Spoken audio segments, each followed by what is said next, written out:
Good morning, ladies and gentlemen. Good morning, ladies and gentlemen. Wonderful. That sounds much better. We're going to begin at 10 o'clock.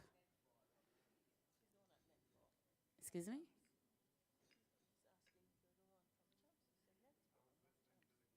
The voice. Okay. We're going to start at 10 o'clock, which is just about, oh, it's that short, 8 minutes away. So just feel free to grab some coffee if you don't already have. Coffee is there and there. Be sure to get some coffee. Thank you. I bought it like the first trip I took to Farin. Yes. Farin, and that I will never forget. I went in 2006, and the immigration man said, "You finally made it, huh?" Because I got the visa in 2000. Yes. So he said, "You finally made it, huh?" And I was like, why am I looking on for my date and all of these things, right? So I bought myself a watch. It's going good. Don't ask me the time, though. I can't tell you. Because there's no battery.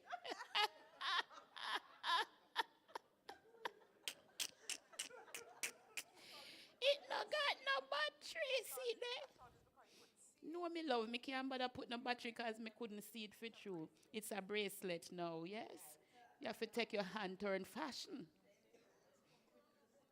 And you have one you can manage. Yes, wear it as a bracelet. If nobody asks you the time, look by your phone.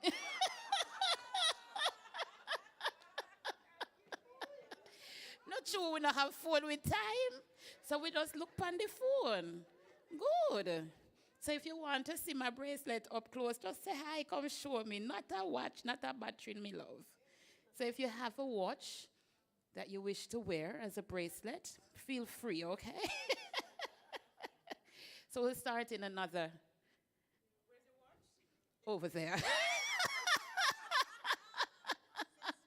In another 6 minutes, all right.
So I'm going to kindly ask the persons at the back tables to kindly fill the ones at the front, please, and thank you.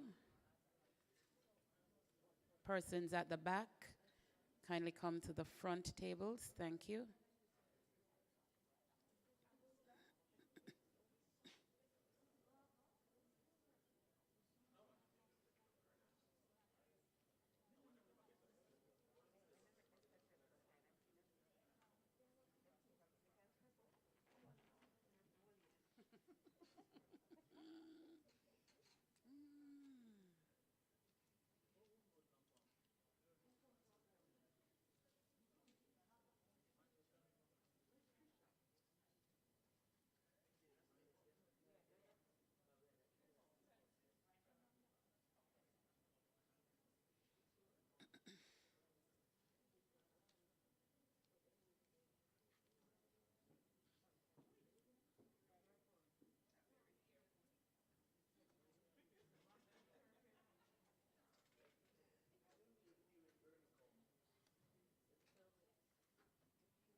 So there are times when I will tell a little choops a lie.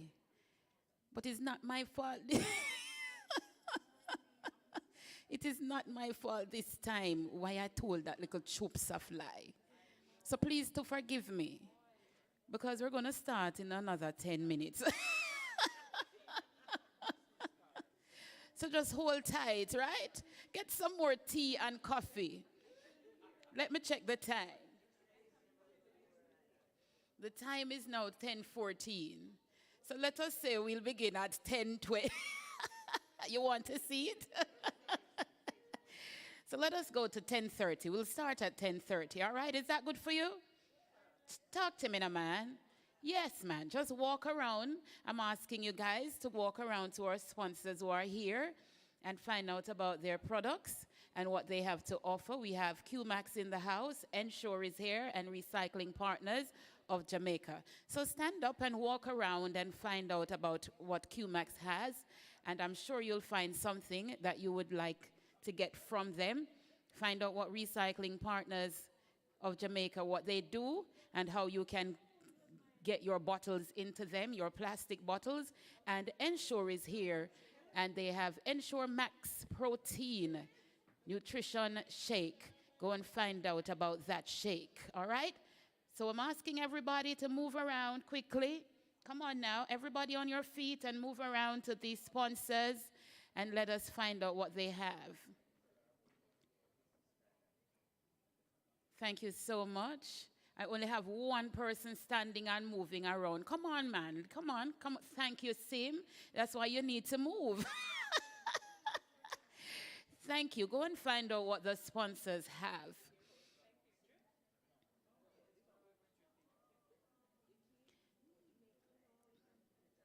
So I know I asked the persons at the head table to come up and sit, but I'm going to take them down to go and find out what the sponsors have.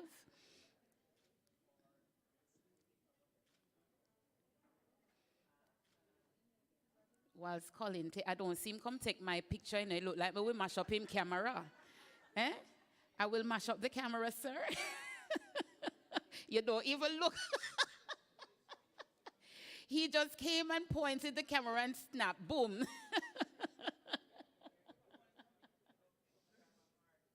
So it's a good thing I waited. We have Sylvia Grant coming in. Wonderful. Thank you so much, Trudy. Trudy is making sure to find out what is happening. Take a few photos. Take a few photographs, man. Meet somebody. I'm going to take the head table down.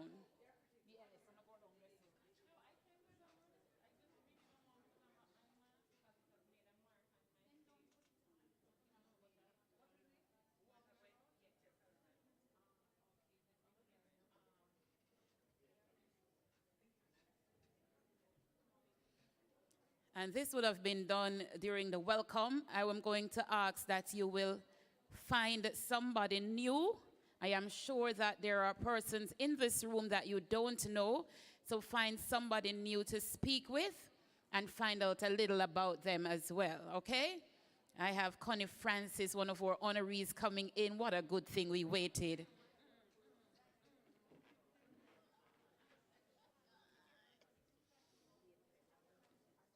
Jambisco is here. See, it's a good thing, man. A good thing that we waited just 15 minutes more. Jambisco is here. Yes, it's Connie. Come on, Connie. Come up here, man. Don't sit yet. Don't sit. Tell you. Who is that? Oh, it's your daughter. Hi, you're so big. Oh, my gosh. She has grown. I can't tell. The last time I saw her, you were a little girl. Come, come. So just walk around and good to see you and me. I cannot believe it. Take off the mask. Oh gosh, Lord. I know, but when the last time I saw you were a little girl. Oh my gosh, good to see you, love. Nice. So Sylvia Grant is here. Come on, meet Sylvia. I don't know why Miss Wisdom and Company is still sitting. I don't know why Neo left you sitting there. Come on now, walk around and go and find out about QMax and Recycling Partners and Ensure, and Jambisco is here now. So walk around. Where are they? They're right there. Well, go ahead. And they're going to be setting up right now. So wonderful. Sim, did you really go and sit down again? Come on now. Meet somebody new.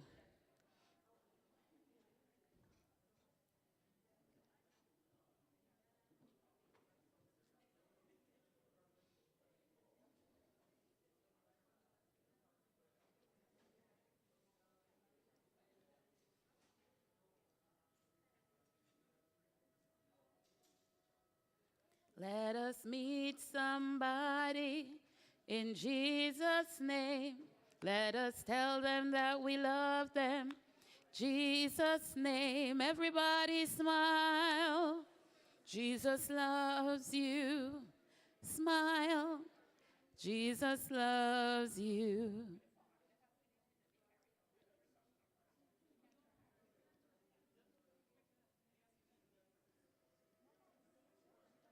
You're all looking beautiful. Hi, Sylvia. I'm right behind you, kind of ish.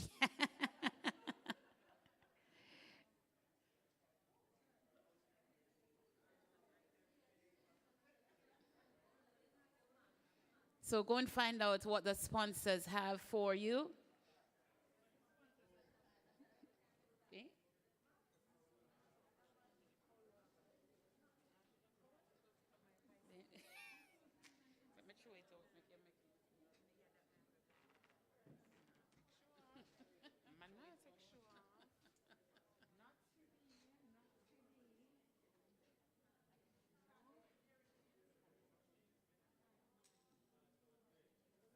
So Blue is here, Devon is here. We thank you so much for being here.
Mr. Richards.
Ladies and gentlemen, kindly stand for the playing of the national anthem.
Kindly remain standing as I ask Mrs. Yvonne Kong to make her way forward to offer prayer.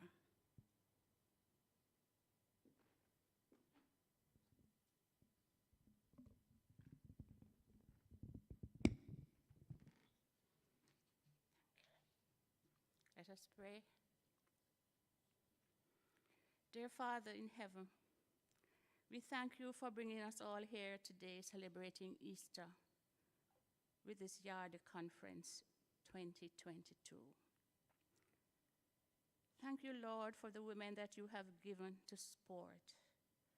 Continue to bless them and give them the wisdom and courage to lead.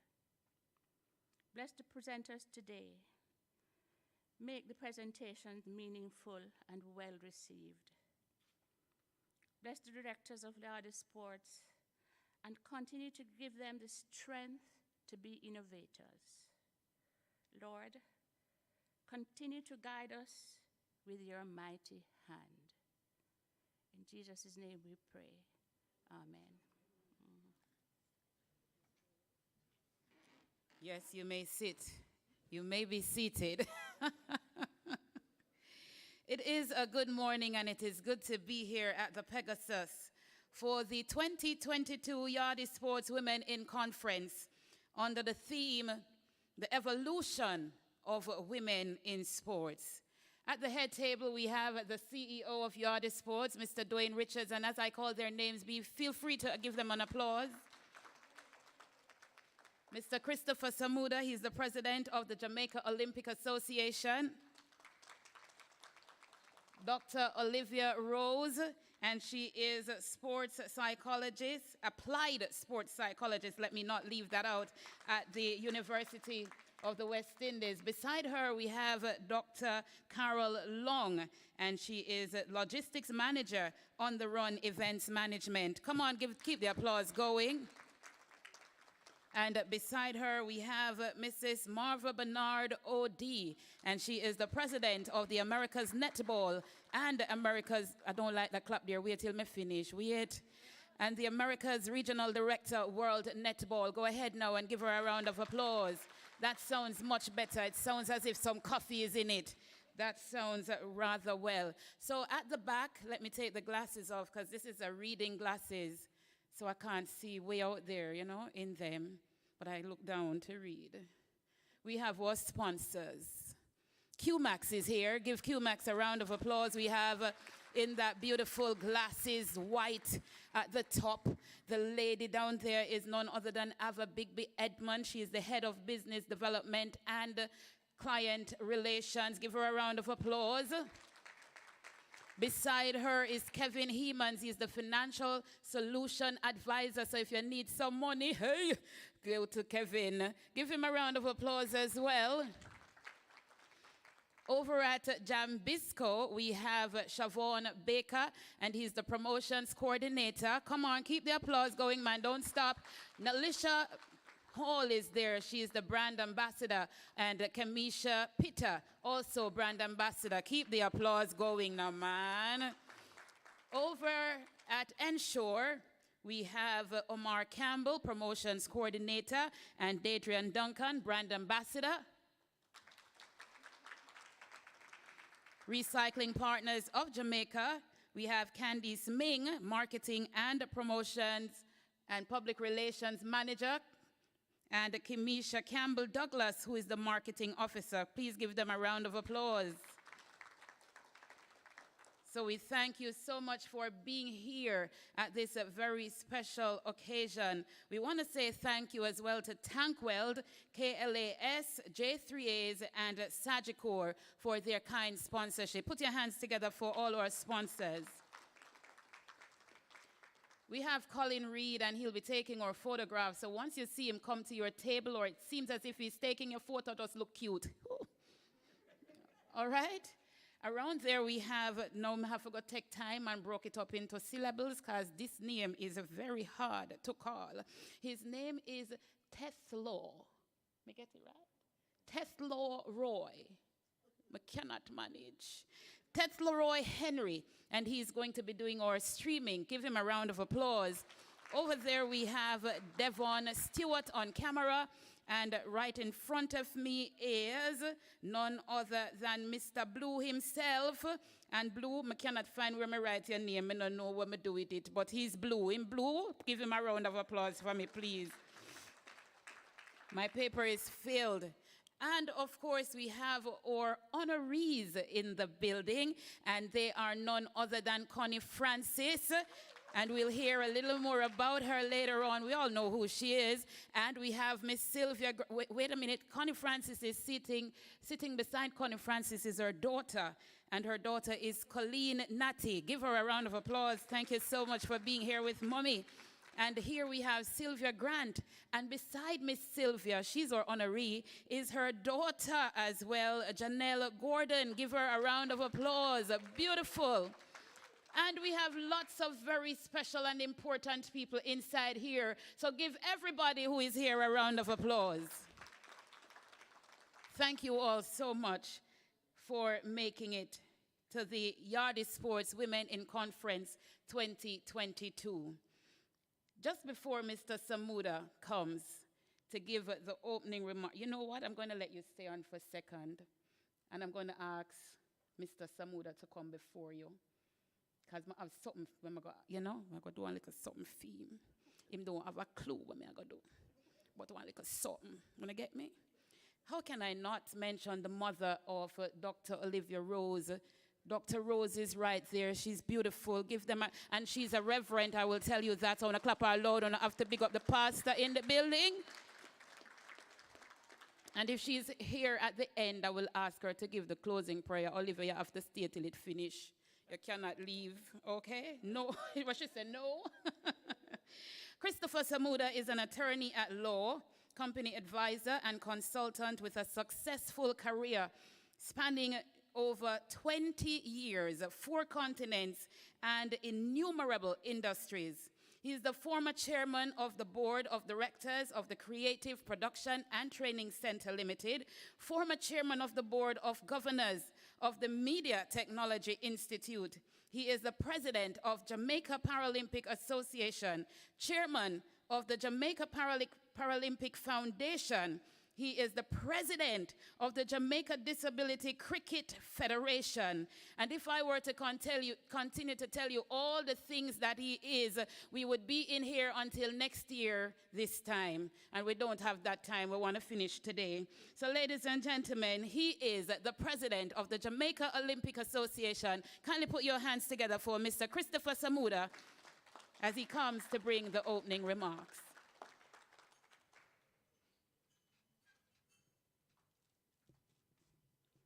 Thank you very much, Celia, and I recognize members of the head table, distinguished guests.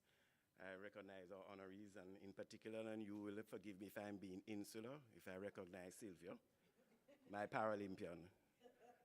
Morning, Sylvia. Morning. And certainly members of the media, ladies and gentlemen. It is very apt that we congregate this morning in respect of the evolution of women in sport. But I want to put a dimension to it. We know that women have evolved in sport.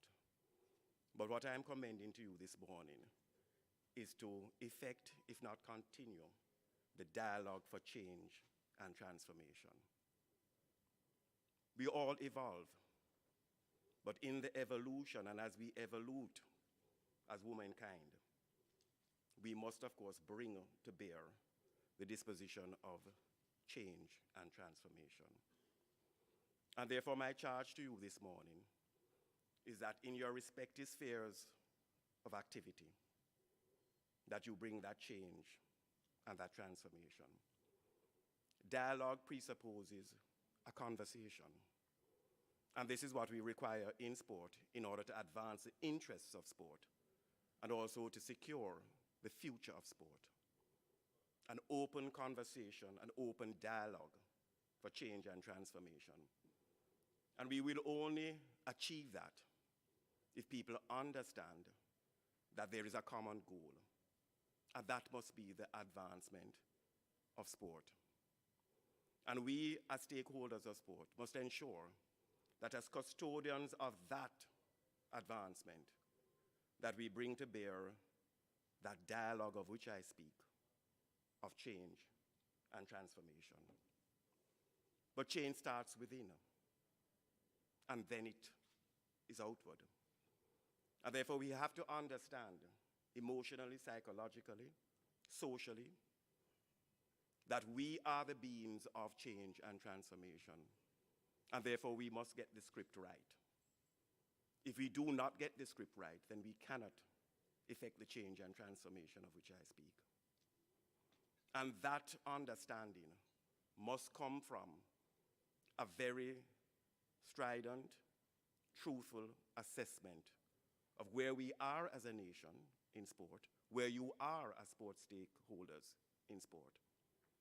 An assessment of the environment, an assessment of the environment which not only is material in terms of the physical environment, but people make up environments. We are the environment of sport. And therefore we must understand our role and our obligations as stakeholders, as leaders, as conversants in the dialogue of change and transformation, that we not only have the responsibility to lead, but we have the responsibility to serve.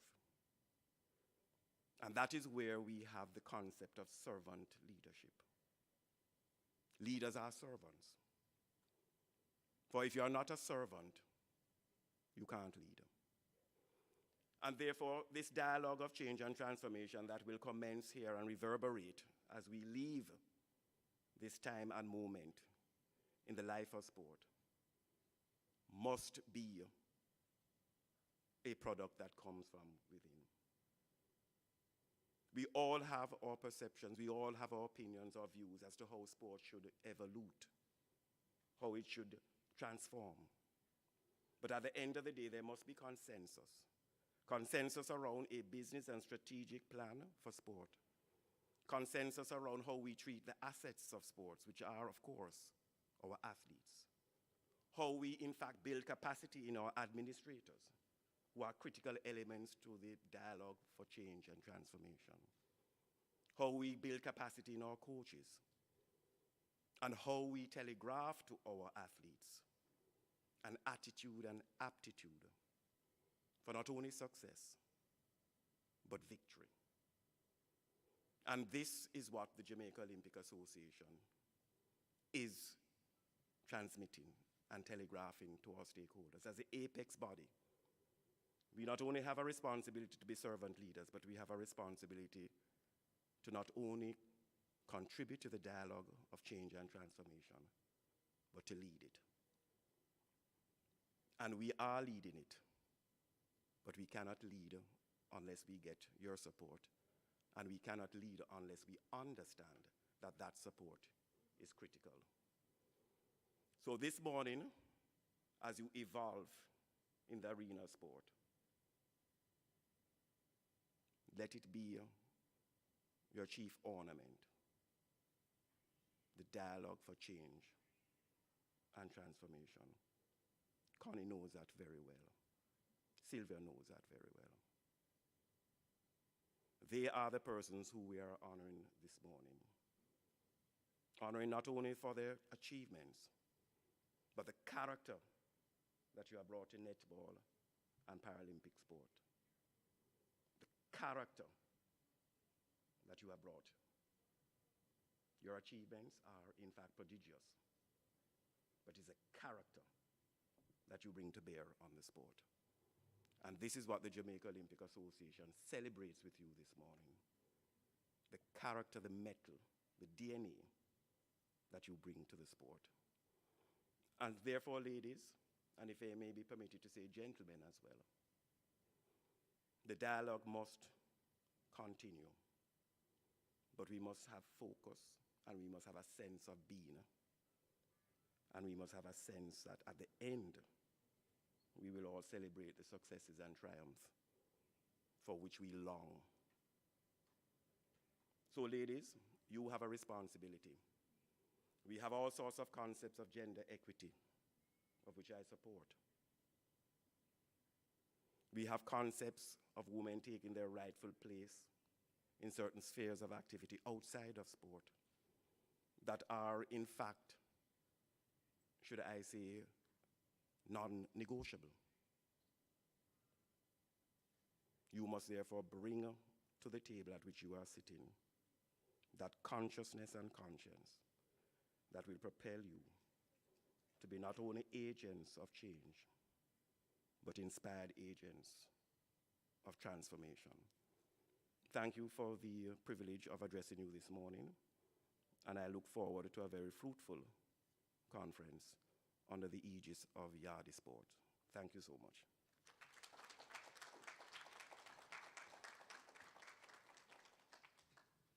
Thank you very much to our president of the JOA, Mr. Christopher Samuda. He is a man filled with words. He doesn't need to plan, or should I say, to write. And him not repeat himself. No.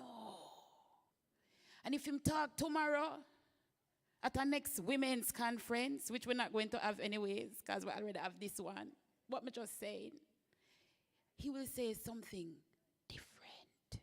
You look like you know him good. You know him well. No, man, I'm going to clap him one more time. Beautiful. We have the supporters of our CEO, Mr. Dwayne Richards. And who else to support him other than his wife-to-be? And I say wife-to-be because I think before the year finished, the wedding I got keep.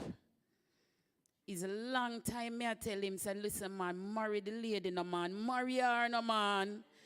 Anybody else agree with me? Say, marry her, no man. Yeah, see, through the hand go up, way up, through the hand go, you know. If you don't agree with me, go put up on the hand, way up, no man. Anybody who for hand no go up, no know what go on, you know, man. No, man, somebody tell them for me, please. Mickey, come here, cause them not see you. Come here, man. You and Daniel run, come. Run, come. And then shot just like I him, you know. Run, not run yet. Wait, so Daniel is getting tall, isn't he? Them not reach, imagine me say run, I know walk. You cannot run. Come right there for me. This is Mickey Francis, the wife-to-be of Dwayne Richards. Next time when I call her up here, I'll say Mrs. Mickey Richards. And beside her is her son, their son, Mr. Daniel Richards. Give them a round of applause. Beautiful. They are the CEO.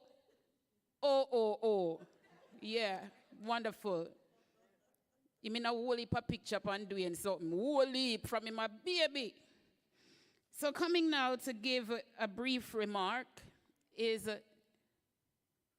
this here man here. I want to give me a little rhythm. Put on the hand together and give me a little. Hi to the people on social media watching. I want to keep the rhythm going and up man, loud. To the people on social media, it's good to have you. And I didn't tell you my name. I'm Celia French. And I'll be the master of ceremonies right here today. Hey! Yardie Sports CEO named Dwayne Richards. Him is a 40th man from 19 how long. You have to give him enough ratings because him is a hard worker. What the rhythm gone, man? Wanna catch back the rhythm, man. Come on, rhythm. Anything you do me, I ride the rhythm. Come now, wait, the moment hold the mic. Hey, come on, rhythm up. Yeah, the sports CEO named Dwayne Richards. Him is a 40th man from 19 how long. Hey!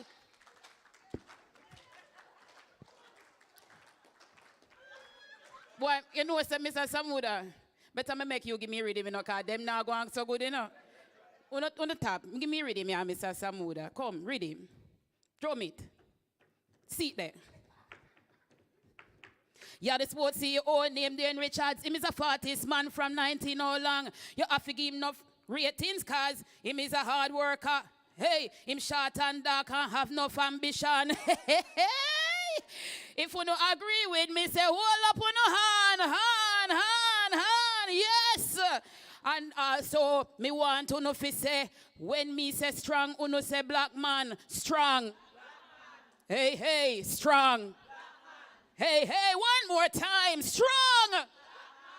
Dwayne Richards, CEO of Yardie Sports. Please make him feel welcome, everybody. Celia is the greatest. Good morning, and thanks for being here. When I decided to start the conference, I asked Celia to be the MC for me, and I told her that I wouldn't do any without her, and you see why. She gets the room up.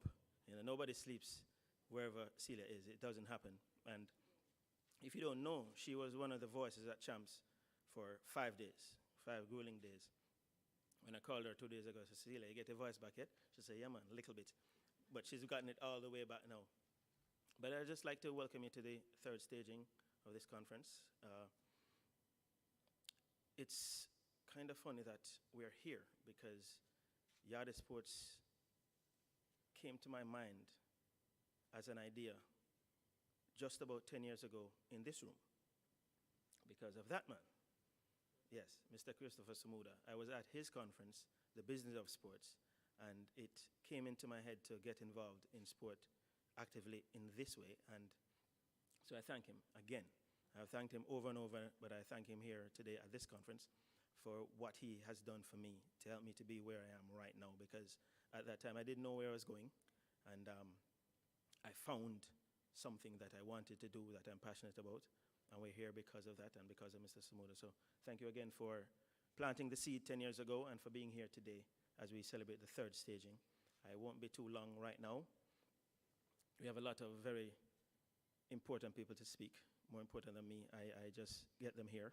And I thank you all for being here. And we'll do a lot more thanking later on. So, Celia, back to you. And enjoy the conference, please.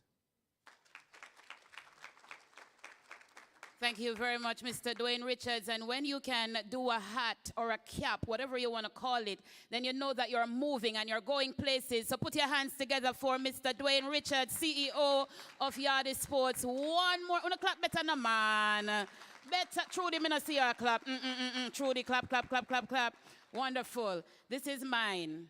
And if you don't get none, I beg. The presidential disclosure. And our first speaker was the chief driving force behind local netball from the moment she became then JNA, Jamaican Netball Association president in 2005. And she, along with her administration, would have changed the name to Netball Jamaica.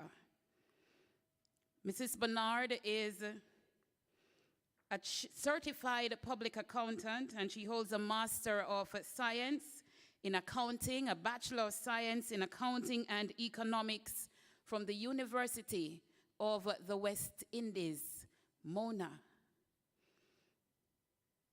She is now the president of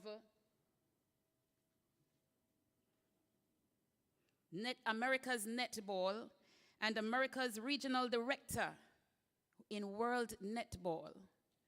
And I remember her saying, "Locks, me did really want to retire, you know. But no, sir, me can't really retire again, because look at it, ask me if I be the president for netball and me go run." And me say, "Oh, you mean, man, go run, because you know you have it in you. What kind of retire you want to retire? You retire from, you know, the work, so you can spend more time in a netball, you know." Ladies and gentlemen, kindly put your hands together for Mrs. Marva Bernard O.D. as she comes with the presidential disclosure. Watch her smile. She knows she's going to come up and say, "You see you, Celia." Watch her.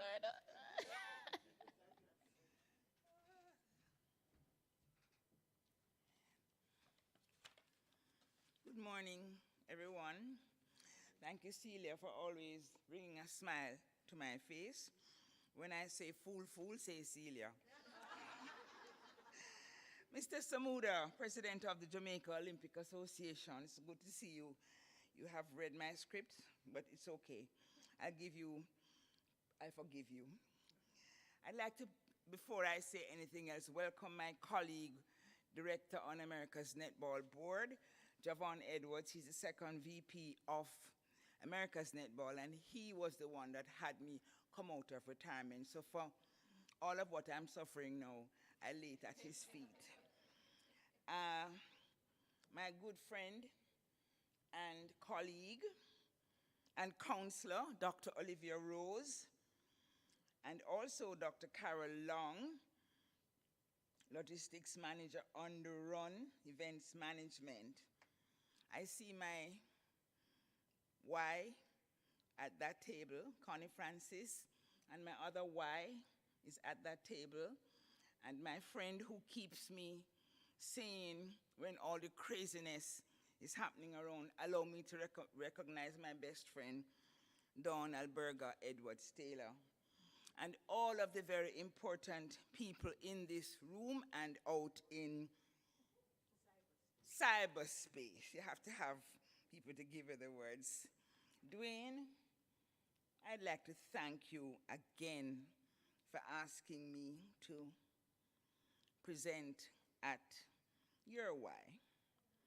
I consider it an honor to be talking to a group of women who are seeking leadership or already have leadership roles in their given sport. Thank you so much again, my dear Dwayne, for having me. And let me tell you something. Everybody who knows me knows that my friends' children are the joy of my life. So Dwayne is one of the joys of my life, and I cannot tell him no.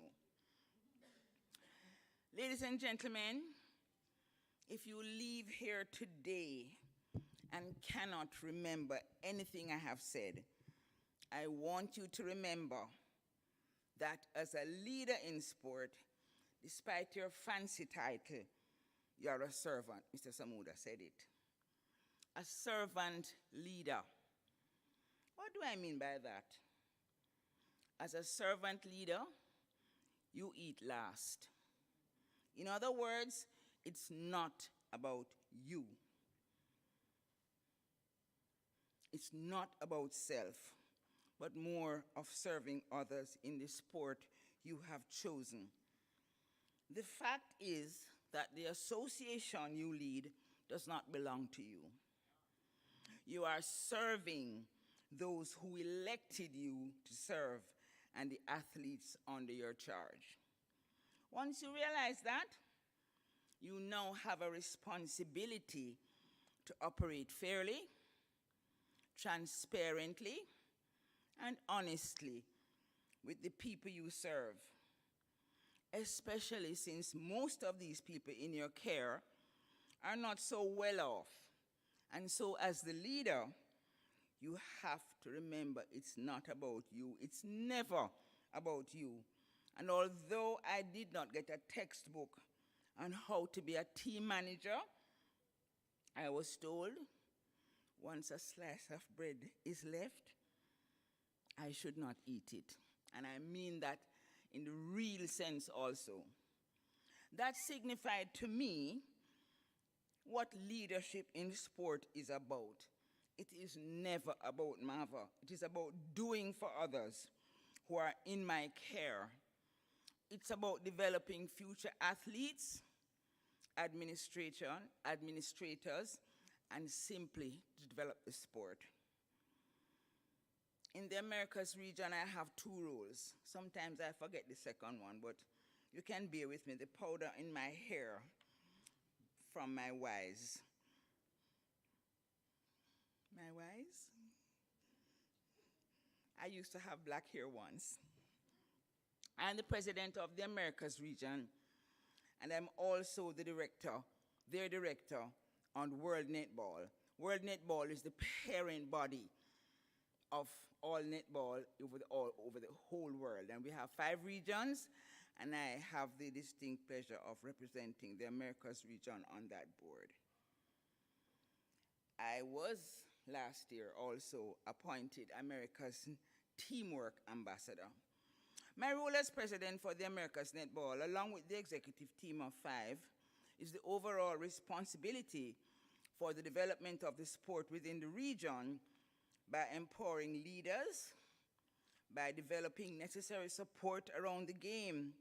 In fact, we have just finished developing our strategic plan for the next 4 years to ensure that member countries have a roadmap for where we want to go and to achieve as a region.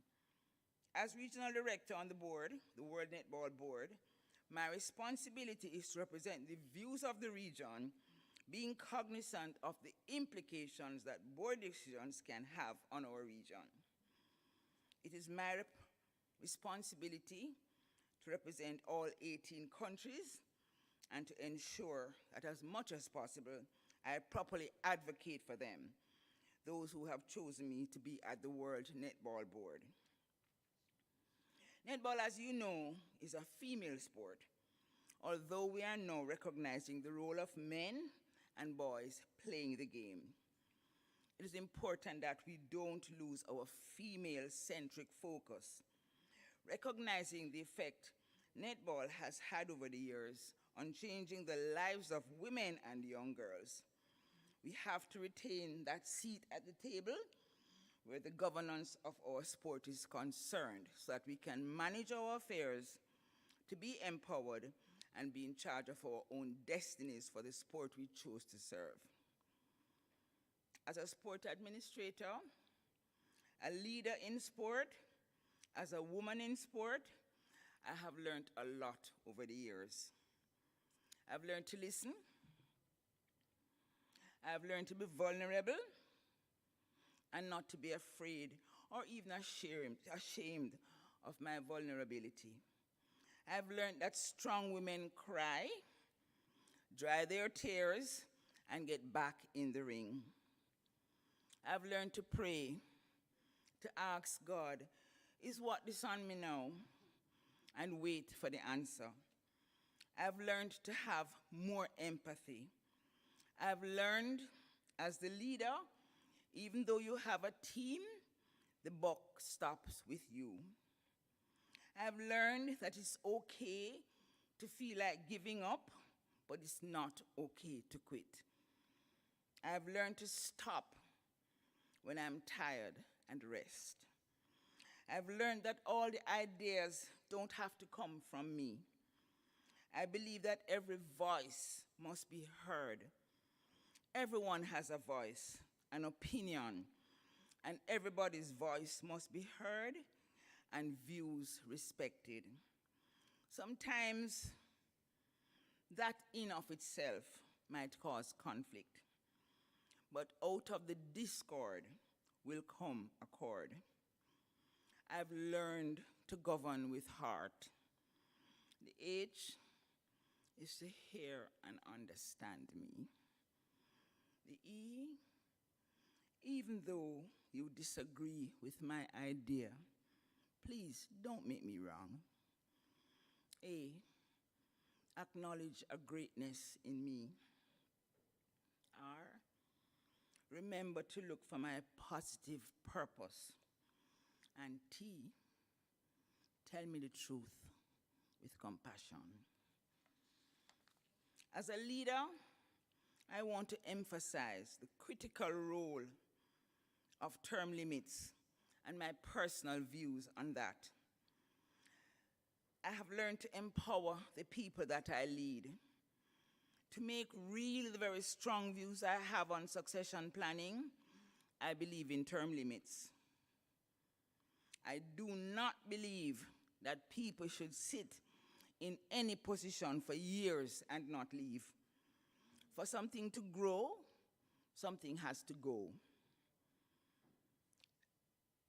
For something to grow, something has to die, literally and figuratively. I speak even of older people as myself who have served and continue to serve. We have a responsibility to show the people we lead that leadership pathways exist. It cannot be that the only opportunity for growth and development is only after I die. I'm very passionate about people knowing when to leave. You can serve, then step aside and hold hands.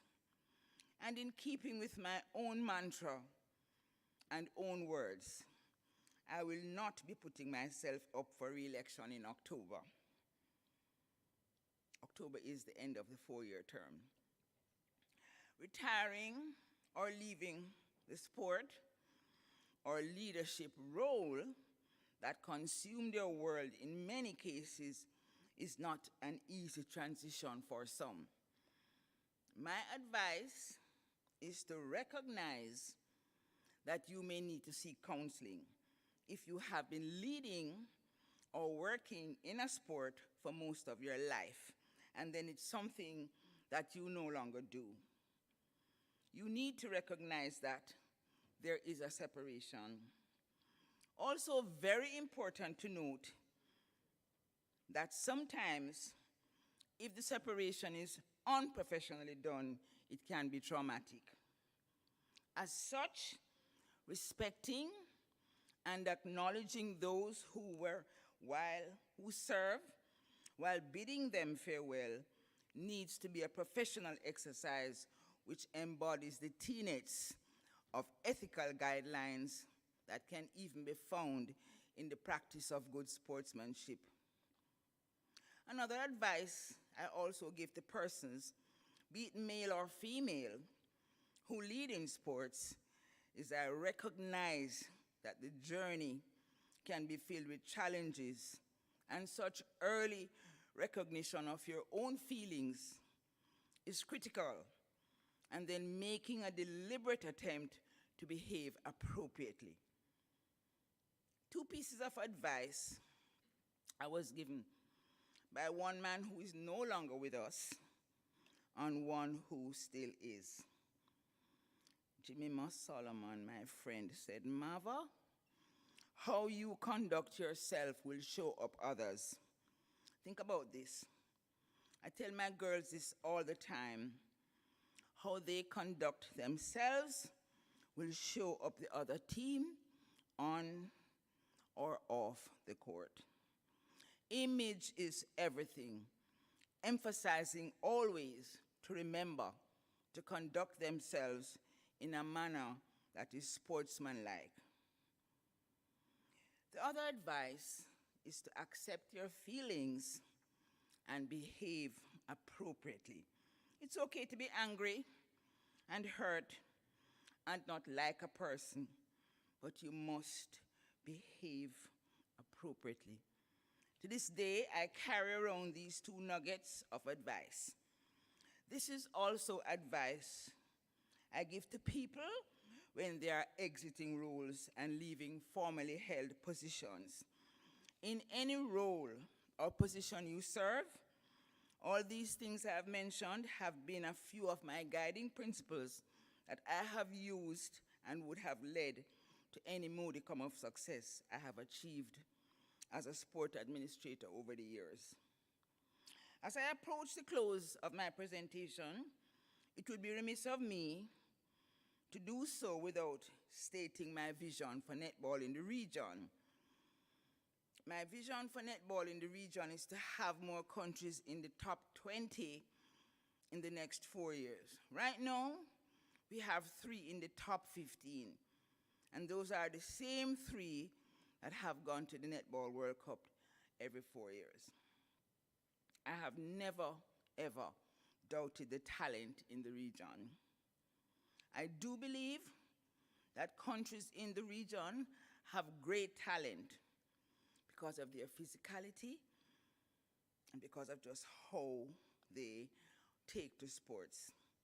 Unfortunately, some of these players from the region have not advanced because their leaders do not know the pathways. Having identified this challenge, we have decided, my team and I, Javon is here, we have decided to address this with a series of webinars showing how to establish systems and structures that will result in high-performing teams. This will commence in August this year. We have already started the work. During COVID, we didn't just sit back and lament. Instead, we took the time to train future leaders, focusing on governance and marketing. The marketing aspect was done by Ms. Carol Beckford in 2020, and the other in 2021.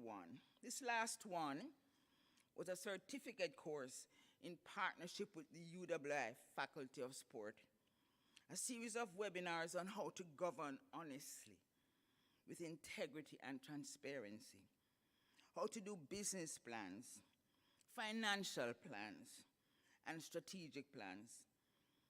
I'm pleased to report that over 80 future leaders from across the region were a part of these workshops.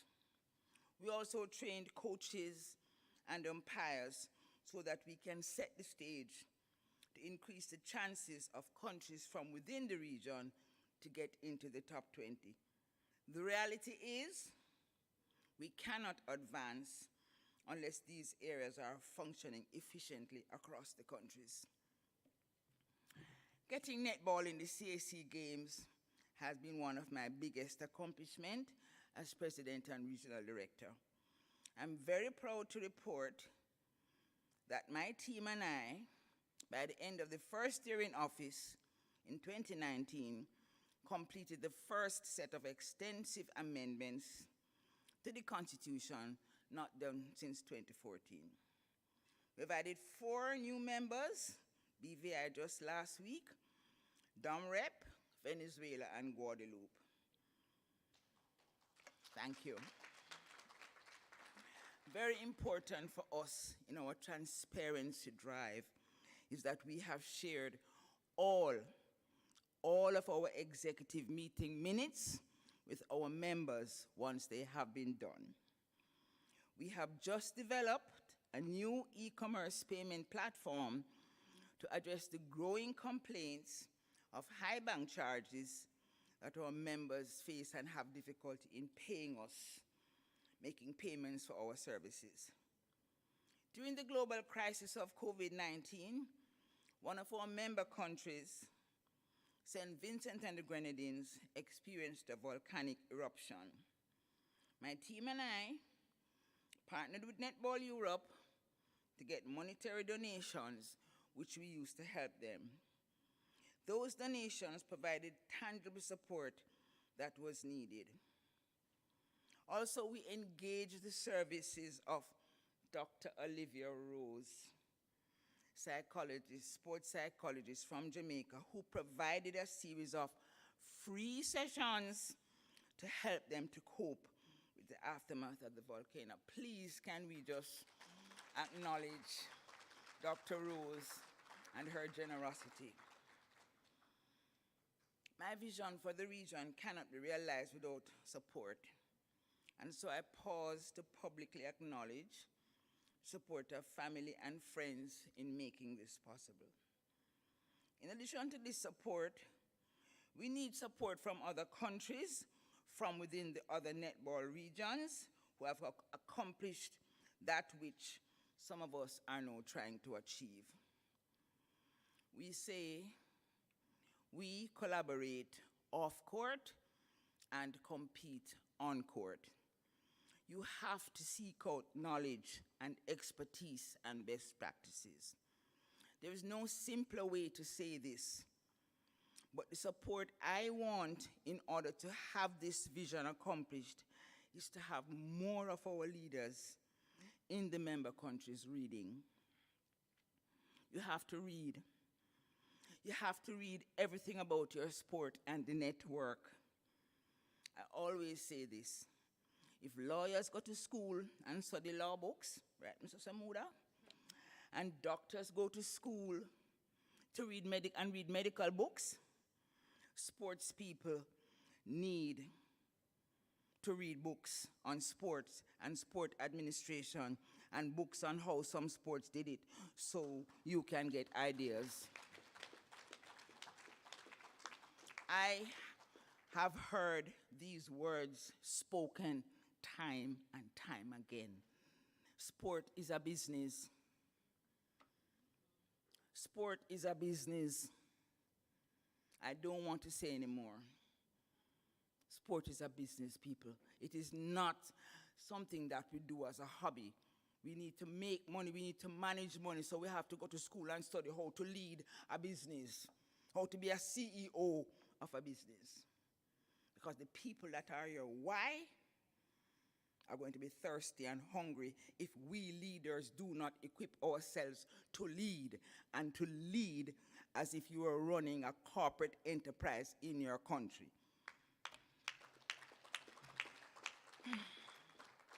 I'm very passionate about that, as you can see. Let me go back on script. I read everything I catch on sport. I'm reading a book by Netball New Zealand now that's called The Will to Win. You know what I'm learning? That they were where we are now once, and how they came out of it, and what they did. I used to call Captain Burrell. I used to look over the fence while president of Jamaica Netball and then Netball Jamaica. What is football doing now? They have these coaching courses called Janice. I said, how are you doing this? And she would always tell me. So out of that spying on football came the JNA UTech coaching program, because we have to prepare the people who run in the sport, right? We have to prepare them. So we share knowledge in the netball world. So New Zealand helps me Australia helps me. England helps me. Because I can't look behind me to get ahead. The countries who are ranked behind when I was president of Netball Jamaica, we can't look behind at a country who is ranked in double figures to help a country who is ranked in single figures to go forward. It makes sense? And the same thing that applies to my sport applies to your sport. So I say reading is highly recommended because it helps you to avoid the pitfalls of your predecessors. Reading is important, but being a student of the game is essential. I was mentored. As I told you, and I was told, you can't look behind you to get ahead. So I researched to those who are ranked above me. I made friends. I networked. I have 1,500 numbers in my phone book. I have the emails for everybody in the countries who are above me because they can show me. And soon as you get close to them, you know, they pull away. But that's okay. I would have learned something. As a leader in sport, particularly a woman's sport, I will be the first to admit, regrettably, I do not always find the balance I would like. My best friends and my husband sometimes don't want to hear the N-word. They don't want to hear the N-word. They want us to go out and don't hear the N-word. You know what the N-word is, right? It's a constant trying. I go to as many lectures about creating balance that I can find. One recently, a series of free webinars on mental health and wellness for coaches by Dr. Olivia. I went to that one so I can get some tools and tips that will help me to balance the scale in the other areas of my life. Connie, you know it very well with your daughters. You know it very well. And Simone is going to find it soon with CJ. It's a constant trying. Many times as the leader, the imbalance that is evident is one which we have created, we ourselves have created. We all know that being a leader sometimes it's an awesome responsibility.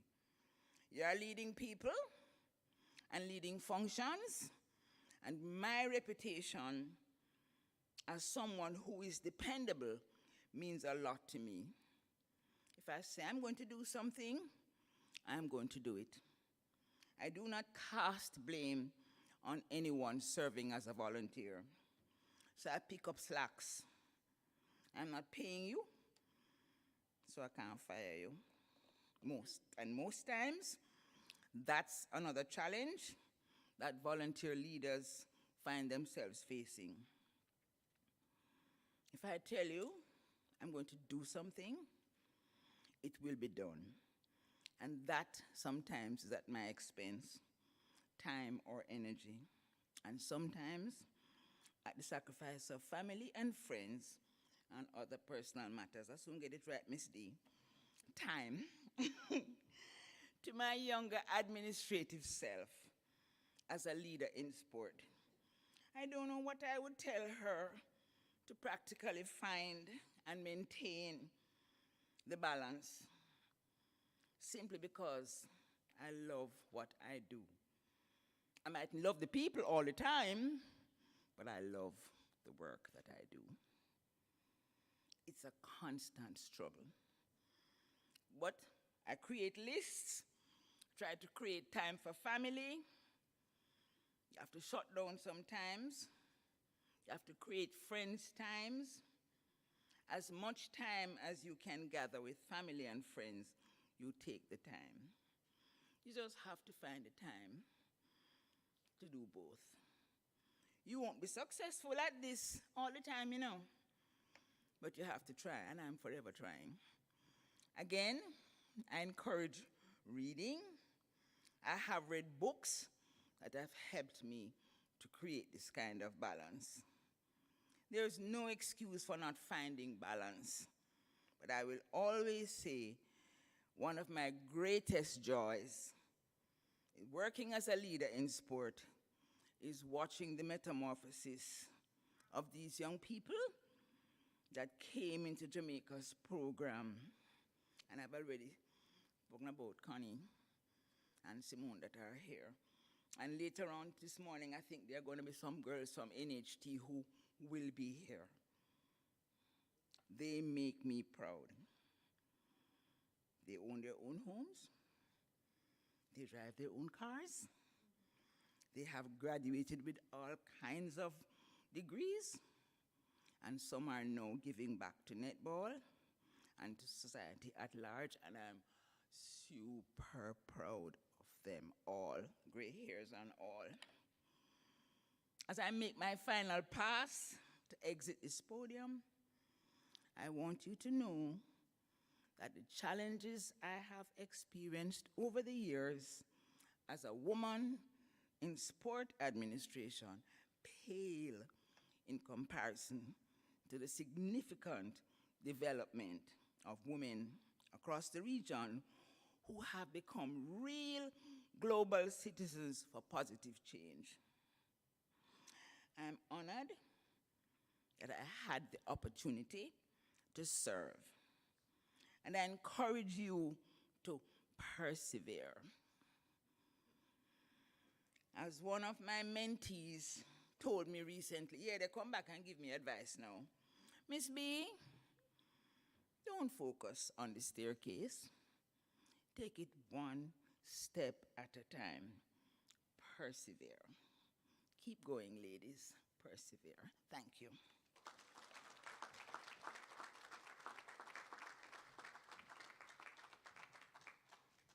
Wonderful, Mrs. Bernard O.D.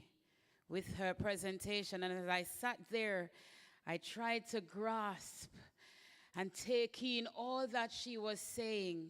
And I'm wondering, what am I going to come back and say to everybody now? Through that presentation, am I going to say Dawn Alberga Edwards Taylor? Mrs. Edwards Taylor, is the Alberga your last name as well? Was it your last name? You own it. Your father gave it to you. So I always wondered, like, if I were to marry a man with a double-barrel name, if I would have named French Edwards Taylor. So thank you so much for that. So I know that I take it on as well. So, next time when you call me, I'm going to say, I am Mrs. French Edwards Taylor. Praise the Lord. Hallelujah. Because when me hear them all heap on name, I said, oh, she get so much name. Your middle name, not in it, you know. What's your middle name? Yes. Jesus have mercy. Dawn Angela Denise Alberga Edwards Taylor. I want to clap her for them holy pan name the way she have, Oh my. We are though. Dr. Long says that's why she's short, because the names weigh her down. And so I decided to take this from Mrs. Bernard's presentation. I learned to govern with heart.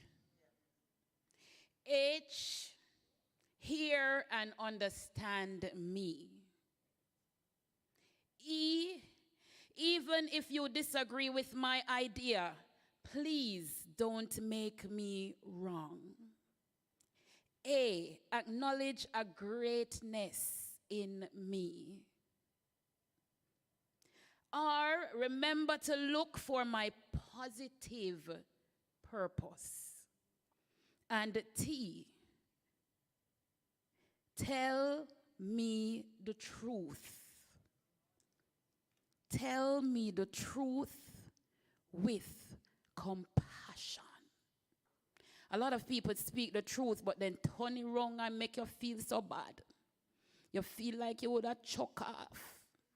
You feel like you're doing something terrible. Tell me the truth with compassion.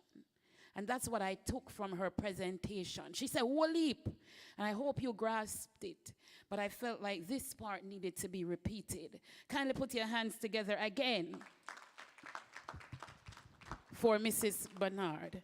So I'm going to be doing something with you right now. I want Mr. Samuda to come down here because we have another presentation, and I'll ask Dr. Rose to get ready. Mr. Samuda, come stand in front of this chair for me. And I also want I need, Mr. Samuda, where are you? Come, love. And I need a sponsor. Anybody who wants to come down, but I make my call, you know. Anybody from QMax, anybody from Jambisco, just one door. Anybody, just stand in front of this chair for me. Who is coming? Don't make me call. Ava, come. Me tell you, no, don't make me call. Come, Ava. And then I also need Shadeen, come. And I need a big woman. Come, big woman. You. Stand in front of the chair for me. We're going to be doing something to stand in front, no back, you know, in front of yes, sir, in front of the chair, back of the chair, that's sir, in front. Who else did I call? Where is she? Ava, where there? Come now, man. This is, you never know it's you me talking. You not trust me. Why should not trust me though? And I need one more. Mr. Garrix, make your way up here. I've come up and I curse me in a way I call me up here for condo. Yes, man, it's fine. So I have 5 persons up here. 2 gentlemen and 3 ladies. We are going to be doing musical chairs with a difference. When the music stops, I'm going to tell you to get something. When you get it, you come back and you sit down. Now, if you're left standing, that means you're good. You don't understand.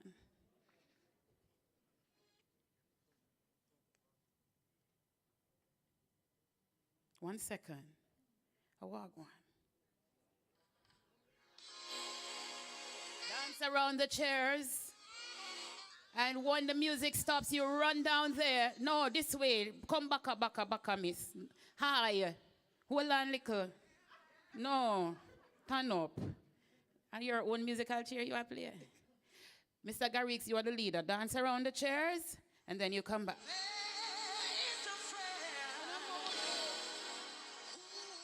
What kind of dancing that do?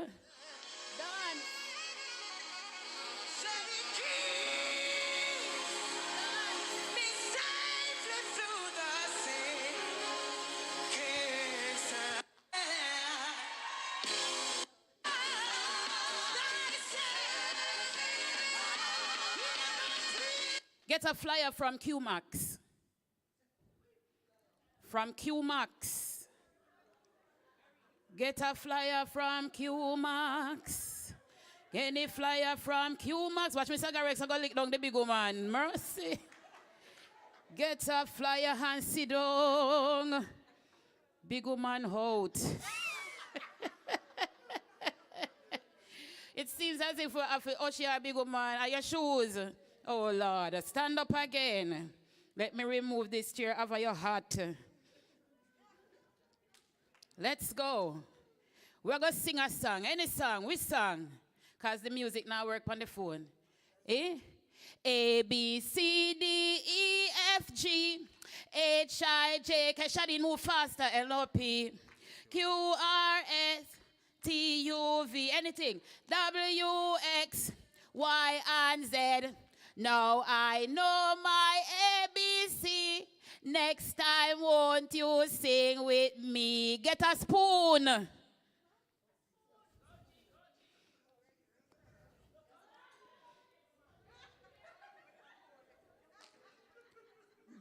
Da da dee, da da da.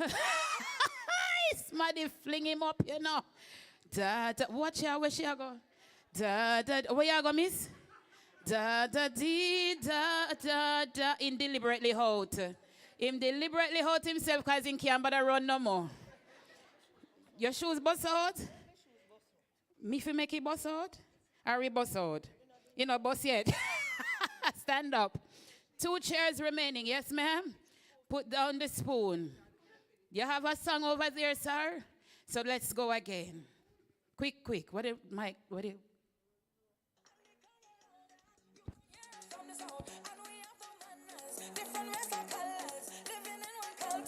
Show your badness, show your hands. People represent Trinidad.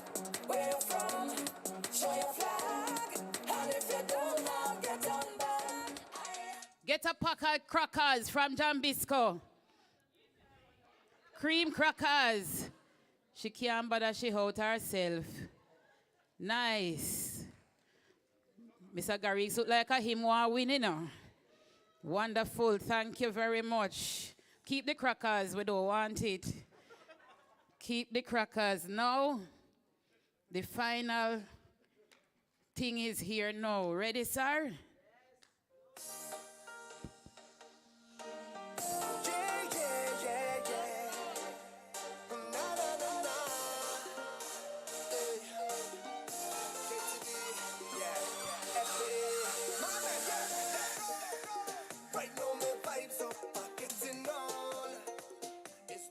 Get a $5,000. $5,000. Except from where in your pocket. Except from where in your pocket.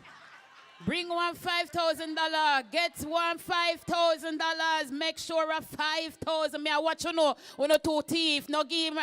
Sit down me low. Hi. Get one $5,000 hard 5,000, not 5,1. Me say get ha. Me never say get many. Me say ha. Get ha. You can't get back for your money and come up here. Go get ha $5,000. Quick, quick. Nobody no got $5,000. No, me say ha. Me never say many. Ha. Ha, get up and go get. When me watch them thief in one day, watch you know, watch them still gone down, they gonna give them 5,000 and want him for 5,000. Watch them now. He's still a thief in, watch him put it in a wallet and still a come back. My God have mercy, he look like he have to win because we have to move on. Give him a round of applause. So Mr. Garrix is the winner for that one. Of course, that's your prize. You get a pack of cream crackers. Courtesy of Jambisco, the 2-owner win. Miss Shadeen, you give back the $5,000? You don't have no sense. Before you keep it. Miss Sylvia, like me, I tell. If you give me $5,000, you think me I give you back? No way. So our next presenter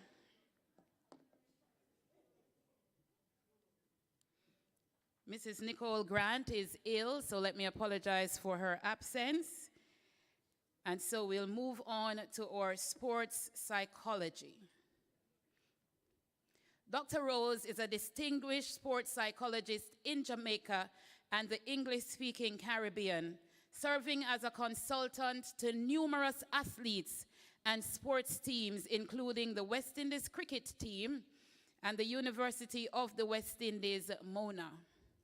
She is the expert voice of sports psychology related matters for various media houses in Jamaica.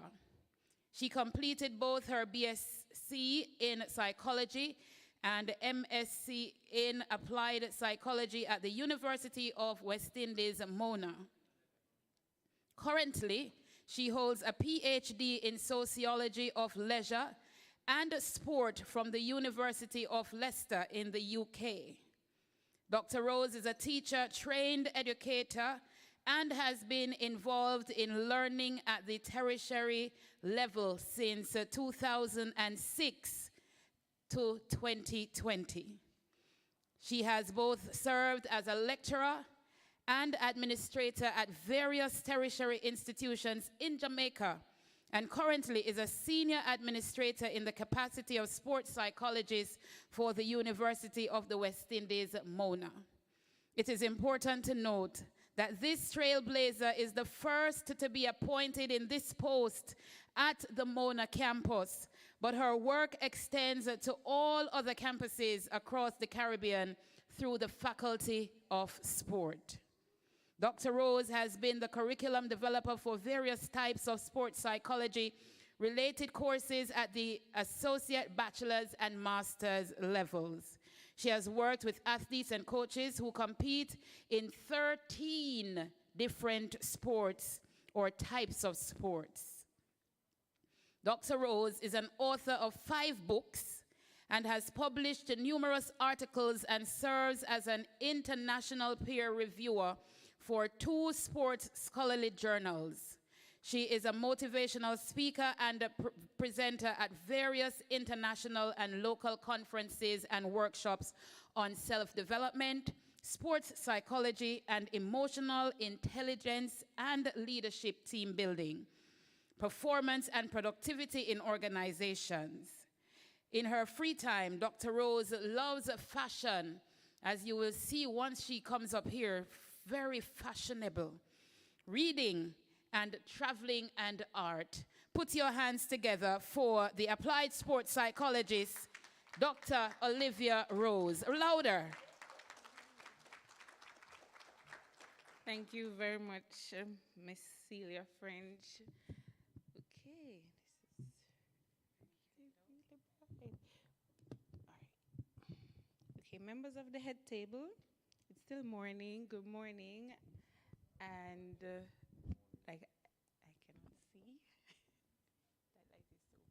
so bright. All right, so I'm gonna begin my presentation right now, as I will be talking about the evolution of sport. Thank you so much for dimming the light. Okay, all right. So I think there are some little matters that I need to attend to first. My mom is fidgeting with her phone because I think there's an issue, so here is mine. Can you come and get this quickly, please? Thank you. All right, so the evolution of sports psychology in Jamaica and the English-speaking Caribbean. I had great difficulty initially in preparing this because most of it included me talking about myself. And if you know anything about being raised in rural Jamaica or just in Jamaica in general, we are not encouraged to talk about ourselves. And that, again, in and of itself can be a problem. But I think I did a fair enough job. So let's see how this goes. All right. That's me, by the way. I will be showing you some different pictures from time to time in the presentation, which will be, they're all me, it's just that there'll be different hairstyles. And that's part of what was said in the introduction. So in the beginning, I knew only one thing. And that one thing was that I could not leave off campus to do my practicum. So my master's is in applied psychology, which I finished in 2008. Now, when everybody was telling of their great experiences on various practicum sites, I did not have that kind of experience because I had chosen to work in sport. And my practicum location was out in the sun and not as attractive as the rest of my colleagues. Anyway, I was not daunted and I applied myself, hence the whole notion of applied psychology to the program. And when I met first my supervisor, which I will show you a picture of later on in the presentation, she wanted me to work with football, but then I was introduced to Grace Jackson, and I will be talking about several women through my presentation because they have really helped to pave the path for what I was able to achieve, even though for most of the journey I felt very alone. So Grace Jackson said to me, if I wanted to complete my master's in the time required, of course, she was not going to encourage me to do football. It would have to be track and field. So I spent most of my time initially working with track and field athletes, learning their sport, being told so many times that I wish I go, I don't want nobody work on my mind. And I still get some of that even today, but it is less, and that is one of the beauties about the evolution of sports psychology, especially in Jamaica and the English-speaking Caribbean. So I knew only one thing, that I could not leave campus to go off-site to do my practicum, mainly because of financial resources, or the lack thereof at the time. of which I had also navigated that space that, listen, I can't leave, so I have to make the most of the opportunity that I have. So the evolution starts when you perceive something to be not difficult but challenging and understanding your terrain. All right? So that's my supervisor in 2008. And all of those pictures on screen, that's Dr. Telora Reynolds, for those of you who know or don't know. She was the head of the director for the Office of Student Services and Development at the time. And at the end of the program, even though I was not placed in an organization per se, and I was just working in sport, my practicum was considered the most successful one, so much so that when I went to pick up my graduation package, I was told that I'm to go in another line. And I'm like, why do I have to go in another line? It's always Olivia, right? And then they said, this is the line for the people who are graduating with a distinction. I was the first person in the history of the program to graduate within the time and also with a distinction. And this is because of the work that I did primarily throughout the course and on the field. I don't know if you can see me somewhere there, but I'm there. And my student assistants at the time were also there with me. So after graduating, I didn't know what to do. I was told that the university wanted a sports psychologist, and they were not fully ready for all of what that would entail. Plus, it was pretty novel at the time. So I volunteered for a year, then was given a job part-time to work as a sports psychologist. This time, I knew very little, still a novice, but willing to learn.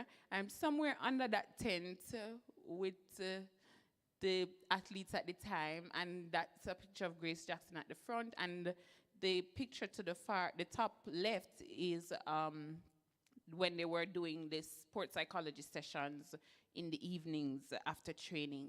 What I did learn, though, very quickly is that athletes were very disciplined people. A lot of times, very much misunderstood, and their brilliance was more in their skill and the execution of their skills, and that really required a lot of time and effort. And I remember the mornings when I had to really be out with them, and early mornings, late evenings, and I was wondering, and I was hoping, in fact, there's a picture of that young miss, I think her name is Tanise Barnett, I'm not really sure, that I would wish that she didn't go to training, because once I knew she was at training, I had to be there with her. All right, so what are some of the challenges I experienced? Of course, being a woman in sport in and of itself is a challenging terrain. And when people ask me, because of my frame, what do I know about mental toughness, I don't even want to tell them how much I know about mental toughness. Because what I know about mental toughness especially is not necessarily what I've been taught in books, but what I've had to practice, especially working with men, working with so many different people in a space that is primarily dominated by men. So that requires a lot of mental toughness. And of course, being from Jamaica, there were many times that I went to conferences and I didn't know, this is me again, going back to what Mrs. Bernard would have said about reading and developing and learning your craft. Well, I could fund the airfare, but I didn't know where I was going to stay. And just saying this out loud now, I don't think I would ever do that again. But a way was always made.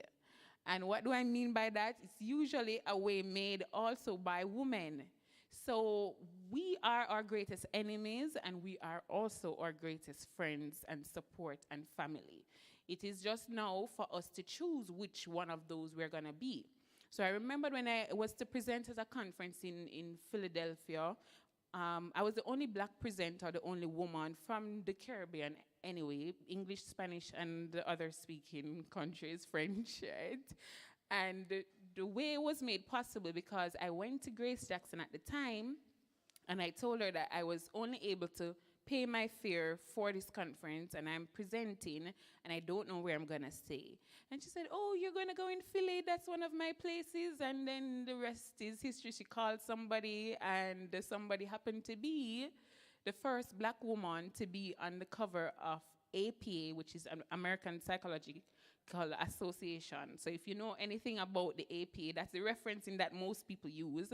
And her name was Merlene Otley, not Merlene Otti. So, and her origin, she's Trinidadian by birth, which actually worked in her favor. And so she was more than eager to have me at her house, to tell people that I'm from Jamaica, and she was carrying me to this conference because she said for years she had really piggybacked on people mixing her up with Merlene Otti. And she has the kind of look. I think I have a picture of her anyway as we go on. So that's what I'm saying to you is that a way will be made, but you have to, one, be determined. You have to also ask. And we are very good stewards and can achieve greatness when we support each other. I just went to Miss Jackson and tell her that I really don't know where I'm gonna stay in Philadelphia because I have no family members there or anything.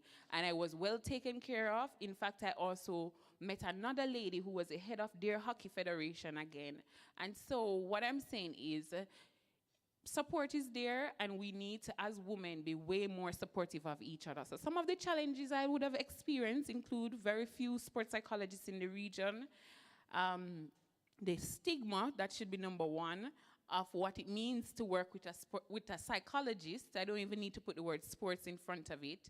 And as a result, people have these various views, and I don't want to work with anybody that's going to work on my mind.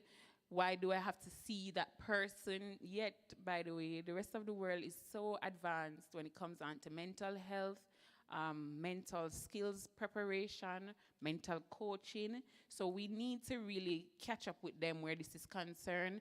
And again, the notion that it is only for elite athletes. There was a time when I started working and there was only one athlete that everybody would ask me if I'm working with, of which I won't call the person's name. And people are really quick to diagnose who needs to work with me versus who doesn't need to work with me because of the whole notion of them being a problem person or having a problem. And again, the whole ignorance of what it is that I do. And that in and of itself has been a journey I've always had to be now, while trying to get employment, also educating, also teaching, and also learning. And I can just interject here, I don't play any sport, and that has always been the biggest question. So which sport do you play? The only one I probably think I played would have been cheerleading, and cheerleading is a sport. And that was just because of my size. They'd put me on the top of the pyramid, but it's not because I had any other form of skill. I would probably want to be a race car driver. That is a sport, but not for this, area. Let me not say that because my mom is right there. But anyway, so challenges, of course, not many persons in management want to embrace you because they see you as coming to assess their team, when that is so not the case. And then also there has been, unfortunately, those who they have experienced before that call themselves sports psychologists and are not trained to do so or even qualified to do so, would have gone in and really not been effective or have divorced themselves from the team. So that impression has been there. And again, this big V word where we have to be volunteering. I've heard that word more than I've actually been able to volunteer, and I have volunteered a lot. But people expect that you're to just come and volunteer. Come and volunteer for this, man. Sure. By the way, have you ever worked with a badminton team? And you're like, okay, here goes the V word. Okay, come and volunteer with us for the experience. So the evolution of sports psychology, as I know it, has been a very challenging one because people also underestimate your value. They think that you don't know, and then they want the service that you provide, but on a trial and error basis. So come in and volunteer. Yet if they are having a major function, I'm sure you're not going to ask the chef to volunteer you don't want the chef to be volunteering. You may not be pleased with what you get at the end, but it's like a buzzword for me. But nonetheless, there have been some victories. I'm actually very impressed and really pleased when in 2022, I am sought out by parents of children who are 7 years old to see me and to ensure that their child is confident and getting the right mental skills training. That's like a major accomplishment in my book. And that the fact that athletes now, though, are seeing, not just athletes and coaches and parents are seeing the importance of having mental preparation as a critical component of the athlete developing holistically. So that to me is a huge win, because I know what it was like in 2008. I remember distinctly where I was, what I was in, when Grace Jackson said, okay, now we have Olivia Rose and she will be working with the track team. And a particular individual said, I don't want anybody working on me. I don't want nobody working on my mind. Where she go?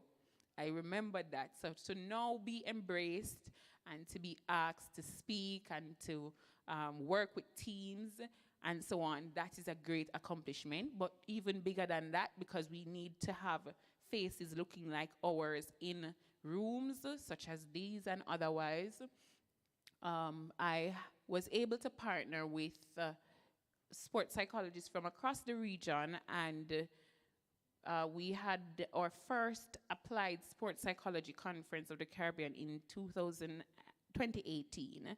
And even as I'm looking in this room, I'm seeing some of the same women. That's Denise and Nail right over there. Just wave for me, please. Who were very instrumental in helping me to execute this conference successfully. And of course, my mom. Yes, right. Then we have the, can you give them a hand, please? Thank you. And the reason for, I bet, geez, man, come on. These women have helped me. Thank you very much. And the reason for this is because there are so many narratives of women tearing down each other. So when I find them helping and assisting to chart a path and to support, I think we need to really acknowledge that. And oh my gosh, I am so glad I looked across. Trudy, can you please? Thank you so much, Lord. The light kind of dimmed and I was able to see. Trudy, and if there are any other person, oh my gosh, Celia, what would I do if I did not remember you? And Celia, and if there's anybody else that was a part of the conference and that really helped me, I really want to thank you, because, again, we need to show that there is strength in numbers, and we need people that sound like us, that look like us, really working with teams. I mean, I'm not averse to other persons working with us, because sometimes they come with a different flavor and they have different expertise, but we really want to know that you can send out a team with people that look and sound like us, that are a part of the medical team, that are part of the sports psychologist team, that are part of the team management unit for athletes, especially in the Caribbean. So thank you so much, ladies, for being there. And as you can see, these were some of them in attendance. Oh, let me go back to this picture here. So that's Amanda Johnson from Trinidad and Tobago. She's a sports psychologist there. And you know, Mrs. Holness in the middle.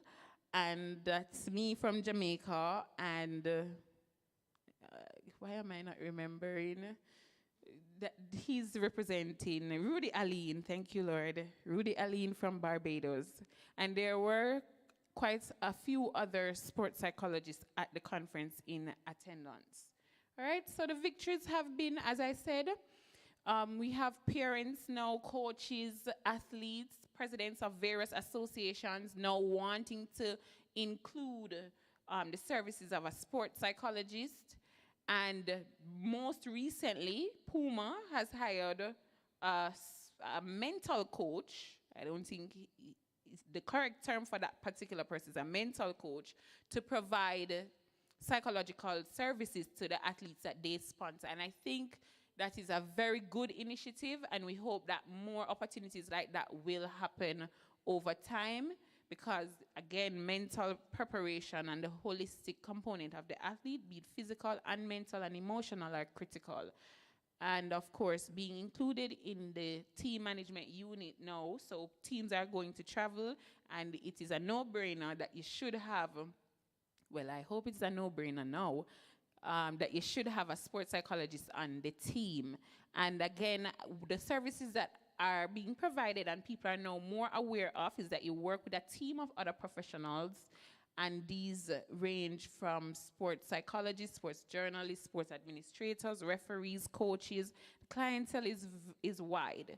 And most recently, as was mentioned earlier by Mrs. Bernard, I have done some workshops with coaches, because sometimes they are the ones who are also forgotten, neglected, abandoned, and nobody cares, because they are the first person to go on a team, by the way. So we need to really be concerned about their mental health. And of course, future projections, we want to have more sponsors supporting the work of sports psychologists in Jamaica primarily, and across the Caribbean. We want to have more persons being qualified, competent, and trained in the field to actually practice, and that is critical because of the very delicate space in which you operate, and hopefully greater research coming from the Caribbean, so that I don't have to always be referencing North America or European work, okay? And that part is really critical, because our story as Jamaicans, as Caribbean people, our story is very important. Our journey is different. And so we need to have more persons doing research from this region, so that it's able for us to cite it, as well as to know how we can improve. And of course, this would have been some of the processes of the evolutionary period of me being a sports psychologist here in Jamaica. And no, this one is not Jamaica alone. Sorry, this one is the Caribbean. And that was the women's team. And this was when I was talking at a sports medicine conference in Barbados. And these are some of my colleagues. So the evolution, I don't know if it really has been televised, but it's happening. And I can't state which section of the butterfly period we are in, but it's happening. So that's Merlene Otley at the top, and that was at a conference in Trinidad and Tobago.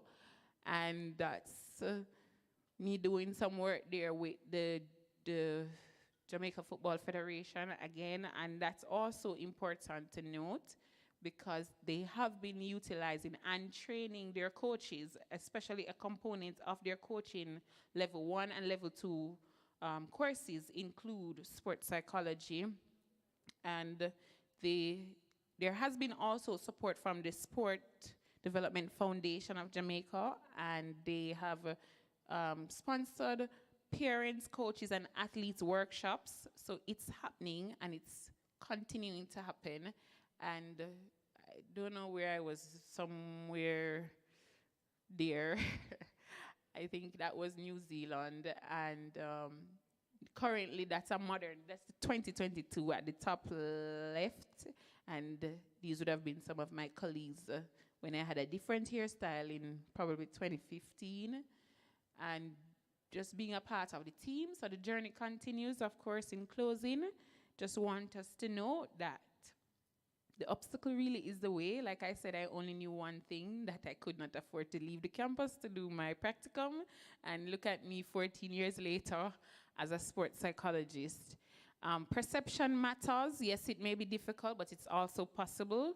I play 0 sport. I have to learn the rules and regulations of almost 13 sports. Sometimes I do not remember all of them, and I will mix up court, track, pitch, and pool sometimes. But that's one of the good things about when you work, and you work as a teacher and a student simultaneously, instead of just feeling that you alone have something to offer. People are more receptive and willing to teach you where you show yourself teachable. There's always help, always help and support, but you have to seek it. Definitely have to seek it out. And when you have sought that help, you need to actually utilize it and acknowledge it. And that's why I was happy that I was able to acknowledge the work of the support of other women who have helped me to continue on this path. Again, remain teachable, open, and willing to learn. Okay, and it is your responsibility, very critical, to make the place, your field, your journey, your workplace, your family better than how you came and saw it. So thankfully, I mean, this part may sound a little bit morbid, if I should exit the planet or transition sometime, whenever, there is an actual post now that is created called a sports psychologist that somebody can apply to, that they can get if I'm no longer there and when I resign or when I hand over the baton, as Mrs. Bernard said, know when to exit. So I do know that. The point I'm making is there was none when I started. So much so that I volunteered in a post for a year, worked part-time in that same post for 6 years, and then 7 years later, that post became official. And, oh man, we need a little clap for that. Yes, thank you. Thank you. That was a lot of work and for a lot of years. And the point I'm making is that I've really tried to make it better for whomever else that will come after me. And so, and I have also worked with other women in sport to help them. And I will continue to champion the cause that we need a seat at the table, and if there is no seat, we have to carry a stool until there is a full seat, because unless our voices are heard at the table, then there will be little or no change. And I must tell you, like I said, I've learned so much from working with athletes. I've never had to use my brain the way in which I've had to use my brain than when I'm working in sports. And that is also something I really want to highlight, because people like to assume that when you work in sports, it's for the slower persons or it's for the dunce group. I've never, ever had to use my brain more than when I'm working in sports. And it requires a lot of brain work, a lot of dedication, hard work, and tenacity. So I really want to thank those who have helped me. And because of that, I am able to now help others to make it better. And I think that is how we should continue the passing of the baton, right? And again, so we're closing now, for real closing. Look, see that? We're closing. Wait, I'm not finished yet. Wait. So represent well. What do I mean? So there have been many opportunities where, well, other than representing your country and where you're from, represent well means being aware of the ethical guidelines that govern your profession and sticking with them. Represent well means, again, making it better for somebody else who will follow. And because of that, I am very conscious that I am a woman in sport. What do I mean by that? You cannot compromise your standards, especially when you work in a male-dominated field, because you don't want it to be said, that's the reason why you are where you are. We work for our places at the table, okay?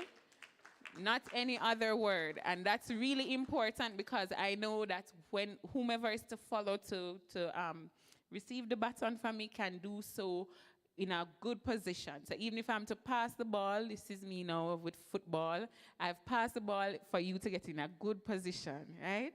So that's what represent well means. And of course, be patient and trust the process. Hence, I like the theme of this conference. It's an evolution, you know, things don't happen instantaneously.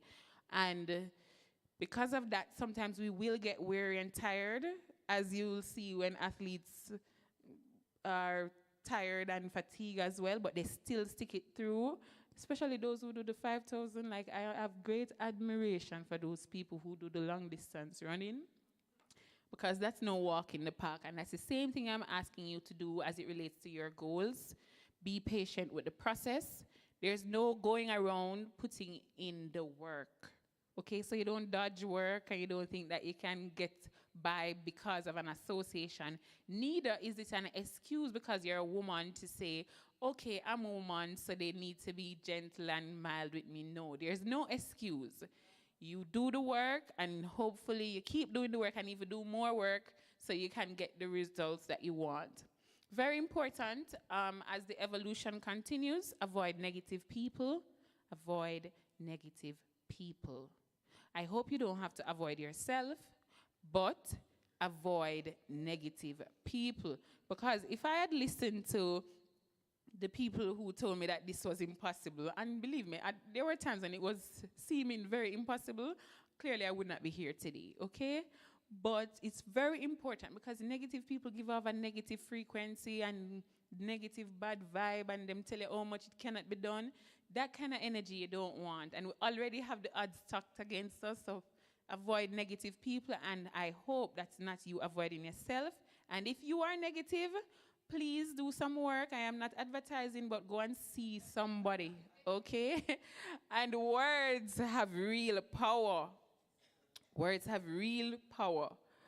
Real power words have. I do recall in the yearbook in 2001 when I left high school. Yes, some of you can't relate to that, and some of you are wondering what you were doing with your life at that time. Fine. 2001, my high school teacher, one of them said, be careful what you put into the yearbook.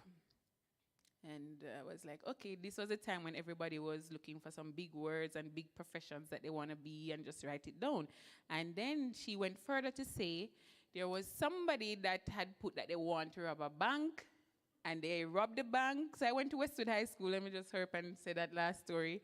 And because they robbed the bank, they actually wrote in, you know, they have the part that said name, alias, career ambition, and her career ambition was to rob a bank, and she did rob the bank, and she was caught. And of course, Miss Lawson was telling us the story that be careful of what you put into the yearbook. No, this was just written word. I didn't even talk about the spoken word, right? So because of that, I said, let me see what I go and put in the book now. So I did a test in grade 9, and I found out that I scored highly on the helping professions, but the book was an American book that one of my aunts brought for me. So the pay didn't look so bad either. So I was like, okay, then good. I'll just write that I want to be a child psychologist. That's in my 2001 yearbook. No, I'm not a child psychologist, but I think I did kind of read somewhere near there. Yeah? Good. And why I'm saying this is because we have to be very careful, especially as women, to understand that the default mode does not have to be no. You know? You start a sentence with no when you really mean yes. Be positive, especially towards yourself. And the next time you look into the mirror, do a high five to the person in the mirror. Because high fives are programmed for celebration. And we need to celebrate ourselves more and speak positive things over our lives more, especially in this kind of terrain that's very rocky and very different. And of course, as I am about to take a break and go back to my seat, please take a break. You need to take a break, and it's pointless, especially as women in sports or just women in general, where you think you need to be everything to everyone all the time. No, no, no, no. If you do that, you will not be anything to anyone. So you need to take a break, need to schedule a break. I am so big on breaks. Like if I had money, and I tell my mom this all the time, I would be on a vacation every week. And I wouldn't be working so hard, but maybe I'd still be working. But the point is, you need to take breaks. Breaks are important. If you don't take breaks, life will break you. You need to take breaks, schedule breaks, and find time to be with family and friends and just have a good time, not thinking about anything else but that break. Because that's what's happening now when so many of the athletes are crying out that they need a break, because sports can really have you on end and just going around. Your whole life is not yours. You belong to somebody else. You know that song, My Life Is Not My Own, I Belong to Jesus? Yes. When you work in sports, it can give you that feeling. And COVID has allowed us, though, thankfully, to take a break. But as we resume sports in its full, its fullness and its full capacity, let us please remember as women to take a break, to ask for support, and to use that support when we get it, and most importantly, to help others and allow others to help us. Thank you so much.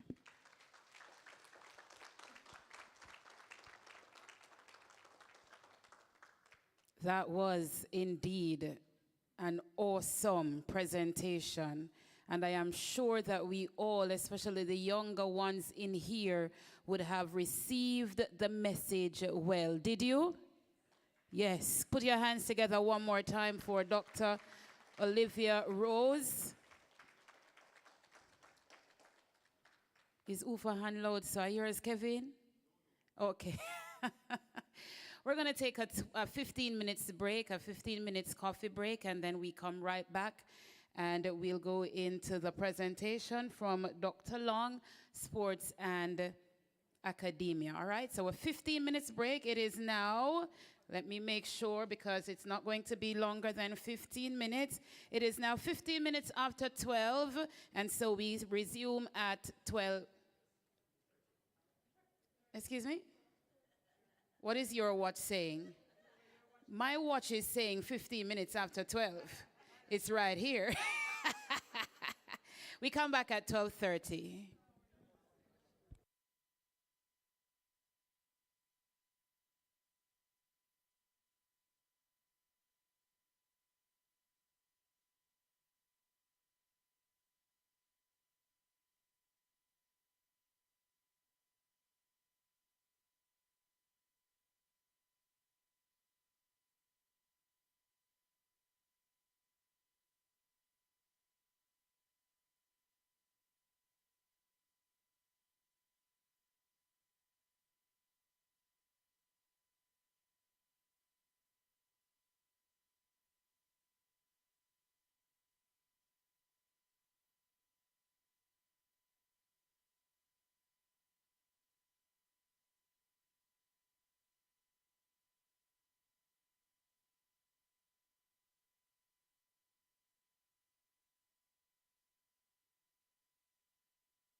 And so we are 3 minutes late.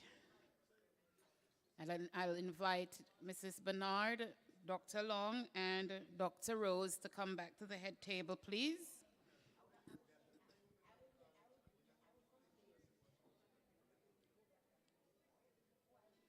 Dr. Rose, kindly make your way back to the head table, Mrs. Bernard.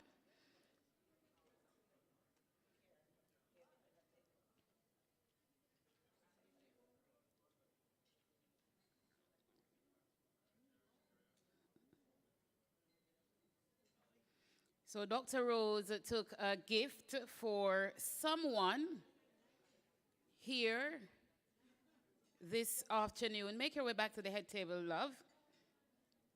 And so this book is entitled ABCs of Caribbean Sport, Marketing and Psychology. And it was written by Carol Beckford and Dr. Olivia Rose Esperance. Jesus, I never know what I get for call the name there again. Esperance. She said, the first time I called it, she said, Lord, Celia, you make it sound goody. Nobody else ever called it like that. So here is the question. You want to sit right there? No, come on. Okay, so you're going to present it. Okay, stay right there. No, stay. You're right. You could put the chair back there for me, please. So here is the question. Could you put the chair right there for me? Out of the way. Here is the question. Listen carefully. Don't make a mistake. You will have to spell the word or the name. What is the name of the first black woman to be featured on the cover of the APA magazine? Run up here. If you know the answer, come to the microphone. Don't go there yet. Come to the microphone. Give us your name. Is how much people? Come on up. You've got to spell. Hi. You've got to spell. Come up here. You've got to spell. Jesus, here's one book me have to give away. The others will have to be bought. Go ahead and spell the name for me. Yes, you have to spell it. I'm not good with spelling. It's okay though. if you're not right. We'll make it right. So she is Merlene Otley, because you Alright. made sure we got it correctly, but I'm not sure about the spelling. Just spell it how you think it's spelled. All right, so Merlene, Merlene.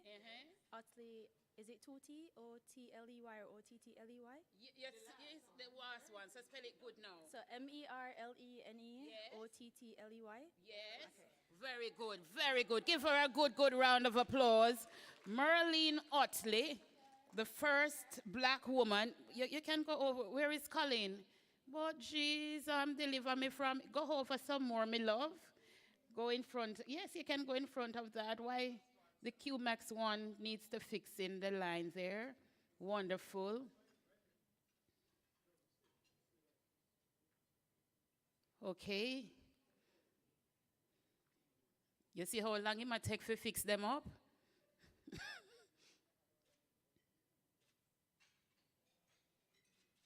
Wonderful. Give her another round of applause. Her name is Naomi. Come here a minute. And what sport do you represent? Jamaica American flag football. Wonderful. So Jamaica American flag football, they're here. I'll talk to you a little later on. So give them another round of applause. Beautiful, thank you. So, sports and academia. Experienced head of department with a demonstrated history of working in the education management industry. Skilled in early childhood education, educational technology, instructional design, research, and adult education.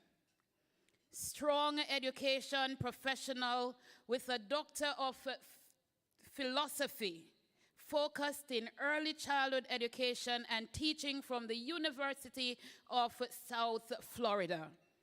Dedicated and successful mentor with a proven track record of providing positive frameworks for faculty, students, and athletes to perform at their optimum levels to achieve their goals. Ladies and gentlemen, help me welcome Logistics Manager on the Run Events Management, Dr. Carol Long.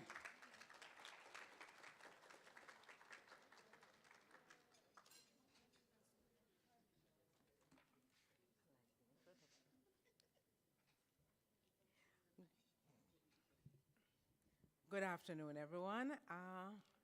All protocols observed.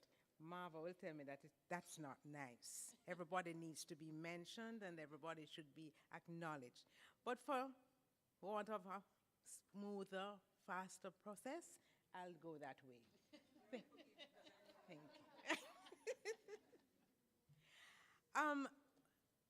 My journey here is interesting. I want to thank Dwayne for asking me to present. I really am pleased that this function happens and it will continue to happen because as women, we like to see progress. We are always trying to move forward. Even when people are trying to keep us back, we know the way forward. That's how we are. It is in our DNA. And that's just what God has ordained for us. I'm mostly, well, Celia said I'm a mentor, and I think that is what I was placed on earth to do. I didn't know this when I was growing up earlier. I was, for want of a better word, a tomboy. I really don't like the term, but I can't find another name to put it. I played everything with everybody, but mostly with boys because I'm from Harborview. Anybody here know about Harborview? Growing up in Harborview, we did a lot of things together. It was a little community. People call us clannish because we always looked out for each other. And my mother and father, although they were not fully in sports, my father loved sports. He actually is related to Arthur Wint. It's his cousin. So I guess that is part of where the DNA comes from when it comes on to sports. But we were allowed to play, and that is what I'm an advocate for, play. The other thing that I found interesting as I grew up was that many times you'd ask questions and nobody wants to really answer you. You're a child. You know, you are to be seen and not heard. But things have changed dramatically since then. And it has even become more pronounced because of COVID, where everybody's intertwined at home, everybody has to be helping each other. And that leads me to what I want to speak about. As an educator, I've done it in all spheres. I've gone from the preschool all the way up to the university level. And one of the things I noticed as I went through the various sections of the teaching world is that mentoring is needed. Mentoring is so important. And we don't realize how important it is until a child is no longer around or they are in trouble.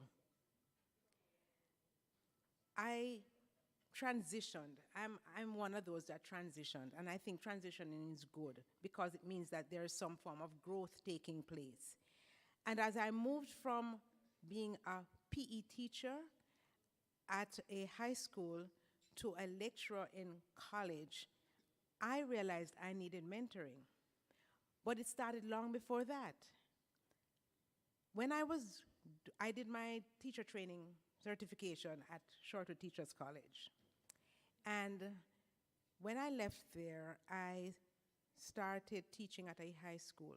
My first year there, well, let me start with the first week there, I was brought in to teach dance. That's my specialty, one of my specialty areas at the time.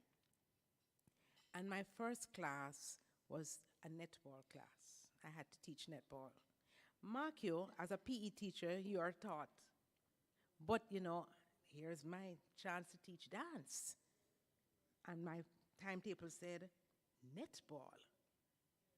Seriously? Well, okay, all right. I'm going to try, because that's what we do. It is what we do best. You're given something, you don't want to feel a failure, you don't want to let people down, you want to make sure that the money that was spent to educate you, it is being looked at properly. So, okay, netball, then I had to do swimming, then I had to do hockey, and no dancing. Okay. At the end of the week, I was just blown away. I didn't know what to do. I don't know where to go. I don't know who to talk to. And I sat under a tree where behind the PE department, lost. And the then vice principal of the school, at the time that school was a two-shift school, and the vice principal was like in charge of the second shift. And she walked past and she said, Miss Williams, why you look like that? I said, well, I've been thrown in the deep end and I have no lifeguard and I have no life vest. I am floundering. She said, walk with me. And she carried me to her office. And that was the beginning of my mentoring. Every other week, I had to go to her and report. And it made me stay in teaching for 43 years. And I have to mention her name. She's no longer with us, Mrs. Darlington, Norma Darlington. I don't know if anyone knows of Mrs. Darlington. She was once, as I said, the vice principal of St. Andrew High School. And then she went on to become the principal of Shorter Teachers College. She pushed me every step of the way. She encouraged me to do my master's. When I was going to give up, I said, I have no money, I can't. She said, don't worry, we'll work it out. And when she moved to Shortwood, the year after I graduated from university, UA, Mona campus, she called me and said, I need a PE teacher with your background. I said, but I've never taught college. She said, we'll work this out. Called me into her office, handed me some books. That's your summer reading. We start at the last week in August, that staff meeting. And that was it. She said, I'm just going to write my board and let them know we have found a PE teacher. I said, but Miss Dunn, she said, don't argue. And if I did not have that mentor to carry me through, I would not be standing here today. And I'm very serious. Because when you get frustrated in an area and you really don't have a plan B, the devil takes over. You get into all sorts of mischief. And when I moved on from high school and I went into college, so I studied, I went on to teach at Shortwood, I stayed in the program. There was one day I was sitting in my office and a young lady sat, there's a little patio out in front of the the PE department. And she came and she sat there. 2 hours went by and she said nothing.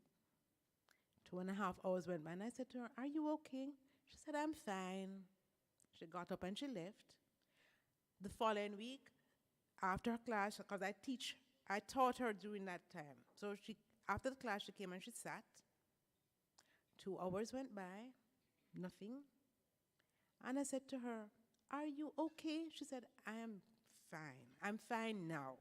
She got up and she left. The third week it happened, I said to her, why do you come and sit here every week after class and say nothing? She said, I'm listening to you. I said, but I'm not saying anything. She said, I listen to you talk to the other students. I listen to you talk on the phone. I listen to you talk about getting things prepared for whatever program is going to be happening in college. And I like what I hear. I said, then what is it that you want? She said, can I talk to you? I said, go right ahead. And I kid you not, that child started talking to me at approximately 2:45. We did not leave that office until 7:30. She just spilled her guts. And I sat there and said nothing. And when she finished, she said, "Thank you very much." And she got up and left. And this continued every week. When I was leaving to go and do my doctorate, it was the year before she graduated, and she cried. She said, "I have no one to talk to." I said, "You can always talk to the guidance." She said, "No, miss, I need to talk to you." And when I got to the States, she would call me every Friday evening. And we had a discussion on the phone, and then she would hang up. It was years later that she called me and said to me, "I need to thank you for being there for me. Because the first week that you spoke to me, I was contemplating killing myself. And after I heard how you addressed the students, you didn't cow them down, you didn't shout at them, even when they were not doing the right thing, you helped them to go through the process." I said, "I need to talk to you. So I want to thank you. You saved my life. And I want to also thank you for making me understand who I am. We don't know who we are saving. We need to learn how to mentor. How do we get students to transition from that high school level to that college level without feeling so overwhelmed?" We have a problem in Jamaica. And the problem is that we are not allowing our athletes, or student athletes, or even just regular students to be able to sit down and talk to us. We're too busy, or we don't think what they have to say is important, or they themselves have a problem talking because we have been conditioned. We have been conditioned from immemorial, slavery days, that to ask for help means you are helpless. We have been conditioned to also think that to give help means that somebody wants something in return. If I give you something, I want something in return. It is coming from our colonial past. Bob Marley talks about breaking slavery. Mental slavery is what we are still in. We have to change it. And how we do that? Dr. Rose, Olivia will tell you that it is a process that has to be done, and it is a process that is difficult because it's cultural. How do we change it? And I will call again on Marva. The dripping faucet. I talked to her about it. That dripping faucet. You know what that dripping faucet sounds like? It's irritating, isn't it?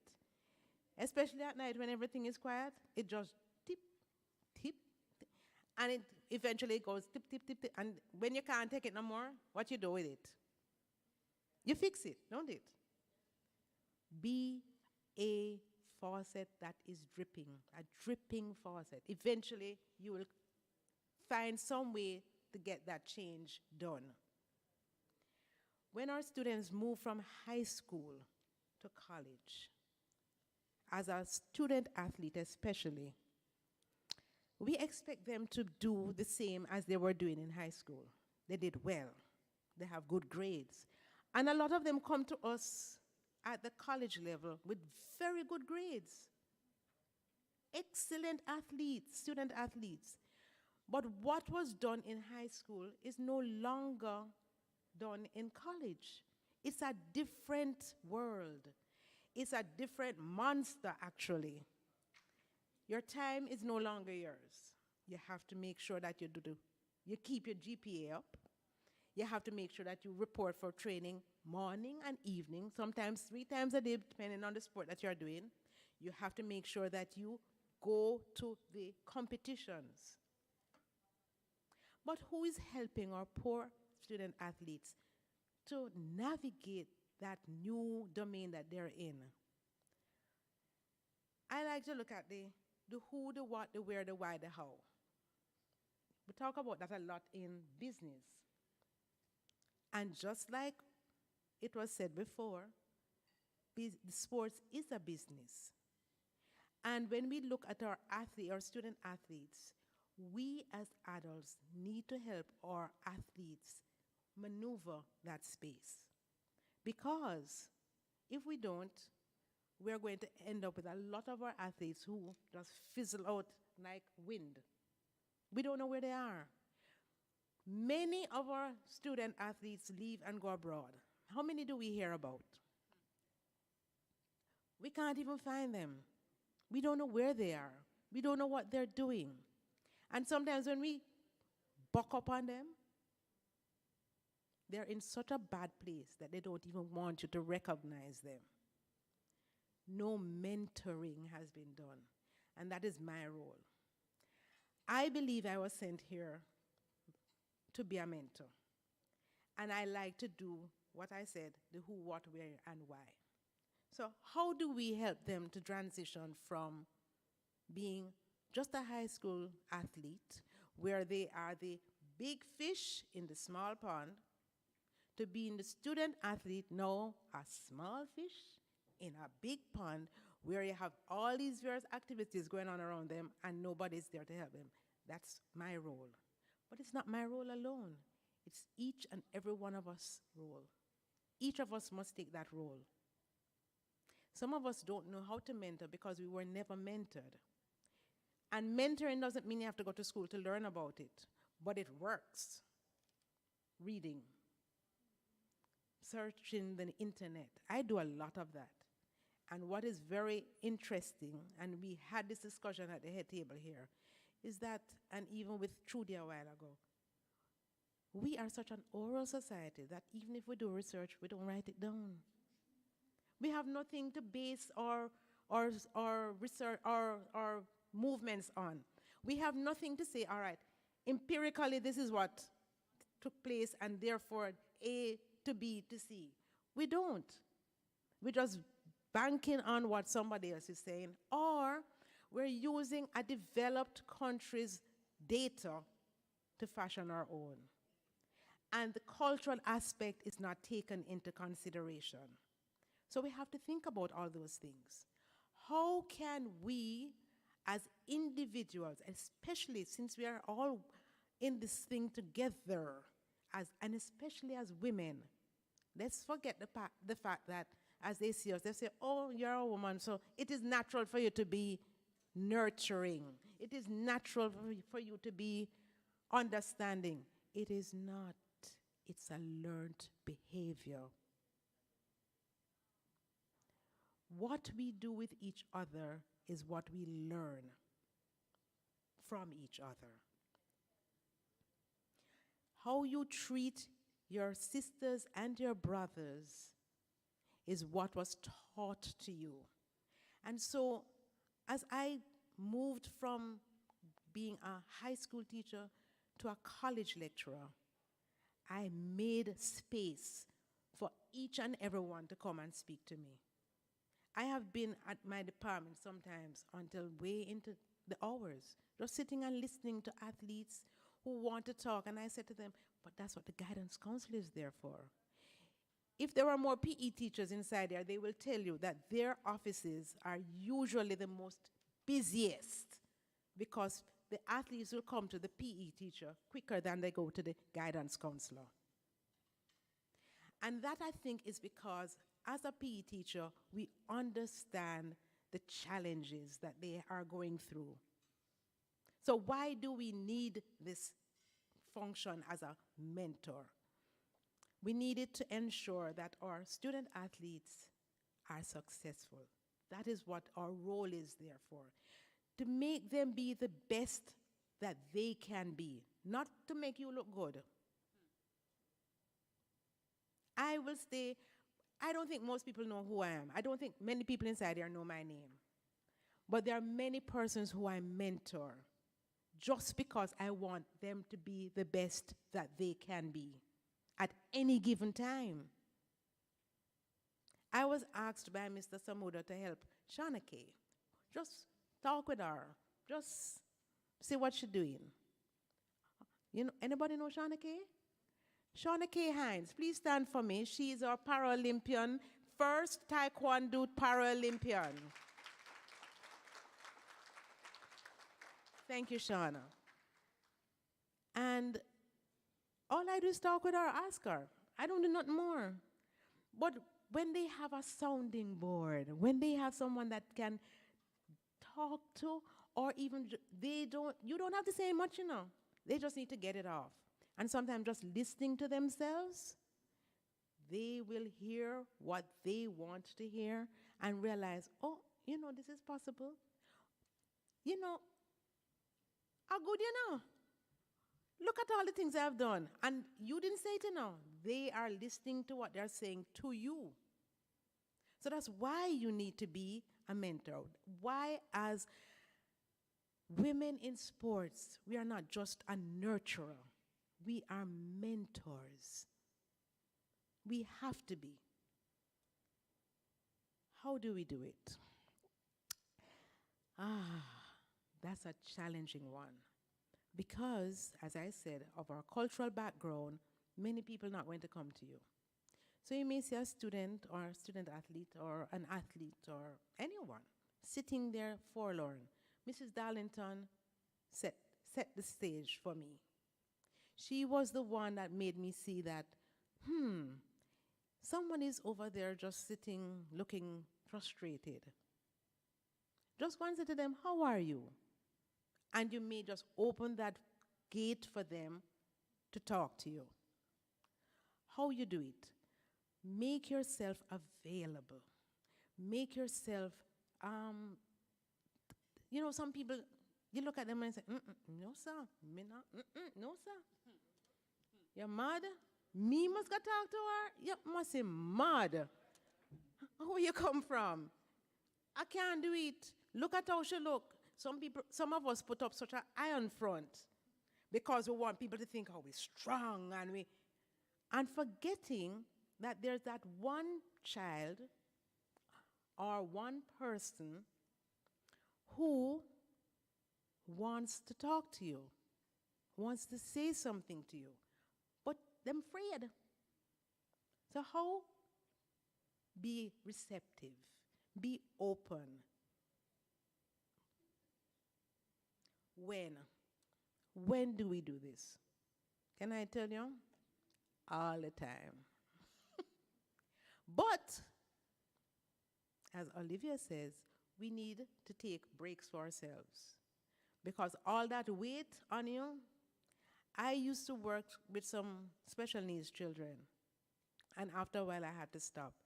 It's a little demanding. Mentally, physically, spiritually, it's demanding. And you have to take time for yourself, or else you go and get there too. So, in order to help, you have to step back a little. So although I say it's all the time, you need to know when to take the break. I consider myself an advocate for young children and for athletes because, especially for young children, I think that is where the mentorship should really start. We are forcing our young children these days to do activities that are seated a lot. I'm also a play advocate. Can I tell you, I think play is the best thing ever invented. And although we think that play is natural, there's a certain form of play that has to be taught. Because coordination and all that does not come naturally to some. We have to teach it. So playing in itself is a learned behavior. How you play, when you play, where you play. And I want to think that in our society today, our children are losing out on play. And because they are losing out on play, we're going to have a serious domino effect. Do you know, who remember when they used to talk about rough and tumble play? Anybody know rough and tumble play? It's it's a type of play, what we call like when you play last lick, or when you play tag, or things like that, where you run down somebody and you hit them right. And all of a sudden, it has been told that we can't play those things anymore because it leads to bullying. But you're taking those things out of the whole scenario means that our children will never learn to negotiate, to mediate, to understand each other placed in a different circumstance. So we're having a problem. Children come into school and they can't negotiate. What they do? Stab up each other. They stop talking to each other. You do me something. We're not talking about it anymore now. We just take out something. We shoot, or we stab, or we choke, or we haven't learned. And it's a hormone, that hormone that affects the fight, flight, and fight, that is developed during that rough and tumble play that we are eliminating. So that hormone is less used. And then what is happening? We can't negotiate, we can't mediate, we can't talk to each other anymore.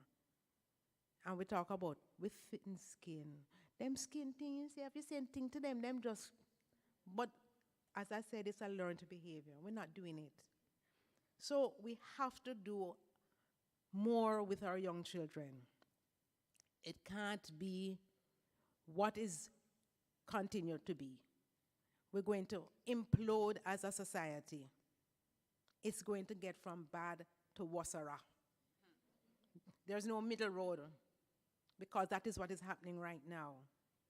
So I believe my role, as it looks at the educational value of our athletes or student athletes, or moving from the high school to the college level, is that we all have to play a part in it, and my role is to help them negotiate and navigate that space. I'm now retired. Let me rephrase that. The ministry has retired me for some years now, because I have reached that wonderful age of 60.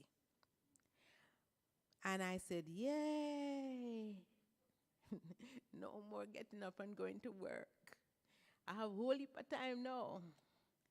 For those who are coming behind me, retirement means you have more work on your plate. 'Cause everybody come on, you're retired, you can do so and so. And if you are in love with what you are doing, you're not going to say no to some of the things. I love my role as a mentor. I love my role as helping athletes see themselves to be better than what others see them, and to be even better than what they see themselves as. I love my role as a facilitator of growth in all their domains. The holistic development of each student that comes in front of me is my responsibility. But we also have to teach our youngsters, and it has to start at a very early age, that their development, their holistic development, is also theirs to do. It can't be just me trying to help them. They must also take a part in it, play an important part in it. And then, of course, the environment, their family, their friends, where they're coming from, where they're going, what is it they want to do as they get older. Mentoring is important. And I did some research and found that we don't have any research done in Jamaica that we can find that speaks about this. We know it's done. We see it being done. But there's nothing on paper to help us to move to the next level.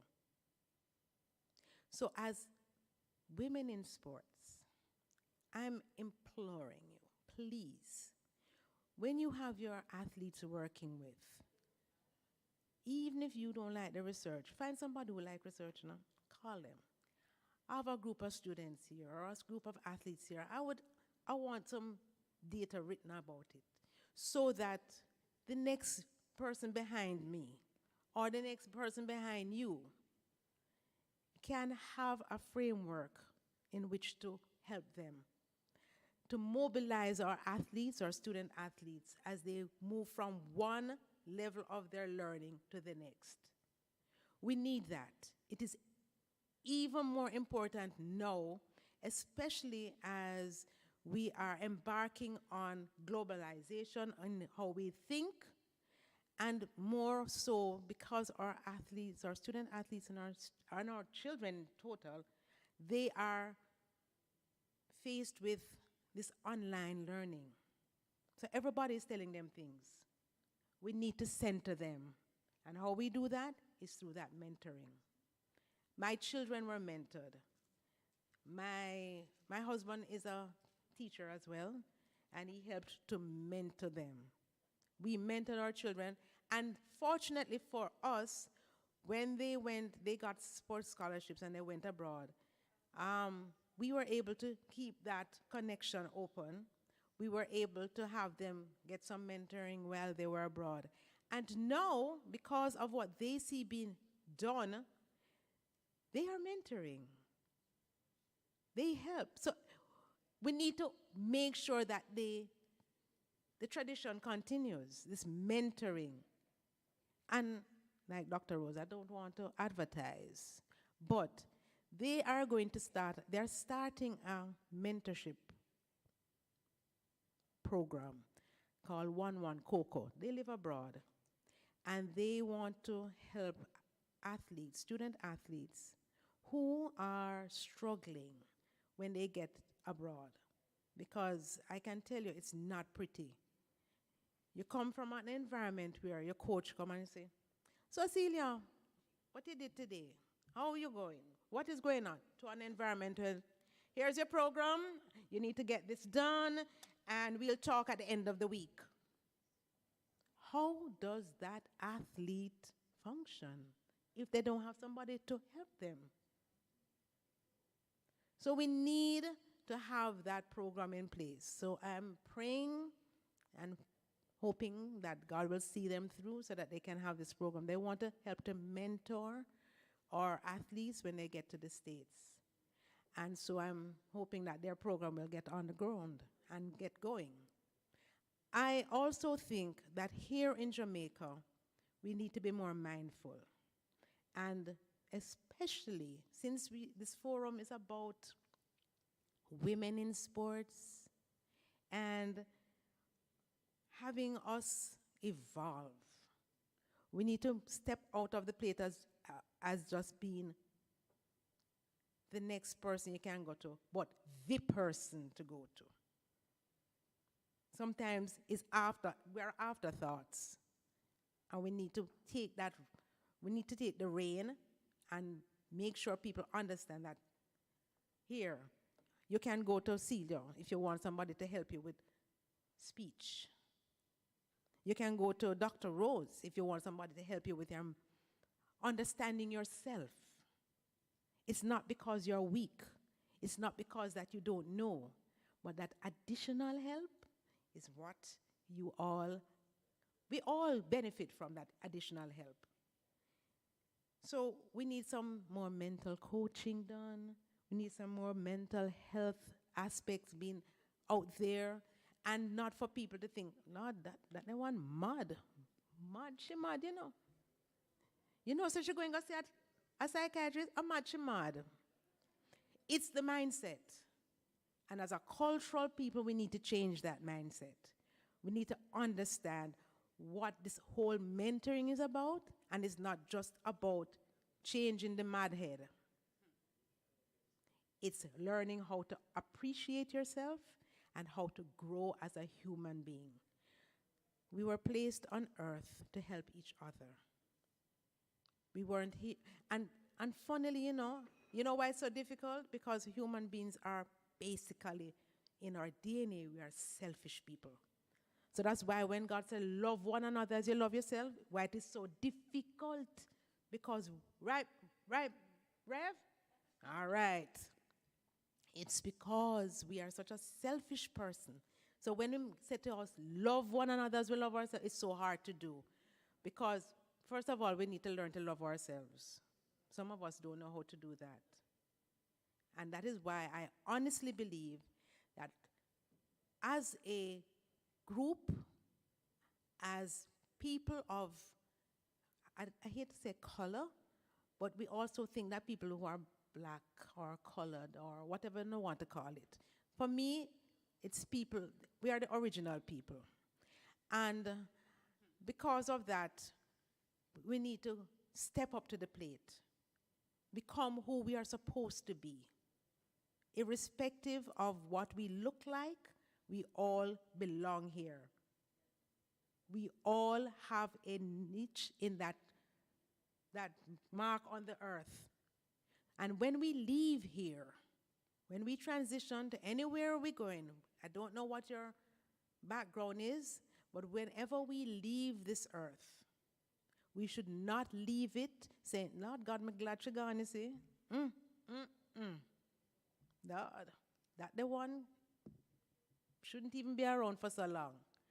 We should say, I'm glad I encountered that person because they made a positive impact on my life.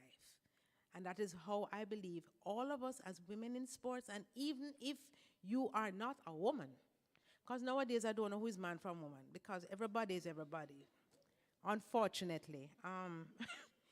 But regardless of who you are, who you think you are, you need to leave a positive impact. They talk about your footprint. Our digital world is of such that we need to leave a good footprint wherever we go, a positive one. And we need to expect the same from persons that we meet. So if you go out there and think negative of somebody, it's going to come back to you. So think positive. Smile even when you're hurting. Smile. Smile at the things that make other persons frown. And if there's something that makes you frown, leave it alone. Walk off and leave it, because it's not really worth it, because you're here for a limited time. We're not here forever. So when you need to get something done, make sure that you are thinking, how is this going to impact the next person? And then the what will come. What can I do? I am going to do it right now, right here, with the help of, and as the previous speakers spoke about it, we all need help. We need to help each other. And that's why this forum is so important, so that we can get it out there. We need to help each other. And you don't have to go to a school to learn how to mentor, but you need to be knowledgeable. So that's why when I hear Mrs. Bernard say that she reads a lot, it is very, very important. Reading is what we say fundamental. Fundamental. And that is my last word here. We need to just help each other and be mentors for each other, so that as we transition from the small world that we think is big to the big world that we become small in, we have somebody who we can say, hey, let me go check her, because I know she will give me something kind to say or something good to do, because that is what our role is here. Thank you.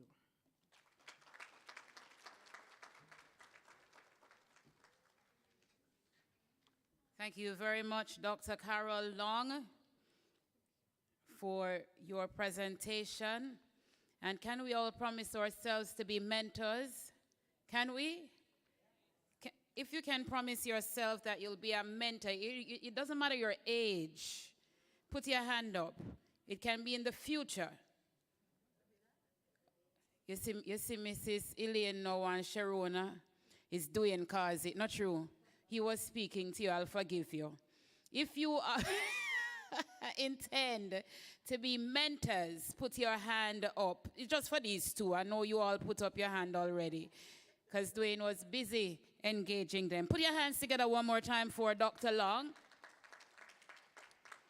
And let us make our sponsors feel welcome and special because they are in here. We have QMax. Give them a big round of applause. Jambisco Excelsior. No, I must ask on every time, man. Ensure. CariMed. Recycling Partners of Jamaica. They are on spot with us. They are our sponsors. We also have Tankwell, KLAS, J3As, and Sagicor. Put your hands together for all our sponsors. We're going to move down the program a little bit, and we're going to Olympians, because we have an Olympian here who is going to come and speak with you at this time. 2 times World Championships bronze medalist in the 4x100 meters in 1993 and 2001. She won gold at the World Indoor Championships in the 200 meters.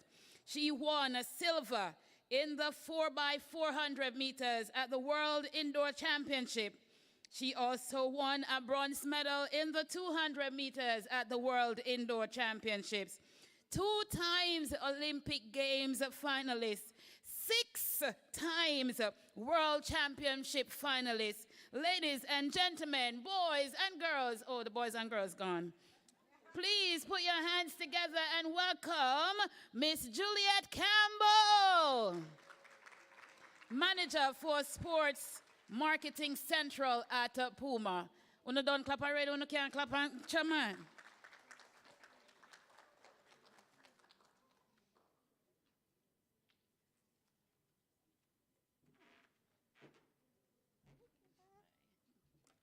Hello, everyone. All protocols observed. Dr. Long, I hope I'm able to follow in that footstep with all that vast array of knowledge that you just spit. No, I totally agree. So my job today is to discuss my role in sports, my current job, and the opportunities that are there for women in sports. So my position, as our nuns have stated, I'm Manager for Sports Marketing Central at Puma. My total association with Puma from being an athlete to being employed at Puma this year will be 25 years. So I've been there for quite a while. I officially started working with Puma in 2000, actually at the Olympic Games 2000, if anyone remember a lot of the stuff that was happening at the Olympic Games with the Jamaica team 2000, with the good and the bad, which we will take because there are lessons that we learned from. So that's where I actually got the go-ahead to start. And my first job with Puma was at the grassroots level, which includes sports development and recruiting. I'm not so much of a social butterfly. For those who know me very, very well, see me walk around, you'll think I'm a very social person. I'm not. I won't sit around and observe, but I will talk when I have to. So the recruiting part is something that I had to learn on the job because I was literally just thrown in the field to do my job because of my association with the athletes. Yes, exactly. So but the grassroots level of it, I totally love because I was able to deal with the kids from a younger age, coming up, getting them sensitized to brand Puma, what we offered, what kind of company we are, and that kind of thing. So transitioning from that, many years promotion coming along the way. And so now my current job, as I said, is Manager for Sports Marketing Central. So my main area is actually Jamaica, because Jamaica, when it comes to track and field for Puma, is our flagship country. So most of what you see that's happening around the world with track and field is tested, tried, and proven here in Jamaica first with our athletes, or associations, or organizations. And we do it for a vast amount of reasons. Jamaicans, we are some tough cookie. When it comes to track and field, we are the best in the world. We are tough, we're straight, we're concise, we're all of those good things. So if it works here in Jamaica, we know that it will work elsewhere. And then from Jamaica now, we branch off to the other Caribbean islands, which we currently sponsors quite a few among Trinidad, Bahamas, Grenada, just to name a few of them. I think Puma pretty much when it comes to track and field now controls the Caribbean. So that is what one of the areas that I am working in. The one that I truly, truly enjoy though, as Dr. Long mentioned, is working with the kids. I'm in charge of taking care of all of our high schools or sponsored high schools here in Jamaica, which Puma currently formally sponsors all the top high schools. And so I'm in charge of doing the majority of the work. Obviously, I do have my team. They're in Germany, but I'm the only one here in terms of formal employment with Puma, along with my support staff, Frano, who helps me to do the heavy lifting, the wharf and all that kind of stuff, which would be difficult for me. I do have those support staff, but so the high schools here, I take great pride in working with these young kids, mentoring these young kids, showing them that there are other avenues, how to go about trying to teach them the business of sports, how to be good student athletes, how to look forward to going to university if that's what they choose to do, the things that they need to do to get there, and how important the word student athlete is, because it's not just about athlete, because I'm not sure if you're aware, but it's a very minute percentage of these athletes that will actually make it to the next level. The best of the best that you see runs at champs will not make it beyond champs.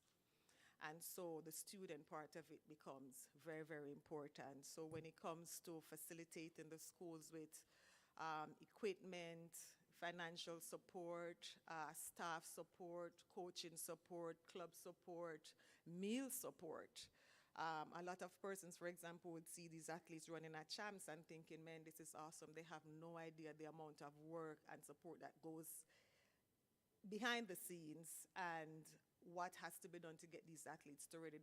A lot of these athletes come from very, very poor economical backgrounds. If they don't come to school, they don't have a meal for the day. And this is where Puma steps in to help and facilitate this we've been doing this since 2000, and it's something that we look forward to continue doing for as long as the high schools and Jamaica will accept us. Jamaica has now become not just a country that we sponsor, but Jamaica has literally become a part of Puma's family. It would be very, very hard for anyone or any shoe company, any brand around the world now to desensitize people's brain from Jamaica and Puma. Because they see Jamaica, they see track and field, they think of Puma, they think of Usain Bolt, regardless of us having top athletes that represents other country, but at championships, major championships, it's all Puma. Our team shows up and everybody's trying to figure out what are the Jamaicans wearing, what does their uniforms look like, and they literally come, can we have this, can we have that? And Jamaicans are so proud, we never want anyone else's stuff, but they wear ours. And so basically that's my job in a nutshell of what I do, along with brand representation, obviously our logo, and there are tons of stuff outside of track and field that Jamaica sponsors and donates to and does. It's not in the media so much because we're so track and field centered in people's minds, but in terms of social development, upliftment, community development, health, well-being, even for individuals, we spend millions per year in helping outside of track and field. So we do invest in the development of people in general in Jamaica. And so, yeah, in synopsis, that's what my job is. So now in terms of the jobs that are there for women in sports, it is so vast, but the percentage does not reflect the jobs that are there for women. Right now, if you look in sports, in executive positions, 20 to 30% of the people that works in these sports are women, but they're mostly in administrative roles, not in the real professional roles of coaching or management or executives. They are there, we just don't do it. It's a male-dominated genre. Sports is male-dominated, but that does not mean that there's no space there for us. During the course of my training for Puma, I started out as a contractor. So I had contracts that I was not a formal employee. Now I am, but then I wasn't. I started out on contracts, and during that process, I got registered and became a sports agent. Oh my God, it was one of the toughest things I've ever done. Because when I went in, there were women there, but I did not realize that they weren't female bosses. They worked for the men. And I went in as a female boss. On technicality, because our best up to today, our best decathlon, Maurice Smith at the time, finished school. And he needed an agent. Winning NCAA, breaking all these records, no one would pick him up because he's a decathlete. He could only compete once per month or every 6 to 8 weeks because of all the events that they train for. They have to get time to recover, so they don't make as much money. And so he came to me for help. And knowing at the time that I started working for Puma, so he needed a contract and he needed someone to represent him. So I said, fine, I'll help you for a few months while I find an agent for you, because obviously from being on the circuit as an athlete myself, I knew all the agents. And so everyone that I sent to him is like, no, Juliet, I don't like that person, or personality won't mesh. I don't like the way him talk to me. Not knowing that his intention all along was never to go anywhere, is to have me to help him. So after a year, I said, Maurice, you have to go. I'm retired. I want to stay home for an entire year. I want to sleep, eat. I don't even want to jog for a year. Just I want to stay home. And he's like, no, you have to help me. And obviously, after that, 13 years later, Maurice Smith got me managing him, and that's how I started. But when I just started, I realized then I was no longer this nice athlete that everybody went, oh, hi, Juliet. Now I became their competitor. So now the table flipped, and it was the worst thing trying to maneuver my way through this field of dominant men in the business. Anyway, my mother didn't grow no fool or punk, as they would say. So I stood my ground. And my 3rd year in the business, I ended up being the 3rd best agent in the business. I represented some of Jamaica's best athletes at the height of their career. Melaine Walker, when she was winning gold medals, Hansel Parchment, Josanne Lucas from Trinidad in one World Championship game. I had 2 medalists in one race. My roster of athletes was superb. However, the downside of that was not sleeping to stay on top.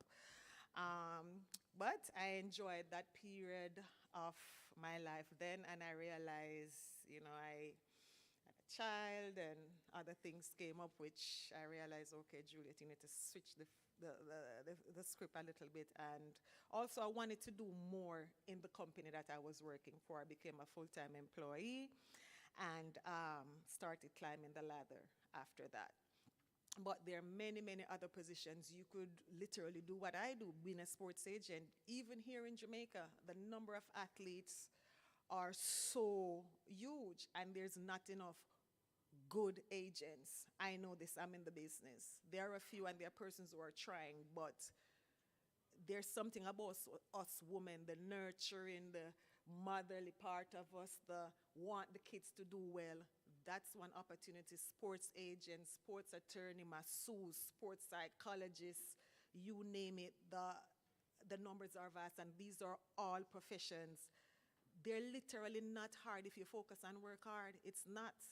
They're literally, to be a sports agent, now in track and field, which is the area I could talk about because I'm vast about, you literally go and study the test. You must know the sport, because you have to know the rules so you don't break them. And you study the test, and you find your client and you work with your client. They're meat promoters. There's no cut and dry. If you run 10 flat or you run 9.95, you're getting in this race. No, it's about relationships. That's how being a track and field agent works. You could have the best athletes in the world, and I have a group of athletes, and I am friend with the meat promoter. You are not. Guess what? My athletes are in. It's just how the business works. NFL agents, there now comes NIL.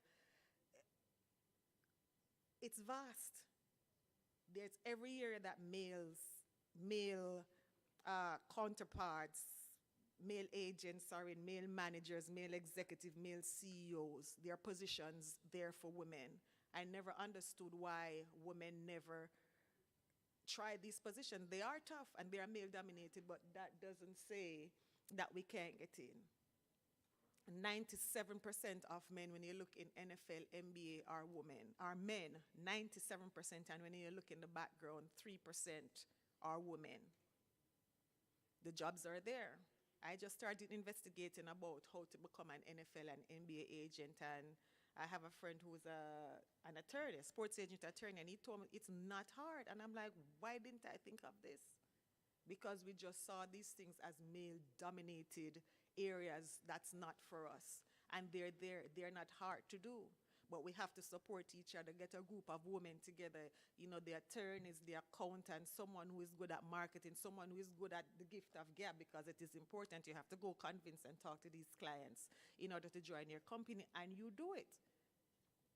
You do it as a collective team. You do it as it is there. It can be done. So don't look at this as, oh, it's the men's sport and we can't do it. It is there for us to do. We are women, we are strong, we are formidable. There are things that we can do. And every area of sports, we have some of the best female coaches, are the highest paid college coaches in the US now, and they are females. I have a vast collection of after champs, my phone, I literally had to turn my phone off on Sunday. Coaches all over, and they're all looking for the female athletes.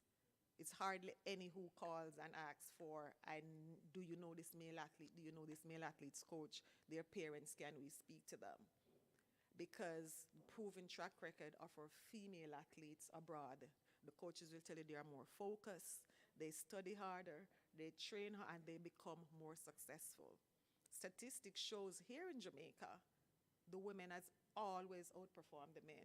Even in university, I remember attending a conference at Micah some years ago and heard about the statistics of men compared to women that graduate from university, 70 to 30. I was like, what? That can't be right. I had no clue. And that's what it is. So women are very much in demand. It's up to us to step up and jump in these positions that are there for us. But every position is needed, from the coaching, the sports massage, the executives, the managers, the field managers, and these are positions that are well paid. You go in the NFL, the percentage is 3 to 5% of millions of dollars. You think about getting one contract for someone for $40 million. All you need is one to start, and they're there. So there's no position, regardless of who you are, regardless of your disability, regardless of what. Once you can talk, it's your brain. That's all it is. I'm fortunate to end up in the position that I'm in because, I don't know, it's God alone. I literally finished my career, my track and field career in university, and I signed up with Nike. And I finished being, I think, number 1 or number 2 in the world at the time, and the contract that they gave me. And the other thing is know your worth. Know your worth. At the time, they weren't giving Jamaicans a lot of props, even though we were running as fast. And it came down to marketing, because yes, we were being sponsored, but we weren't being put out there. We had shoe company sponsorship, but the visibility of what Puma is now doing with Jamaica was not happening. And the contract that they gave me, I was upset with my agent. I'm like, there's no way. I'm worth way more money than this. He's like, I shopped you everywhere. This is what they're giving you. And I said, okay, let me run for something instead of running for nothing. But my plan, this was not it. There's no way I'm staying here. So I think after 2 years, I said, I'm not going to sign this contract for this entirety. I needed to be shorter than this, because I knew that there's no way I was going to sit in an athlete career and run for this amount of money. And I went to Mizuna. I remember I went to Mizuna and stayed in Mizuna for 1 year. And my first national team for Jamaica, I made as a junior at 15 years old. I'm not going to be bashful about my age, just to give you some timeline. I'm now 52 years old. But I made my first national team at 15 for Jamaica. Then after college, so I went out at 21, and I've been around Puma since I was 23 years old to today. So, and they have taken care of me, paid me what I was worth. let me tell you something. This company, I say to athletes all the time, yes, you must look at the numbers. And I did look at the numbers, but there are a lot more in the contract that you need to read. Because you don't want to sell yourself out for $1 and a 10-year security. So look at the numbers. My company is inclusive. They treat the athletes very, very well. They take especially the Jamaican athletes. There's an affinity in our heart from Puma for Jamaican athletes. If you find one Jamaican athlete that has anything negative to say about Puma, and I'm literally not bragging, you please bring them to me because some misunderstanding has happened. That's our bragging rights when it comes to Puma and our athletes. You hear them talking about, female athletes getting pregnant and losing their contracts. Not us. All they have to do is say to us, listen, I am pregnant, fine. When you have your baby, we continue. Never. Surgeries, we will never, oh, they're no longer with us, they're not performing, contract done. Never ever, and we never will. So I say that to say, please do not close your eyes on these positions that you think are male-dominated. They are not. They're open for everyone and for all of us to get into. Do your research, study the area that you think you'll be good at. If you think you need help, go and farm up, get a group of us, very able and intelligent women. We get together, put things together, and we must support each other. That's another thing that we do not do. We have to support each other. There's enough there for all of us. There's more than enough for all of us, so let's do it. And so, thank you.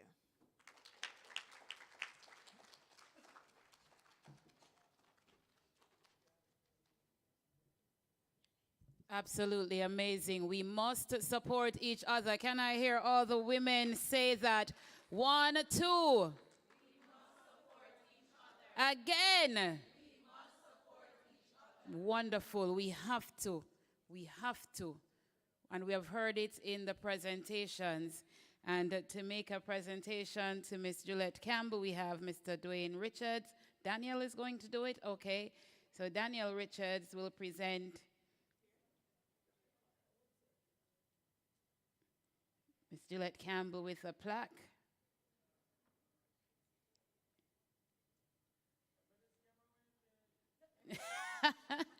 Turn it around, wonderful.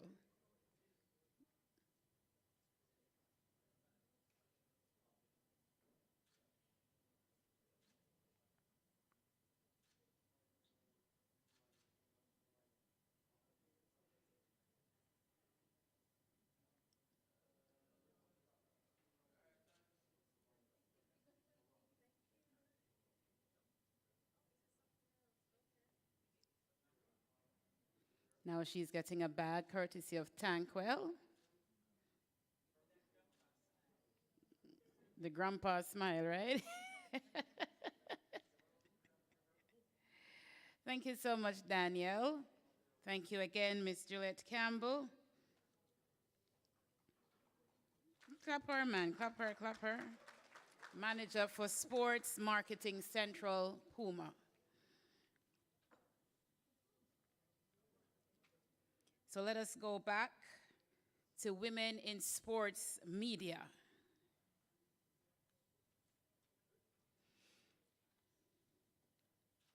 She ran in the 400 meters, 100-meter hurdles, and the 400-meter hurdles. Now she is press officer for the Reggae Girls. She is a sports journalist, an anchor, and host, and analyst. Ladies and gentlemen, she won the 2020 Jamaica's Sports Journalist of the Year. Please help me welcome Ms. Trishona McGowan, presenting on transitioning from athletics to media. Give her a big, big round of applause.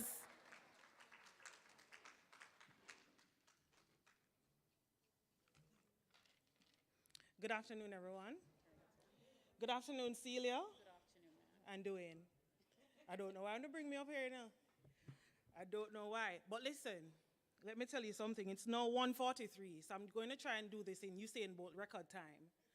because Liverpool is playing at 2 o'clock, and I miss my team for nothing, respectfully. But it's a pleasure to be here with you all.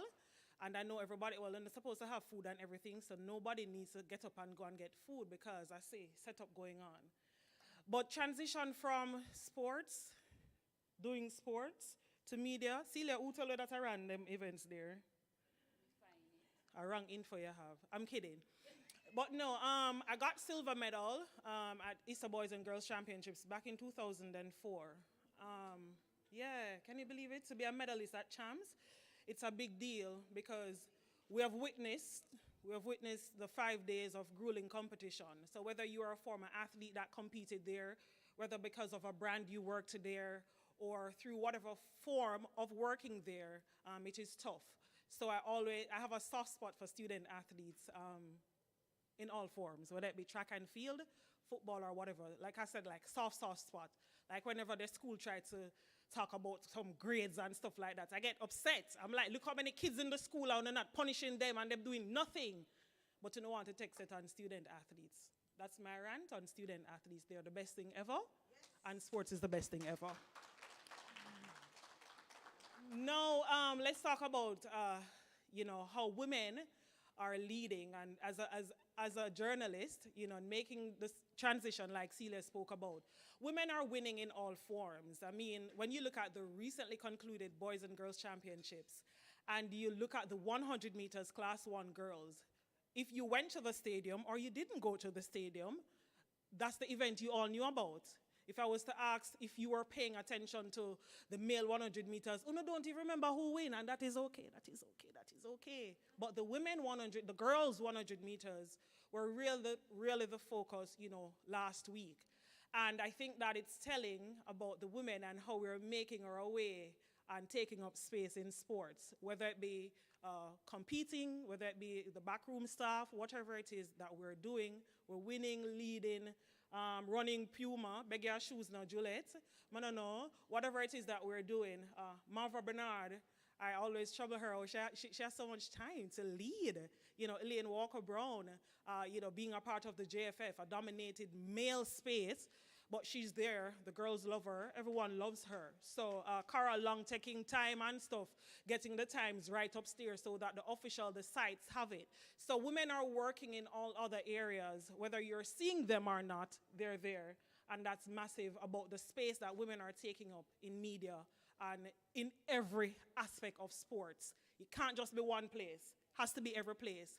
And we have to look out for each other.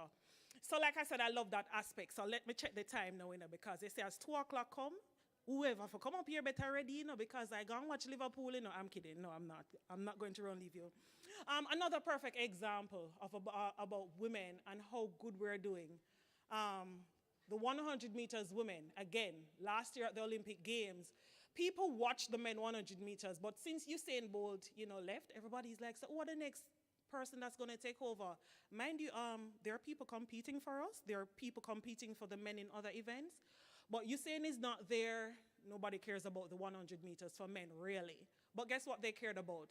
The women's 100 meters, Elaine Thompson-Era, Sharika Jackson, Shelley and Fraser Price, and all other women with how well they're doing. It wasn't just our 3 Jamaicans. The event was the marquee event. And not only because our Jamaicans were winning, but because of the times that were being run by the women. And that's important. The women, we watched for most part because of Shakari in other areas, whether to see Jamaicans are going to beat her or what she will do. So like I said, the women are really rising, and we're rising in different ways. I know personality is a really big thing. And people used to say, oh, but she's not this enough or he's not that enough. But we're making our way, and we're doing what we ought to do, whether it be through times or competing well. Now to other things, no. We're the footballers inside here. Oh, right? So the last time, like I said, I will get to the whole fine print about women in media. But from a woman in media, these are the things that gets you excited. These are the things you can go to your male counterpart and say, what we not doing at that event here? What we not do? Yes, not to diss the men or the guys competing, just saying that the women are really stepping up and they're showboating, and we love it. So the Reggae Boys last qualified for the World Cup in 1998. Now the campaign has ended for our current Reggae Boys team not being able to make the World Cup. Love them just the same. It's tough being out there. It's really hard for you to just get up and beat teams and make the World Cup qualification. But guess what? The Reggae girls made the World Cup in 2019. They dropped out in the first round. Nothing wrong with that. Nothing wrong with that. We got there. You have to start somewhere. But guess what? No. Last night at Savannah Park, the Reggae girls had a 5-1 victory.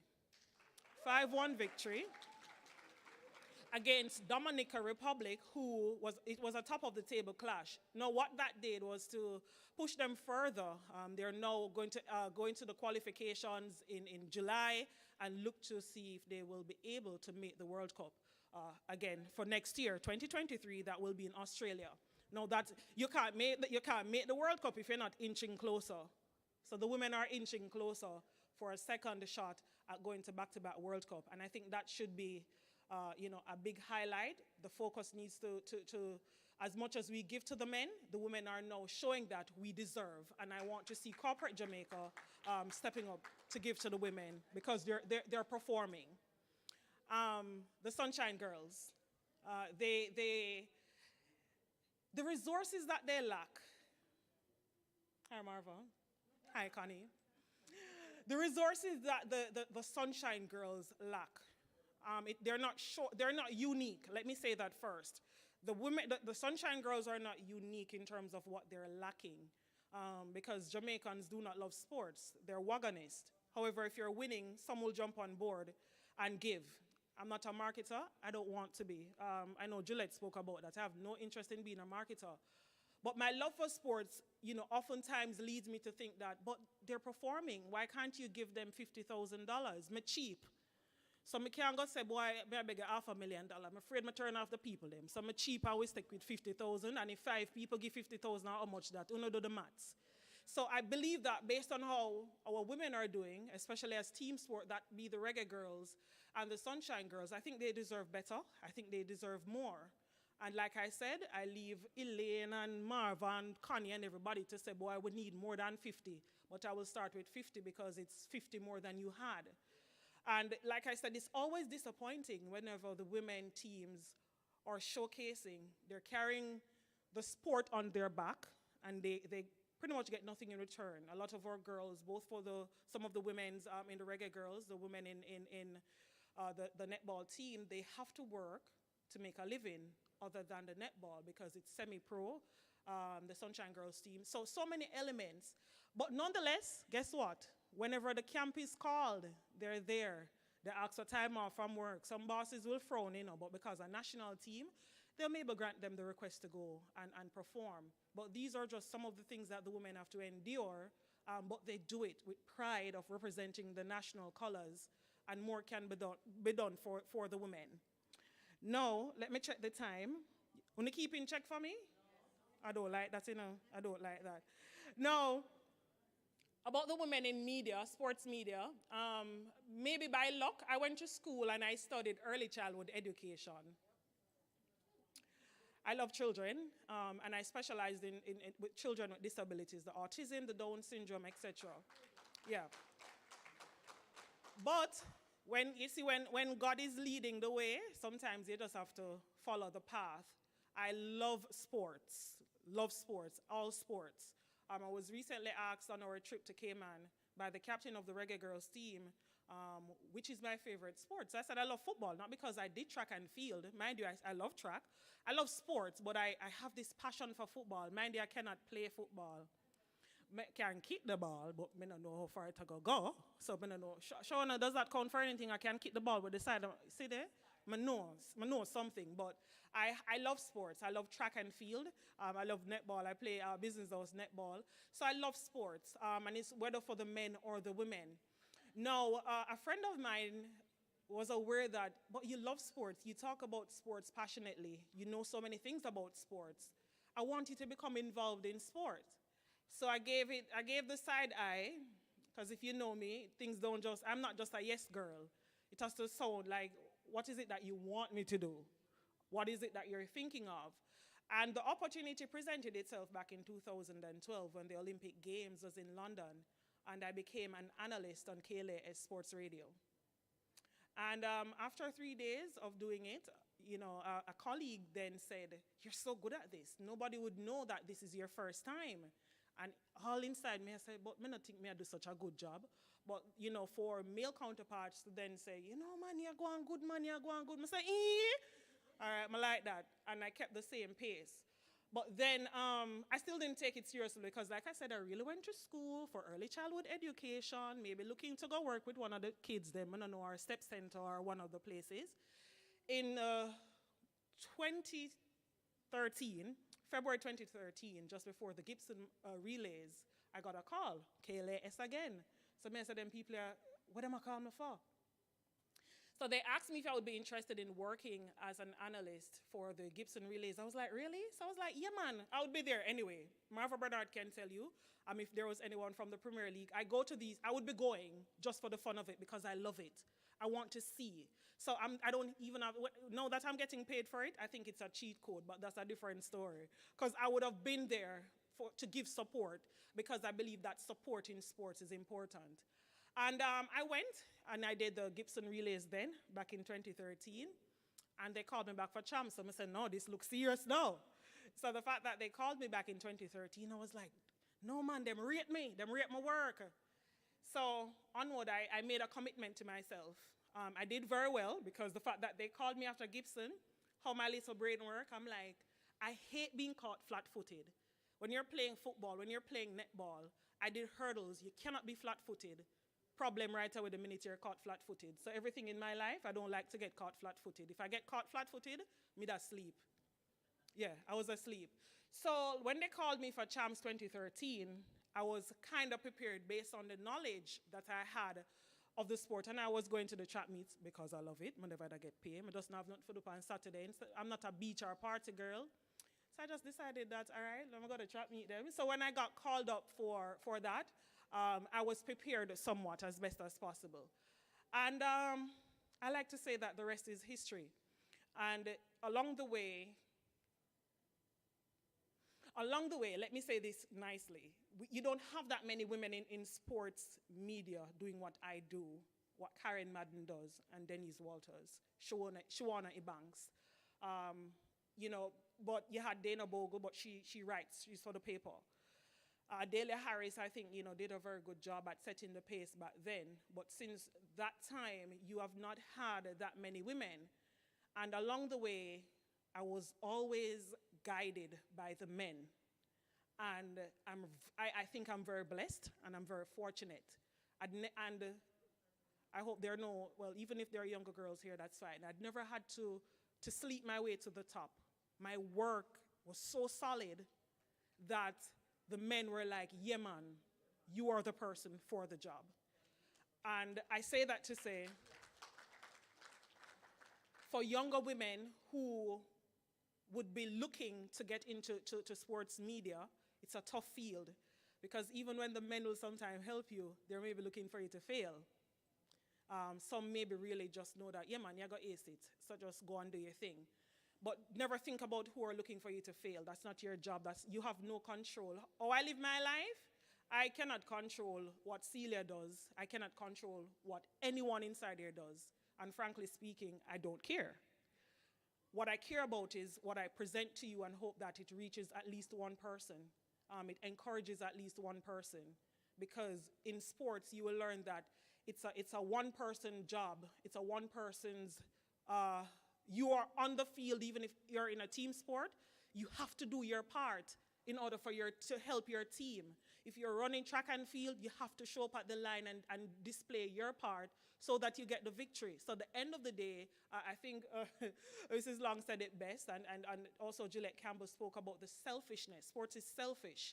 And let nobody tell you otherwise. Too many people want to be friends when you're on the line. When you're on the line, you have no friends. Treat your job as such. When you're doing your job, you zone in. You get the job done. So when I got redundant in 2020 from TVJ, and people kept asking, you okay, you okay? I'm perfectly fine. I did my job. They had to cut numbers. The pandemic is on.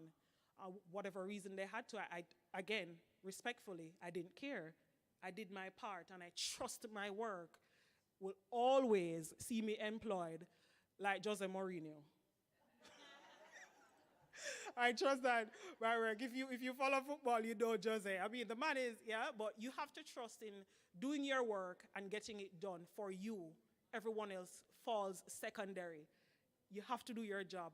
On the track, do your job. On the field, do your job. As a manager of a team, do your job. As the president, do your job. It's all always on you. And I think that for women, we do very well, sometimes, let me say that, at doing our job.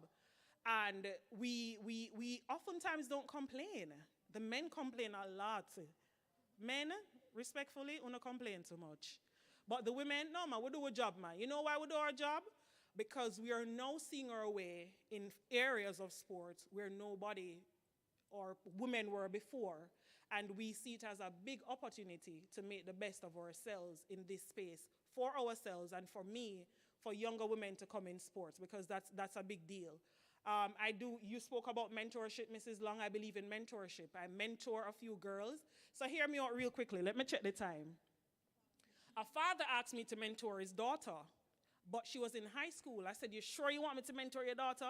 He said, yes. I said, I don't want to mentor your daughter, and she's finished with high school. He's like, why? I said, no, you're going to put her out.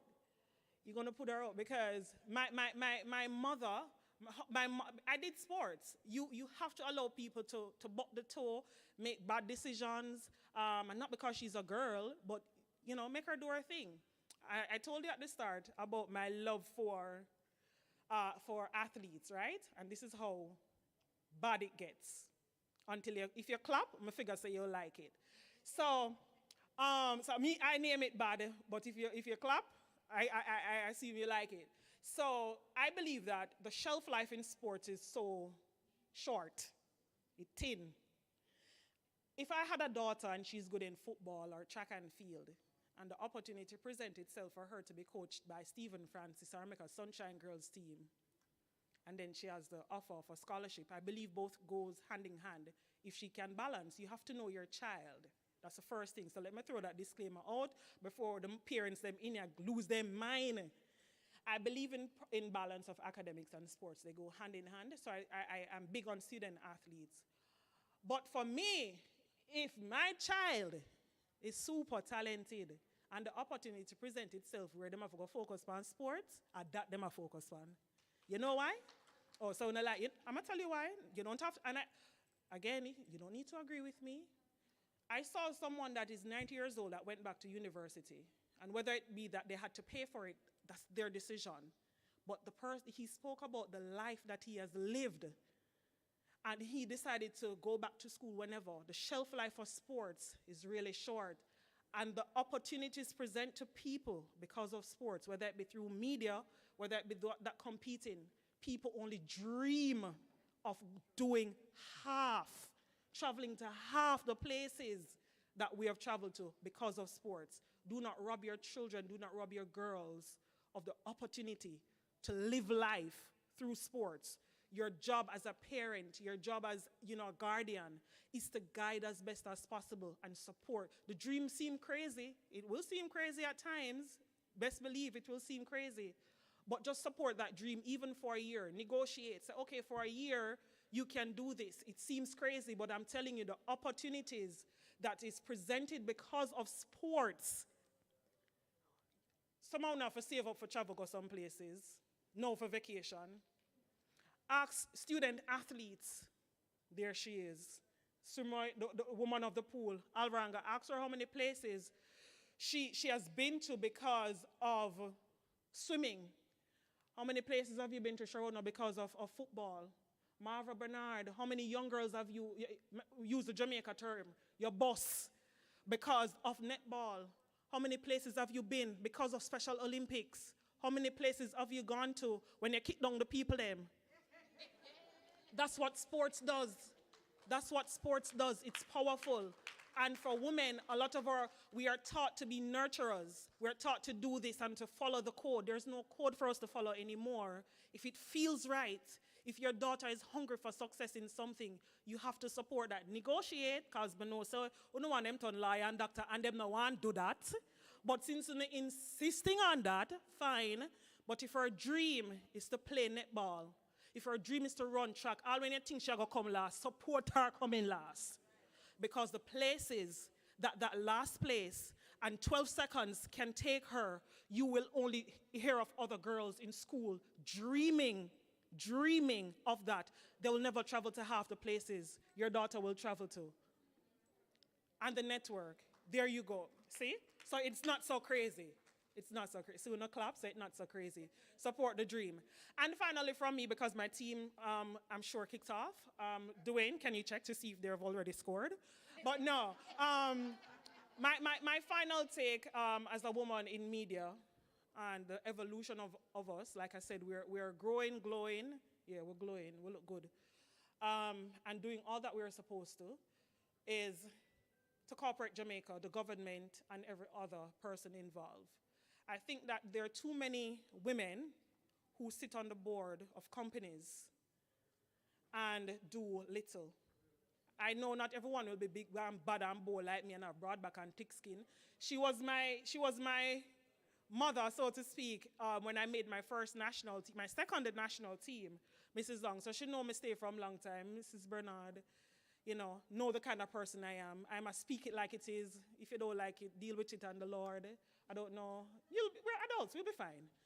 But as women, I think that it's disappointing when I check companies and I hear that, that is Celia Walters sit on the board. Mr. What you mean by she sit on the board? She like the third in the chair or she first in the chair? When I hear that a company as a woman leading the chair and she does nothing for women's sport, I lose it. They do nothing. Disappointing. But make one school, one all-boys school, or something come beg some money, them run and give it. I don't like that. I don't like that. Because I think that the women, we have now earned, we are doing all the work necessary that is deserving of what the men are getting. And whether that be in media, whether that be in management, whether it be on the field of play, we deserve. And I just want corporate Jamaica, I want the government, let me leave that part there alone, to do more. And it's not just for women's sports, it's for sports in general, because one helps the other, right? One helps the other, because if you give an association money, look who will trickle down to it. We know we might get the check, you might get the check, Ilian will get the check, and your Excelsior come now, Ilian, see that check for $500,000 for the girls.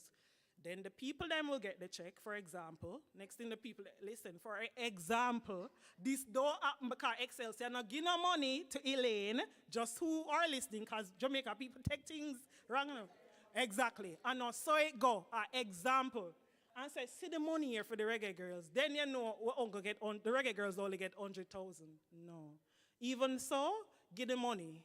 Liquor will trickle down to the women's sports because they're deserving of it. The women in the workplaces, the corporate companies, and the other sports areas take up space. So what you have to say, and all when voting time comes and them vote you out, guess what? You can't say it with my chest. What you going to do about it? When people push you out or something, when people push out women out or something, don't make it big because you sit down in the third chair and said nothing, I would be upset if you fired me for doing nothing.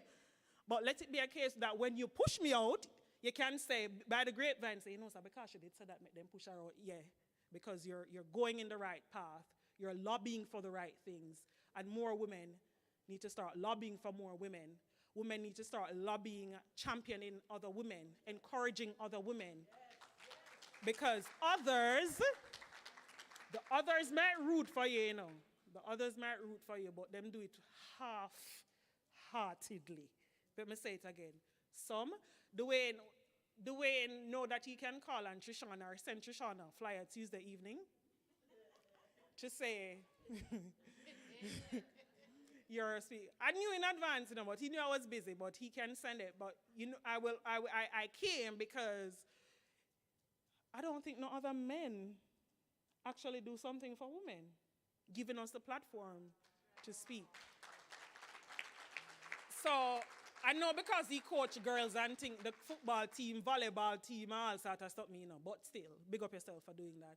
So ladies, my final take, and to the men, hi men, keep encouraging the women because like I told you, since 2012, every step that I've made, I've been encouraged and given the opportunity by a man, and I'd never once slept with anyone to achieve anything, so I have to big them up. And to the women that I've worked with in media, they too, I think, those who know me, Karen Madden, that reads the sports news on television, Jamaica, very good colleague. We are team A and B. We're like tag team. She's doing something, I'm rooting for her, and vice versa.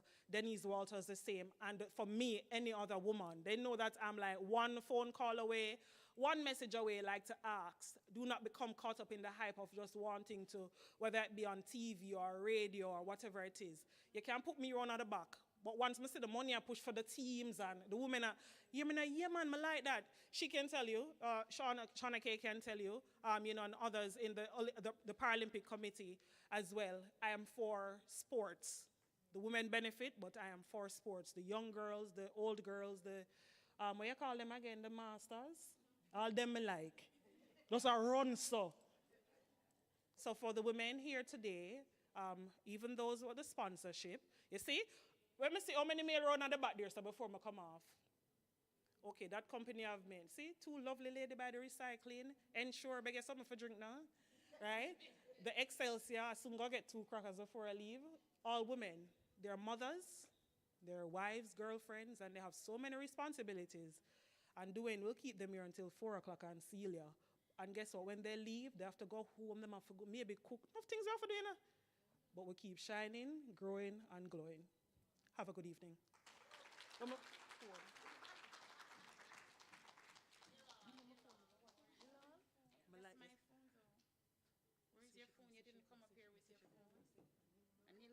You're watching Mrs. Walters, you're watching football, Mrs. Walker Brown, sorry. So a presentation, the score. You didn't come up here with a phone. I have a Steve. So let us welcome Alison Dexter, Marketing Manager at CariMed. Put your hands together for her and wave, make everybody see you. Dwayne is about to say something. Shoshana engaged all of you. That's not a question, that's a statement. That's why I asked her to come here. She don't mince her words. She says what she means and she means what she says and she gets to the point. Shoshana, thank you very much for coming here today. I know you're going to go watch Liverpool and I hope them get 6 love, but... Oh, you're staying here? Oh, good. All right. So, collect your things and we'll talk some more later.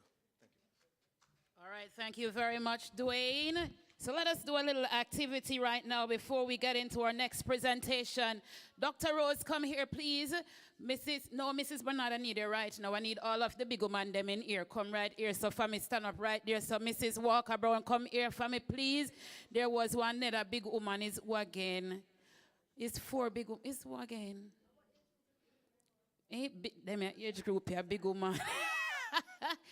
Is who again? No, she's not so big. Who? Oh, Mrs. Kang, come here, my love. Thank you, my love. Me know there was a next big woman. Mrs. Kang, hurry up and come because the program must go on.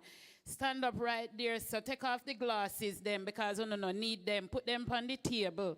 We're going to do a little something with these big... No, my love, me no want to fit dance. Take off the mask, ma'am. Dr.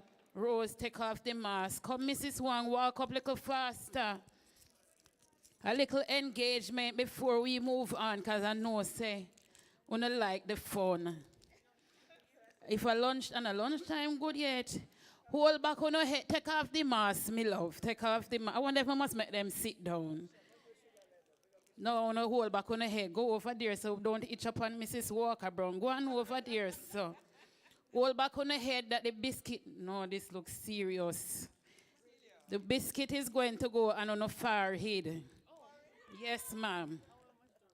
Take the biscuit from me. Hold on, don't put it yet. Hold the biscuit. It's best that way. Who you think is going to win? The biscuit. Hold on, no man. It can work.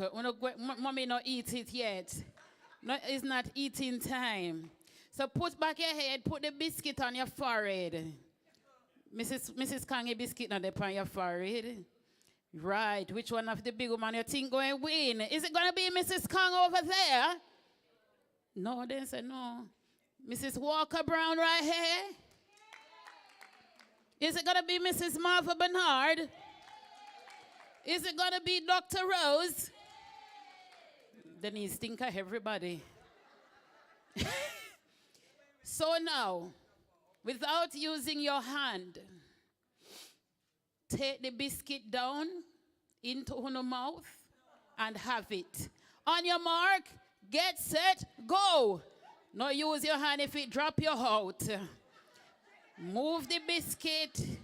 And the head can move, you know, but make sure so the biscuit, hey, Dr. Rose have it on her eye. Come, Dr. Rose. And she'll try get it down in the mouth. I know Auntie Martha would, hey, she moves her hand, you're out. You use your hand. You're out, Auntie Martha down in the nose. Yes, no, Hillian Walker. Yeah, she out. Yes, Auntie I know Mrs. Kang biscuit things and see him, please. Auntie Marva have it pan her eye, they no wanna box it, yes. Watch Mrs. Kang over there, sir. And it go in your mouth, yes. Twist up the jaw, yes. Oh, Lord. Mrs. Kang, your time, can look like a 1-1. It no come off a fear for it, me dear. Hey. She a shake, aye. Come down in the mouth, yes. Come down all the eye in it. Yeah, yes, it move little, yes, yes. Come now, right, good job, yes, mama. Come down now upon the nostril, yes. Carry it down the whoa, in leany head, whoa. Hi, Lord have mercy, the eyelash a blink and I carry down the biscuit. Oh gosh, she'll get little instruct. See that now, see that. Ah! Give them a round of applause. Oh, my word. Boy, I like this. I liked it. They moved all the way down. The closest winner is Dr. Rose, but I don't know what she used her hand for. And drop it in her mouth. So that was good. Give them another round of applause. The big women inside here. So we're moving again, and we're going to women in football. She played football back when many perceived football as an unworthy game for a lady. She also served as a referee. She created history when she became the first elected president of the St. Catherine Football Association. She's the chairman of the JFF's Women's Football Committee. Ladies and gentlemen, help me welcome Mrs. Elaine Walker Brown to the podium, president of the St. Catherine Football Association. Louder, louder, louder.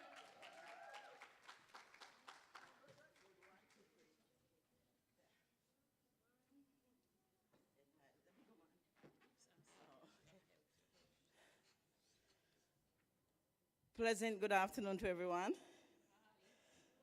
Hi. Well, my job here is to tell you how I got to where I am today, being the president of the St. Catherine Football Association. And it's a very, very easy task because I love sports. I'm a senior sports officer for the parish of St. Catherine with the Institute of Sports from 19 long.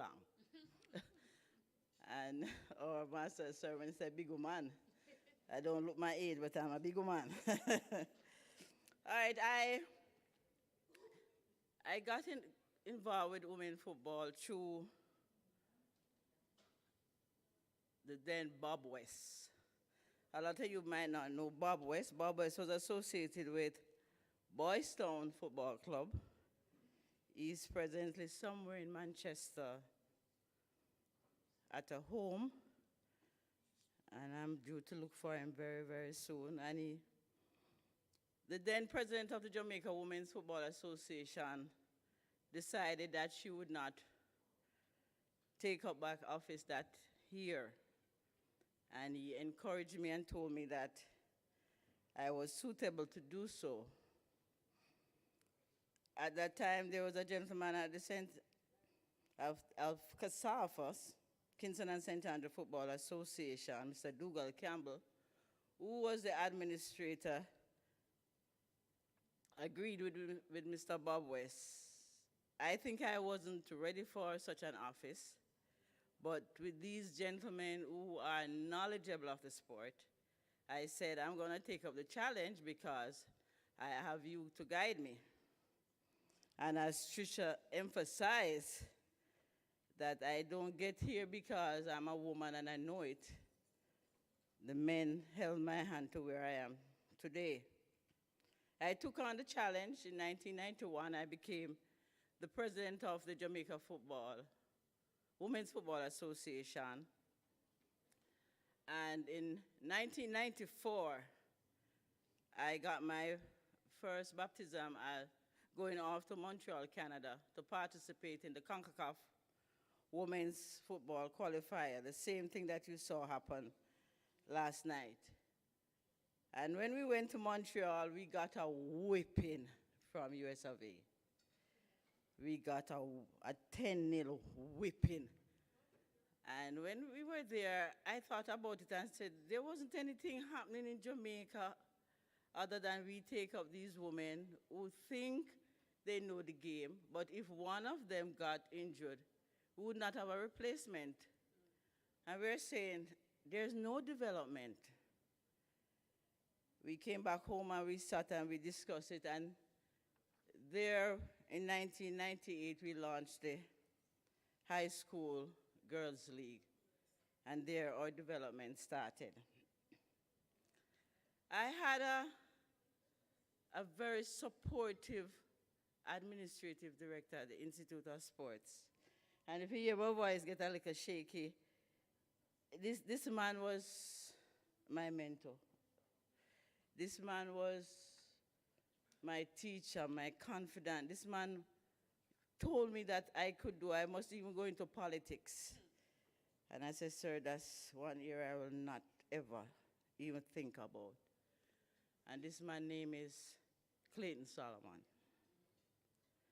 And when I speak about Mr. Solomon, I've lost him.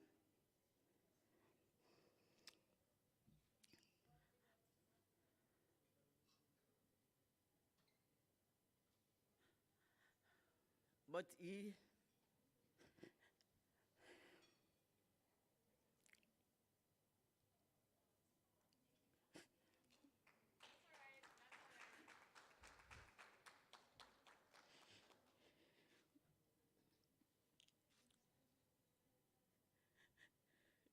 should be here today to see who I become.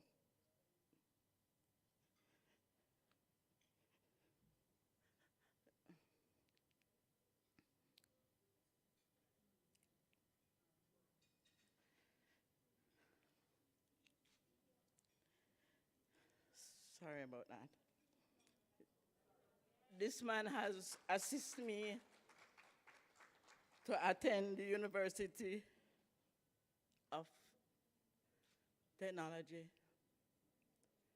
because I gained the love for sports, but as Ms. Bernard says, we have to read to get to be good administrators. There are some of my lecturers here when I was at UTech, and we all become good friends. So there's so much persons that have contributed to my development to where I am today. I have two women's football, and for those who know, it has been a rough task as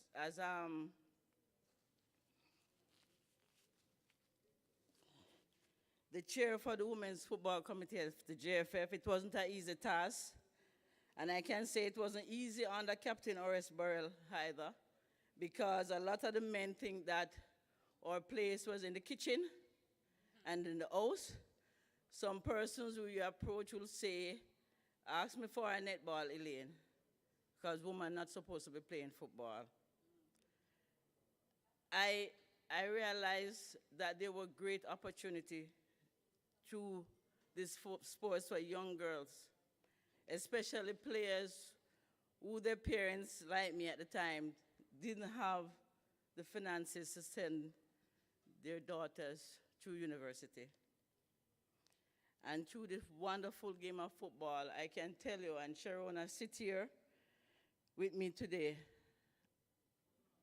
as a former under-17 national captain. I know a lot of you didn't know that. Sharona, that sits right there from Glenmuir High School. And when I see Sharona, and they can tell you that I'm very strict. I'm very, very, very strict. I'm happy and I'm so proud of what the girls has achieved. We get females to focus on academics so that they can be able to take up scholarships. And I stand here now and I can tell you that I can tell universities that we have no players now, because once we identify one, they are gone.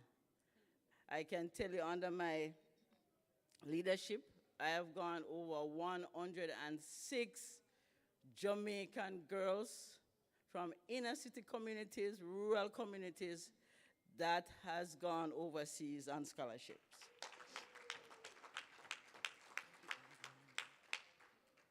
I'm committed to the task that is ahead, because what we have achieved in 2019, I can say that I had asked God to help me to ensure that before I step away, I can say that the reggae girls or the Jamaican female footballers has achieved one major objective and qualifying for one international tournament.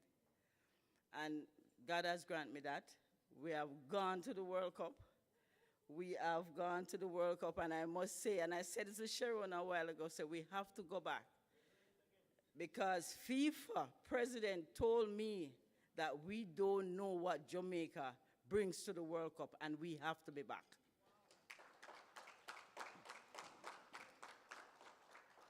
So as you see our young ladies out there last night, it's not easy. We don't get the support what the men have gotten. But one of the things that I can tell you that they are dedicated, they are committed, and that they are growing into beautiful women and representing the sports, open up the market for the sport. So my job is not finished yet, because what has happened is that I have a lot more young ladies that want to be a Trudy Carter, want to be a Bunny, want to be a Brown, so we have to ensure that we give them this opportunity. I must say in 1998, I became a referee, Clayton Solomon again, and I've refed right up to the A-League. I wasn't this big. I was like Olive, Popeye, Olive. I was like that. And I've grown into football. I've been in football in every aspect of the sport. So if you look where football is concerned, all I didn't do was medical. I did everything. I've grown from a spectator right up into administration. And it has been great for me. It has been hard. I just reminded Sharon, I've been called names, I've been accused, but the life that I live speak for me, and I'll continue to help these young ladies. One of the things I said to them, said, your parents can't afford university, so you can do it. And let mommy and daddy don't worry. Just do your schoolwork, and then the sky is the limit for you. And I'm very happy. In 2017, I was approached by a gentleman from the Federal Football Club, and he said to me, Mrs. Brown, what do you think of becoming the president of the St. Catherine Football Association? I said, no, man. No, man. And he said, yes, Mrs. Brown. I said, all right, let me think about it. I've spoken to some persons, because I must tell you that football has taken me places. I can't tell you. Ask me where I don't go, but don't ask me where I go. I've traveled the world, and I couldn't pay any of the airfares. I've traveled the world. I've been on committees, and I told the young ladies, sometimes now they don't see me, and I said, the same way you are excelling is the same way I'm excelling, and it's because of you I am excelling.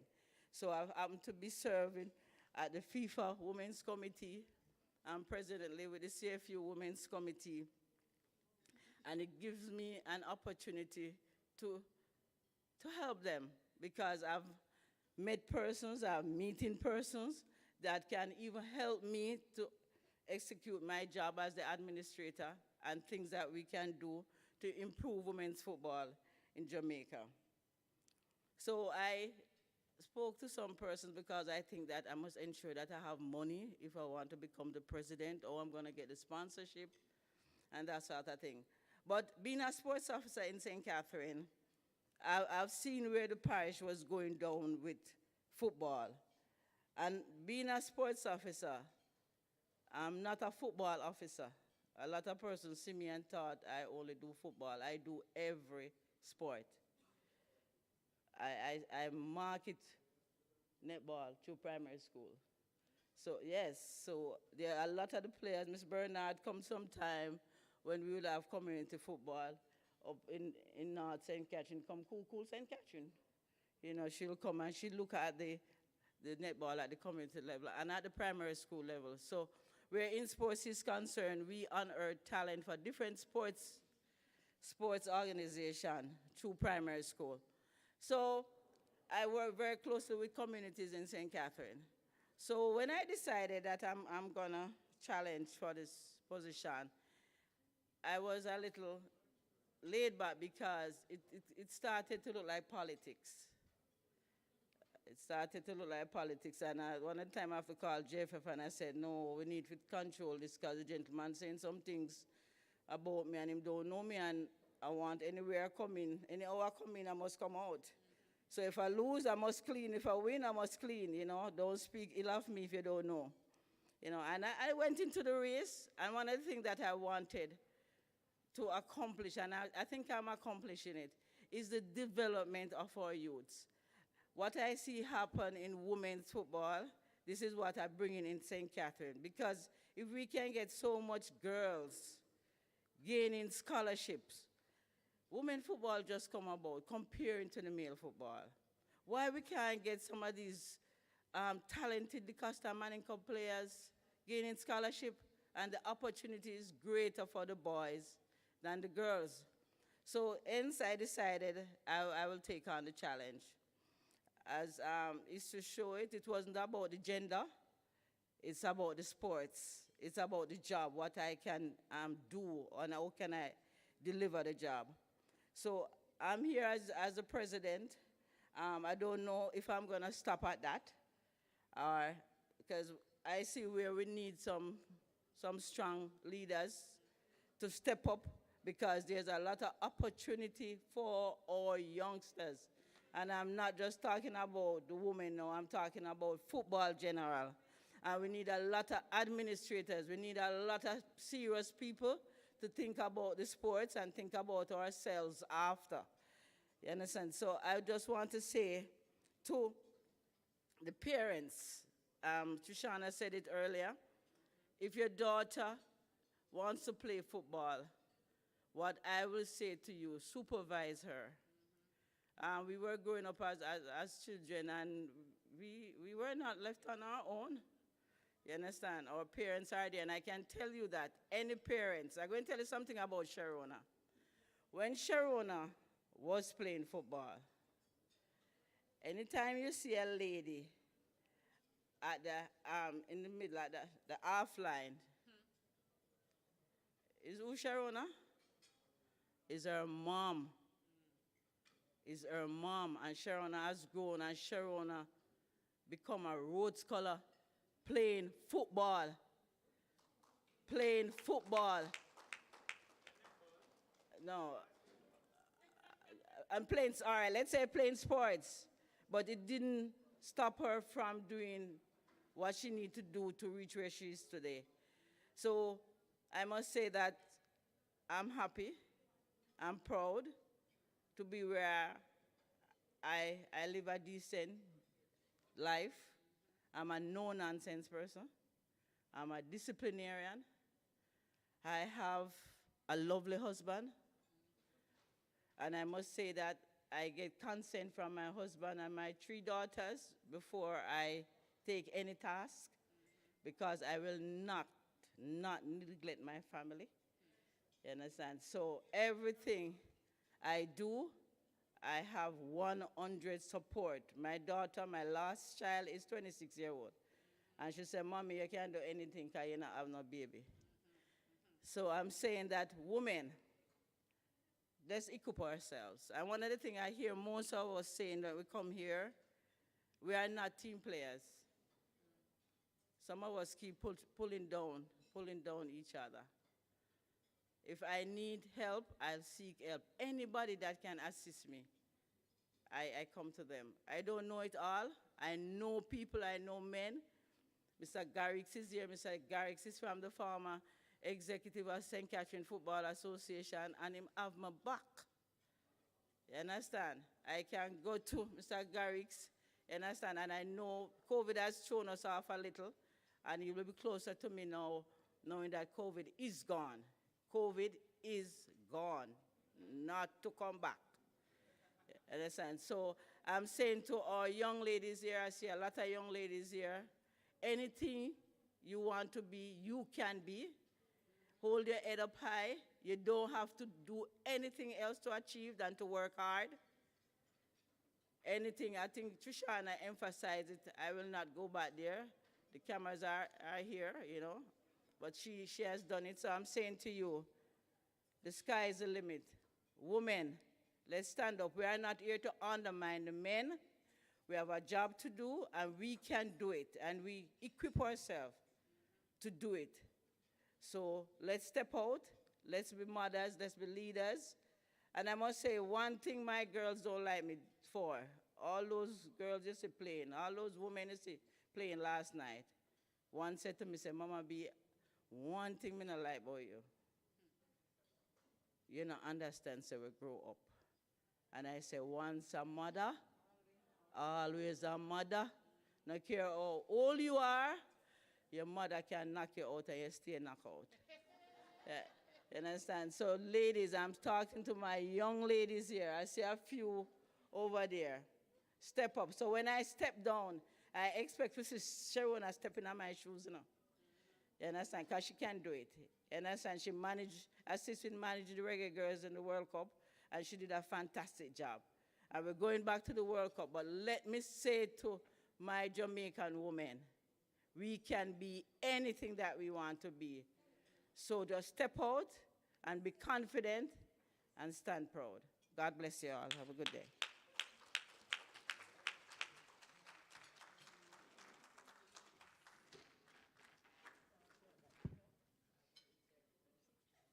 Thank you very much, Mrs. Elaine Walker-Brown.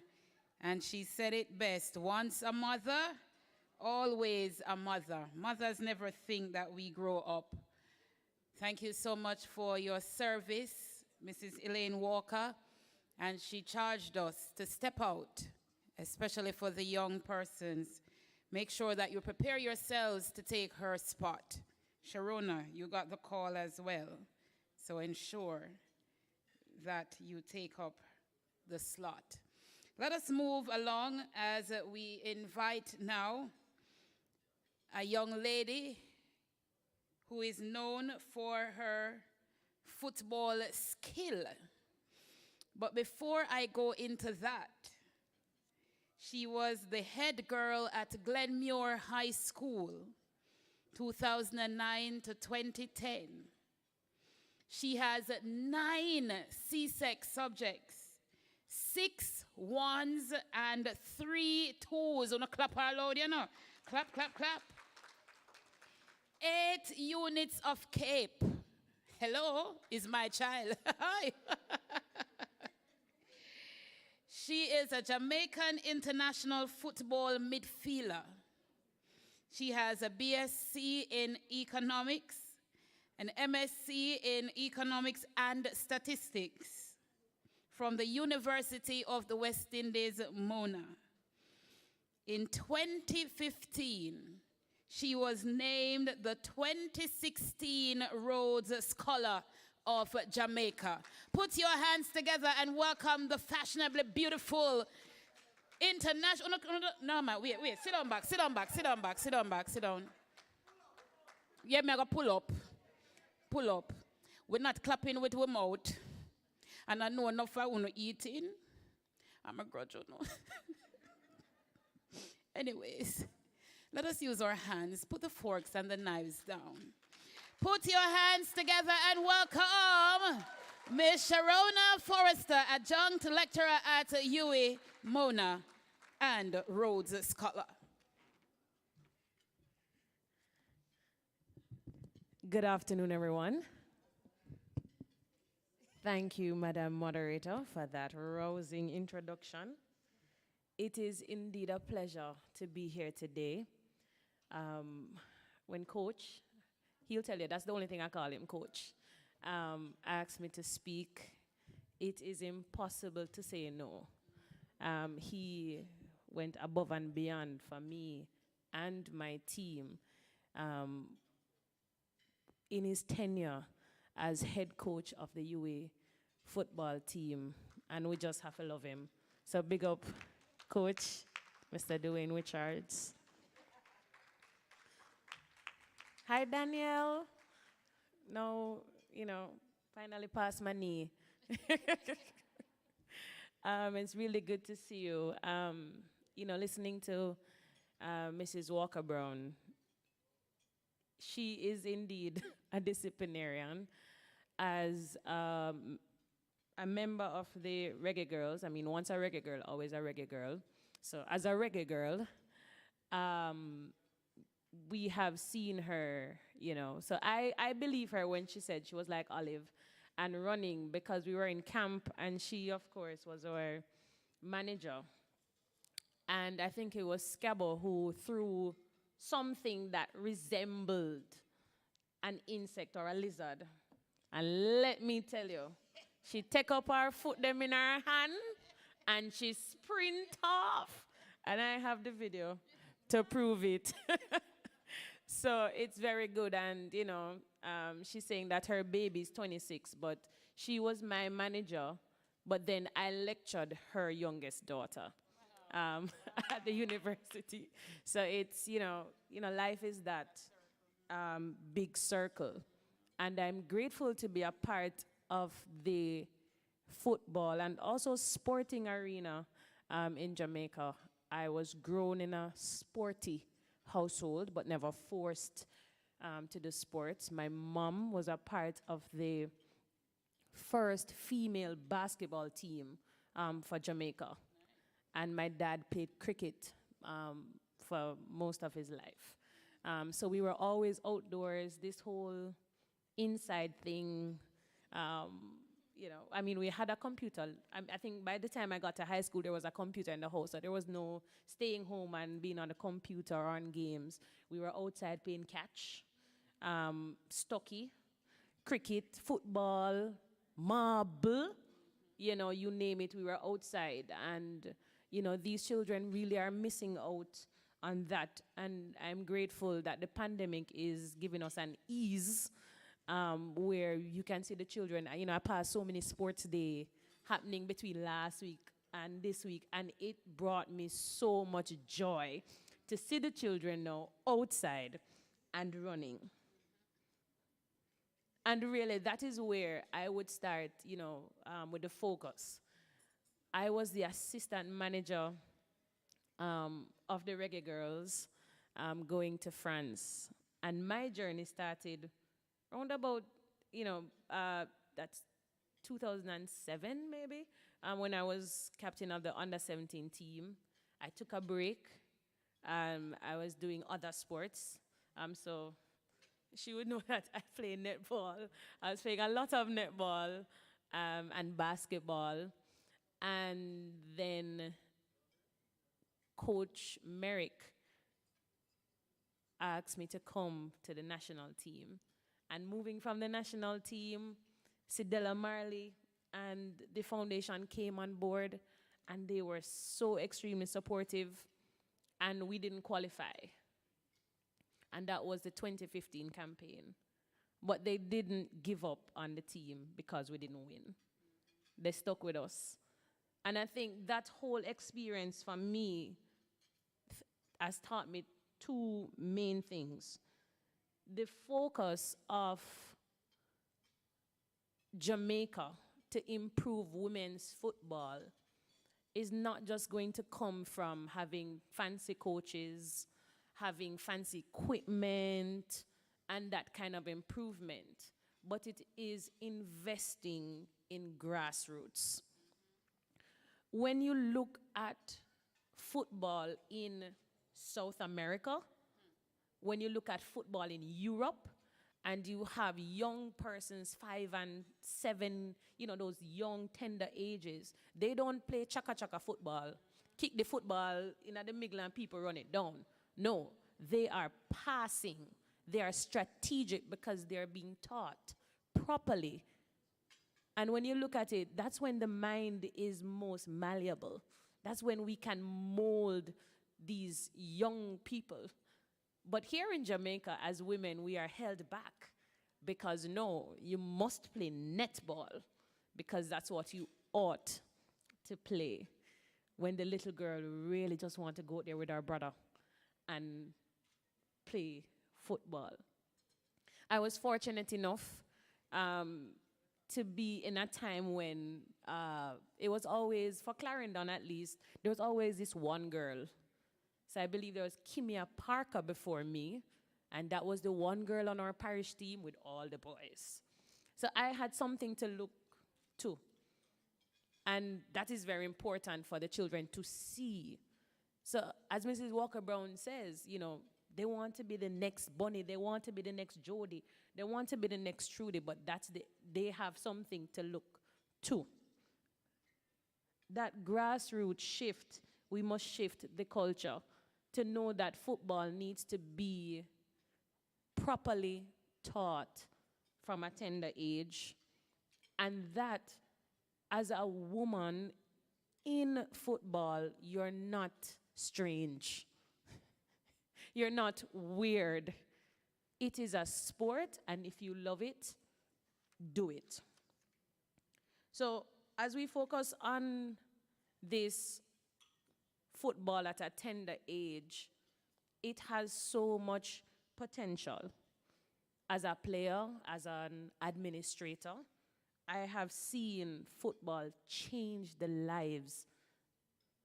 I've seen sports change people's lives, moving them from that little boy in Trelawney to this big man who stands on top of the world. He can go anywhere he wants in his private jet, and that came through sports. It's a status changer, and it's a wealth creator. But until we tap into it and invest in it properly, just as with music, it's not just the doctors and lawyers who need the support as they're going through school. And the other presenters spoke about student athletes. They too need your support. because it's a serious industry that Jamaica is sitting on this gold mine because we are naturally talented. And that's the formula that we have seen work for Jamaica. We have the children, they do well in school, we send them off on scholarship, but then they come back to play for the national team. But why do we have to send them off? We don't have it. The Premier League was sponsored for years by Sherwin Williams over a decade. And then Sports Development Fund did a year, and then COVID. COVID was a sponsor for the last 2 years. So you know how that competition went. There are talks of it restarting, but we're still uncertain. And Trish, you are right on the money. No matter, it's so hard to comprehend. The netball team has been third or fourth, not in the Caribbean, in the world for years. I mean, maybe, let's say all my life, and that's 30 years. All right? And they struggle to struggle. This struggle is real. Yet still, if there was a male netball team, I mean, yes, I'm sure they would get more, it would be easier for them to get. They don't get, right? I wonder why they don't get. Stereotype. And that's what women get. So we shouldn't be playing football, so we shouldn't get money. And we're winning. And we're winning consistently.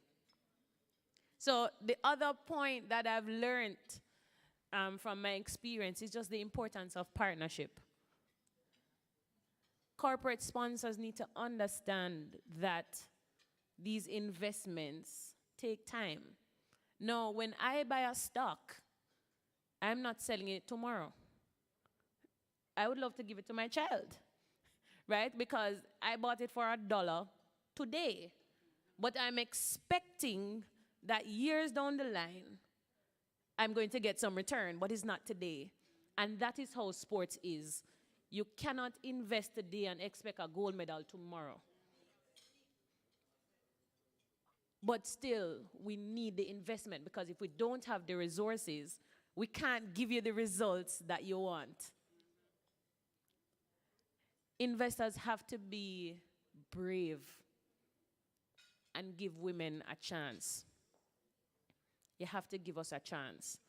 Without your sponsorship, it makes it 10 times harder to do well for you to jump on our wagon. So hurry up and jump on.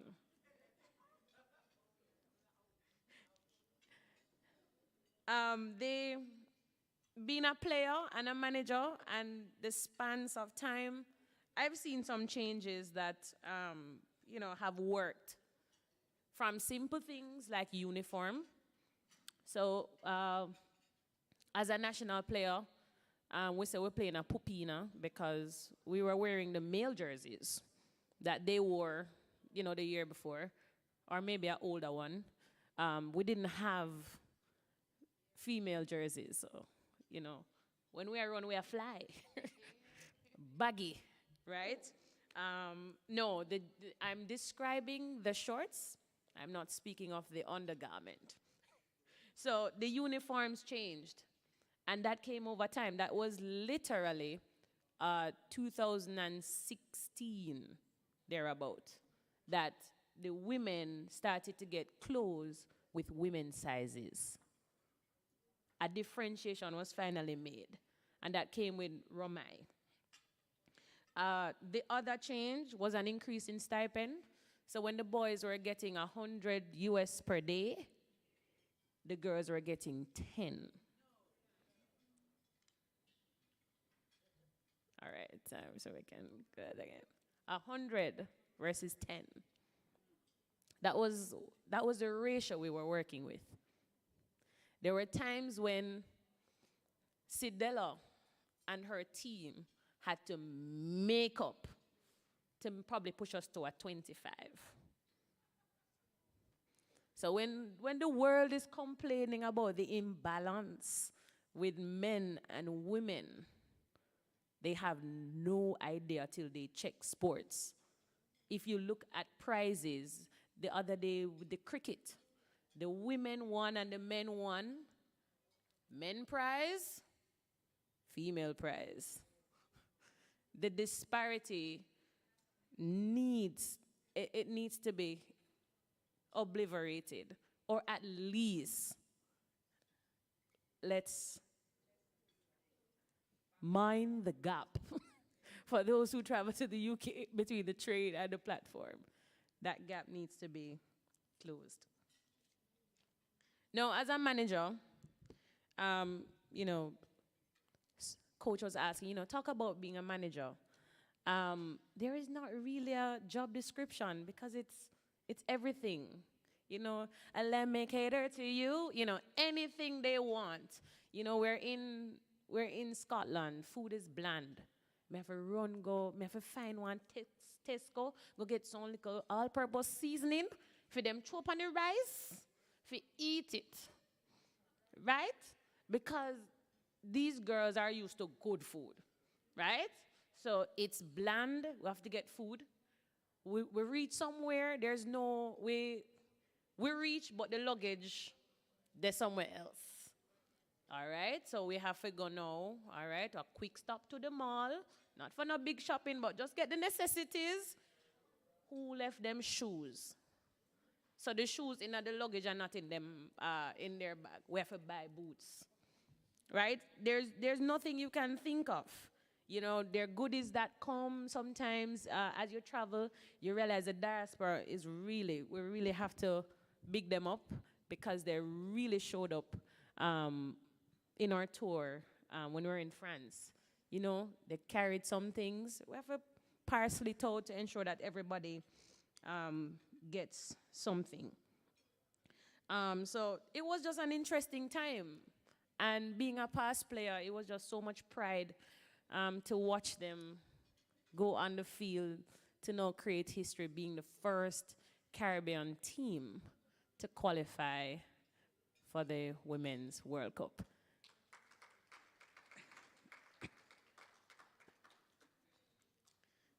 Now, we wonder what will happen, will it happen again? But in the words of the late Jean Nelson, who was the manager while I was there, she says that the future is looking good. We just have to keep the program going strong and be serious about what we're doing while planning accordingly. So it's all in the planning, it's all strategic. It's all strategic. We have to know that the previous generation, once you cement yourselves somewhere, you must give back to ensure that there is a future generation. Whether that's through mentorship, which is critical. There are athletes in many different positions. As was mentioned earlier, some get pregnant. But because of the culture we grew up in, and let's say they're not married, they might feel away. They might pull back and pull away, not realizing that there is life after. You can still participate, but there's nobody to tell them, because we only speak about the glowing things, We don't talk about other things and serious things because our culture is silent. As oral as we are, there are a lot of things that we learn by the way. We watch a show and we see it, so we say, oh, that's what happens. There's nobody to guide. But these athletes need somebody to say that, you twist your ankle, you have a surgery, all right? Maybe you will play again, but maybe you won't, but it will still be okay. We can make a plan. We can there's somebody to help you. I'm here for you. And they sometimes just need that. Because before, a lot of persons would do one thing and do it for the rest of their lives. My dad was a firefighter for 40 years, and my mom was a teacher. For, let's say 40 years, for about 40 years. And, you know, I teach, I was a manager, I sing, you know, it's different. It's okay to do different things and to try different things. And it's okay to have a period of lull.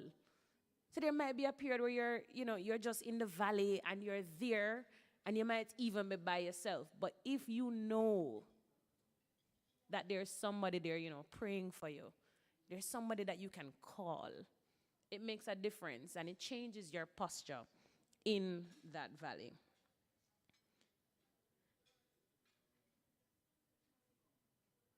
So in closing, sports has a lot to give, but it needs to be given a lot as well. We can't pay Miss Walker-Brown, Mrs. Walker-Brown. We can't pay Mrs. Bernard.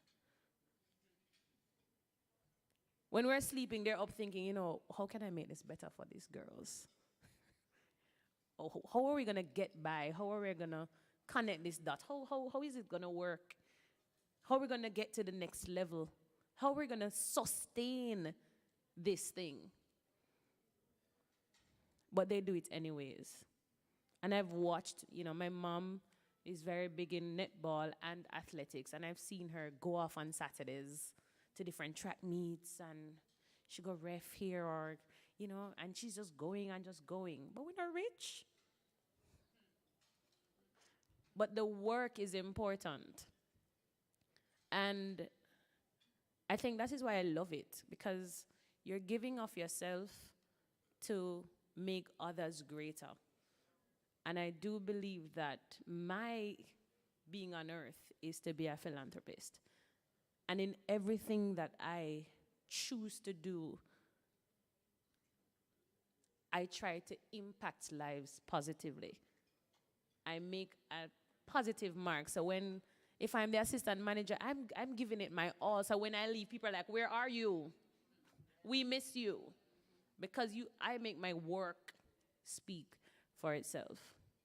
It was an absolute pleasure to speak to you this evening. Have a good evening.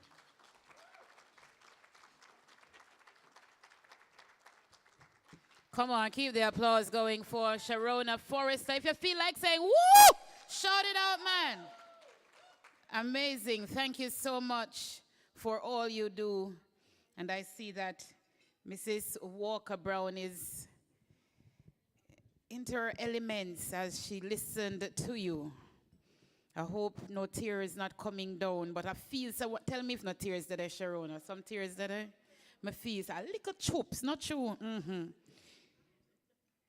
Thank you so much for all you do. And I trust that all the young players here would have heard all that Sharona has said and will too come up, be a manager, be a president, whatever it needs for us to make sports or to evolve in the sport, then we need to do it, okay? Put your hands together for Sharona Forrester one more time. Now, we're supposed to be honoring the honorees. I don't know why me feel to make that stay for last, Better here watch. Me know, man. Me know sound it does well one going, no, man. Miss Natty, you see that? Me don't feel like me gonna do it till the last thing, boy, me tell you. I have something to give away courtesy of QMax. Come now, listen carefully. Let me tell you what you will get. You see when QMax are give you things, listen to me. And then me want sponsor me. $10,000 gift voucher. Aye, if you can get it, you have to answer this question. is yours.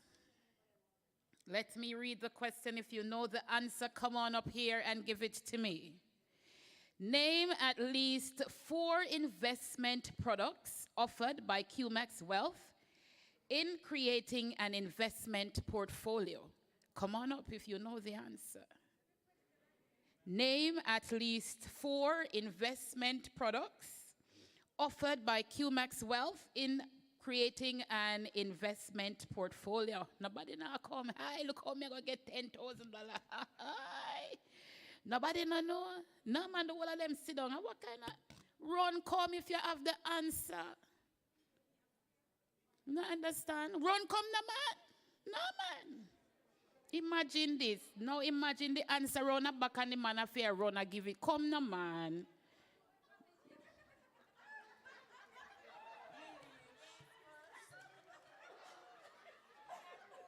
Me say if you come in front of the mic.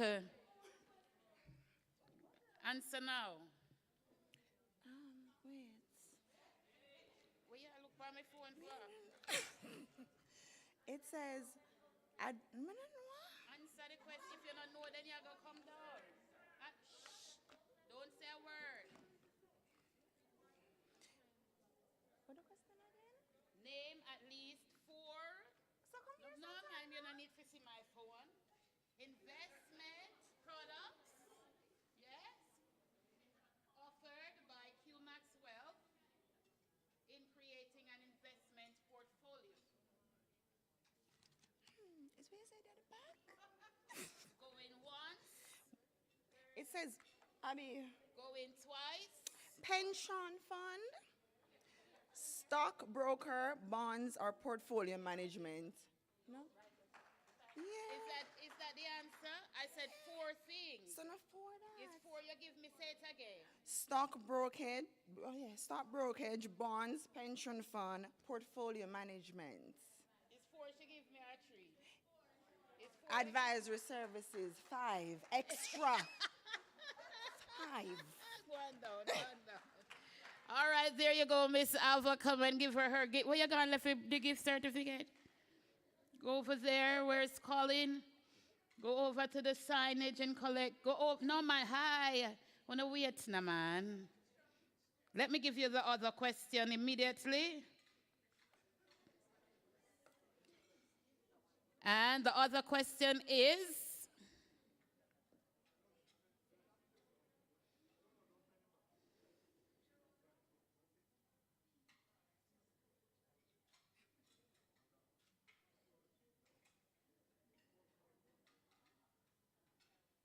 don't know how this. Hi. All right, so it's rather simple.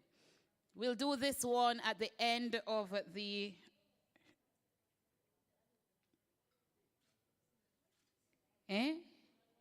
What you say?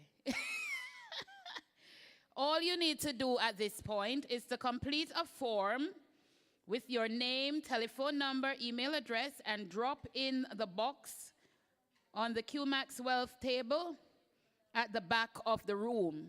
So at the end, I will pick a name from the box, and that person will be the winner of another gift certificate courtesy of QMax, $10,000. So you have a few minutes to get to the back of the room and drop in your names, etc. And QMax will give you the paper. You just fill it out and you go right there. Please do not leave honorees. We ask that you just stay. It's going to be about 15 minutes after, all right? We're going to honor our honorees. Oh, I get you. Mr. Dwayne Richards, where are you? It's about time that we honor our honorees who have been here for quite a while, and then we will go into the panel discussion.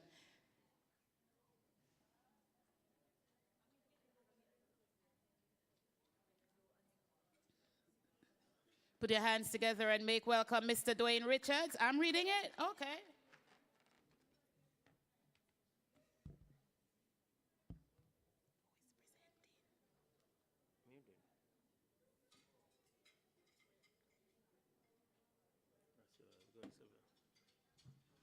All right, our first honoree, ladies and gentlemen, is Miss Sylvia Grant. Come forward, Miss Grant. Go over there in the center. Woo! 6-time Paralympics medalist. Oh, it's 8 times, 8 times. Let me repeat. 1, 2, 3, 4, 5, 6, 7, 8. And me his arm. I wanna be, that's right. Is 58 your age? See, my gosh. 59, no man, wait, let me take off my glasses, because I don't think I see good. Turn around, let me see you. No, sir. If she have 59, me 100. 59-year-old Grant, who first represented the country at the 1988 Games in Seoul, completed at her 8th Paralympics, won 3 silver medals in 1988 in the pentathlon, discus, and javelin at the Paralympics in South Korea. Grant followed with gold in the discus and gold in the javelin at the Pan American Games in Venezuela in 1989, setting the stage for a long and illustrious international career. She won silver and bronze in Barcelona in 1992 and another bronze in Atlanta in 1996. Grant is the most decorated Jamaican female Paralympian and has amassed more than 50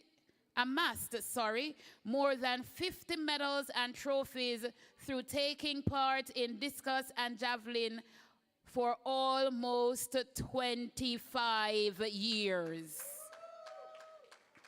She received the keys to the city of Kingston from then Mayor of Kingston, Angela Brown Burke, in 2013 for her distinguished performances for our country, Jamaica. Grant finished 10th in the F57 discus final at the 2020 Paralympic Games in Tokyo, Japan. She produced her personal best in Tokyo and at this point said it would be her final Paralympic Games. Her retirement will not see her leave the Paralympic movement as she intends to remain in sports. I quote, "I want to retire because I want to help others, especially females like me, to come and do what I do. This is my last Olympics, but I'm going to the Commonwealth Games to do the shot put. We look forward to seeing what she does in Birmingham this summer at her final international games." Ladies and gentlemen, please stand to your feet and make her feel very special as she is one of our honorees, Sylvia Grant.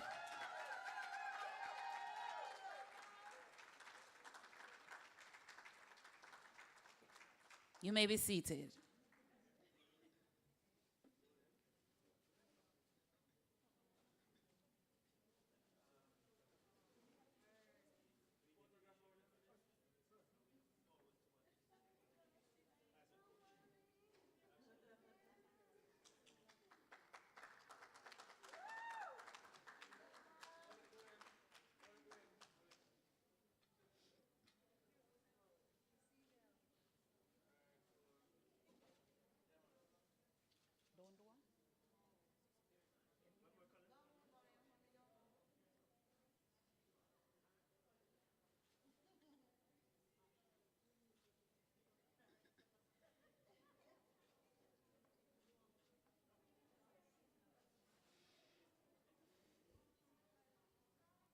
Our next honoree is none other than my former coach. Yes, I played a little netball, and I got coaching from Connie Francis. Ah, woo, woo, woo, clap. chat, me no man chat. Make your way up here, Miss Connie Francis, or honoree.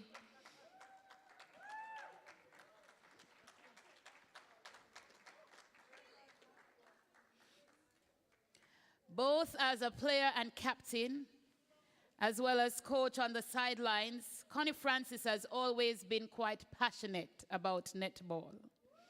The national netball coach of the Sunshine Girls, Francis is a mother of 2 girls, Colleen Natty and Cherise Young. Francis's deep passion for netball began when, as a young girl, she fell in love with the sport because of a coach, the late Lester Sanford. She joined the Walgrovian Sports Club, which provided training, scholarships, and opportunities on the national level, which developed her as a person for 24 years. Francis played in 5 World Netball Championships between 1986 and 2003, helping to lift Jamaica's world ranking from 5th to 3rd during that period. Her 2 girls, who were exposed to netball from a young age, are following in Mommy's footsteps. Colleen loves netball, but also has a passion for basketball. Cherise also had a ball in her hand and joined the Arden Prep School netball team. Francis has been guided by the founding principles of her childhood upbringing, which she applies to her life today. I quote, "My mother had 9 of us, and we all had to share. We were encouraged from we were young that people are important, and I try to live by that same principle of kindness. I am a kind-hearted person. The strength of my mother has encouraged me to be the same for my 2 girls.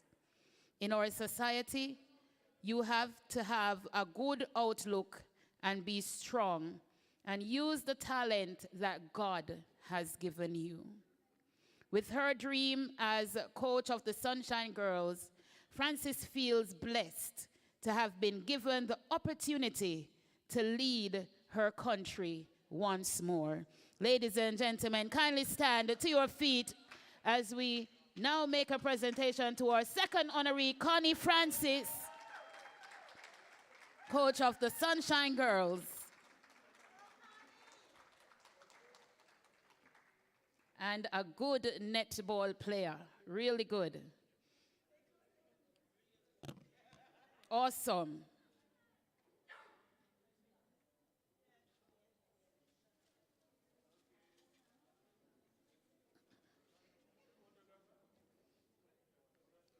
In the meantime, Amanda Pinkney, Shadeen Rutherford, Zanetta Alvaranga, and Shawnake Hines, kindly make your way to the head table.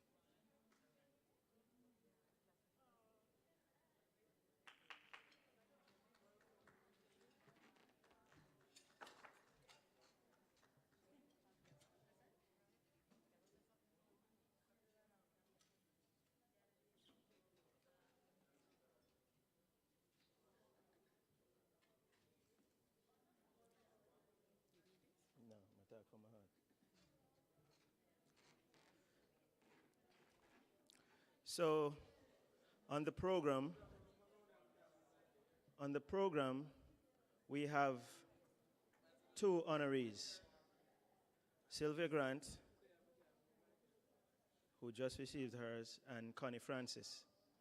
And you can see how much it means to the mother of netball to see her daughter, who is now in charge of the program, receive this award.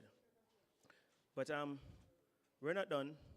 there's one more honoree deliberately left off of the program because it had to be a surprise. This honoree needs no citation.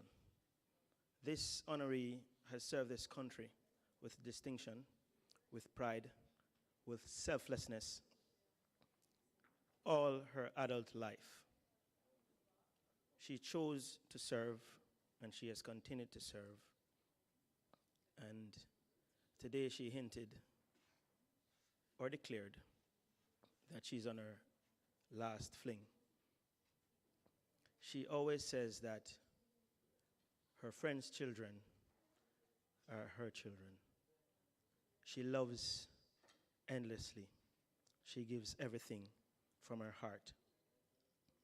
And she has served this conference. And she has served all of netball, and more than just netball. She has served the region, she has served the world, and the world is blessed for having her. She is a mentor, a friend to all of us. She's Auntie Marva to all of us. And we say to Auntie Marva, thank you for everything. We love you dearly. I did not need a citation. All I have to say is that I love you. Thank you on behalf of Jamaica for what you've done for netball. Now I know that Dwayne would have created a bally baby. So we have to allow her to ball it off and go and collect her award.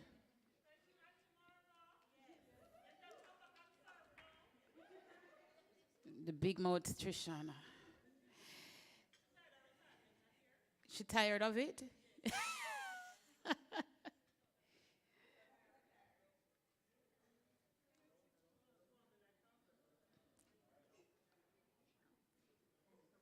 You may be seated, head table.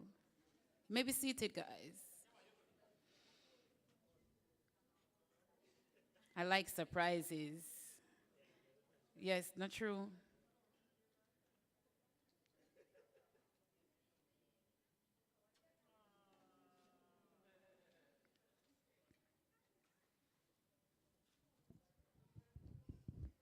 Give her another round of applause, everybody.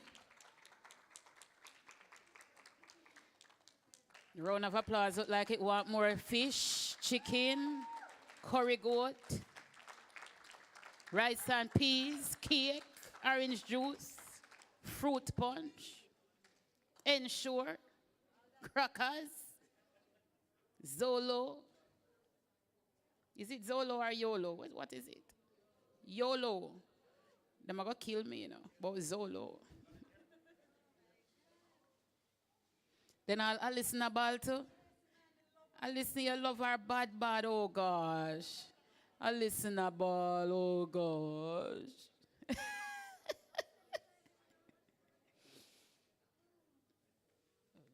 Footballer, where you going?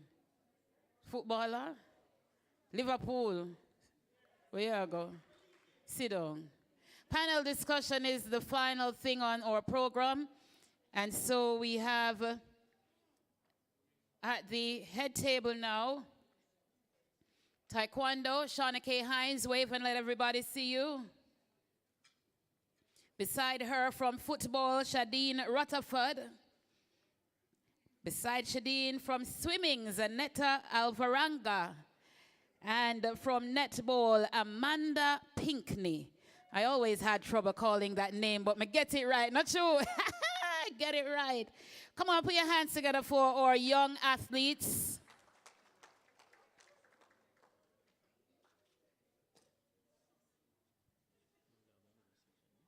So I'll invite, my gosh, come up here. Because I saw it's Ricardo. No, Nicholas. If I ever told you what I was going to say, I think I'll say it anyway. Do you know this man? What's his name? All right then.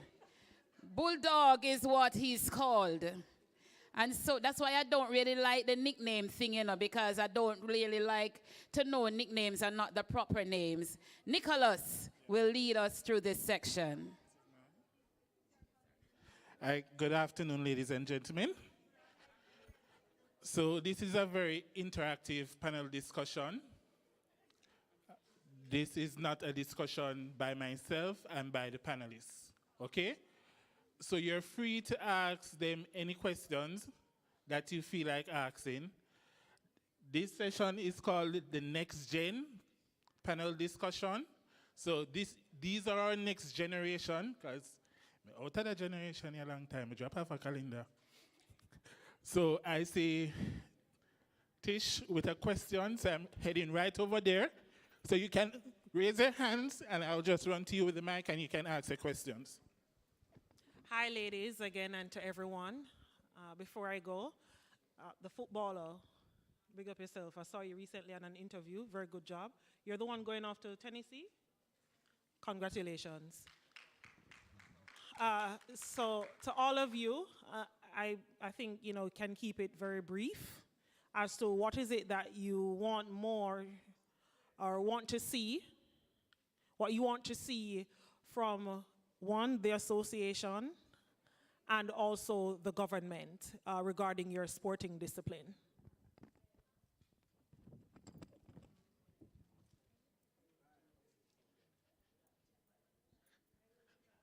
Just passing the mic. Good afternoon. That's a good question. However, I'll answer simply.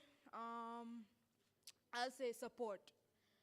As mentioned before by Mrs.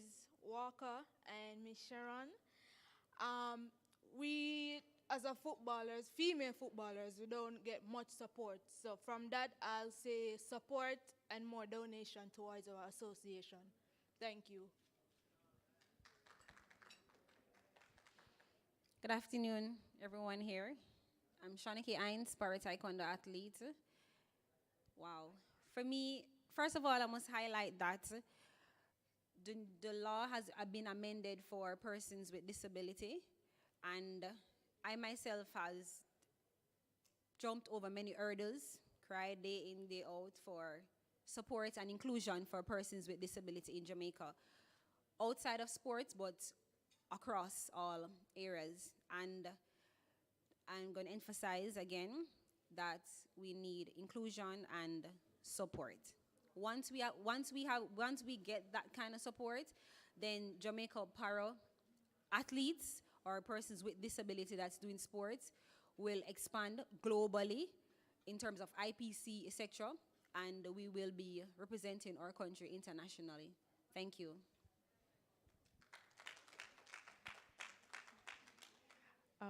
Good afternoon.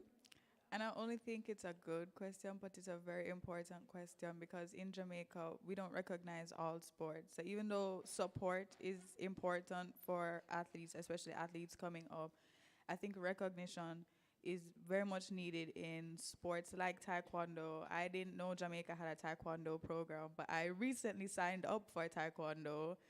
Swimming, we don't get that much recognition. We had to lick out in the media, as people say in Jamaica, because we were asked to pay over $300,000 to represent Jamaica at the Carifta Games.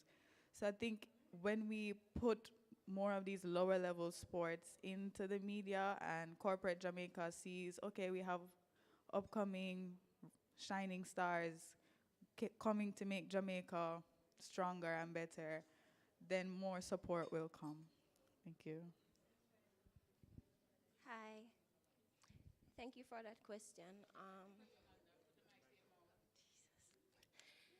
Okay, so I think for us netballers, we need support, as they said, for every sport, really. And for us, I think we need recognition because there is a lot of international netballers that I don't think are really known. So we would like also sponsors from the government for all of the sports.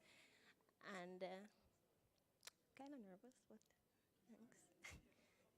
Yes, so basically we need support and recognition for the sports.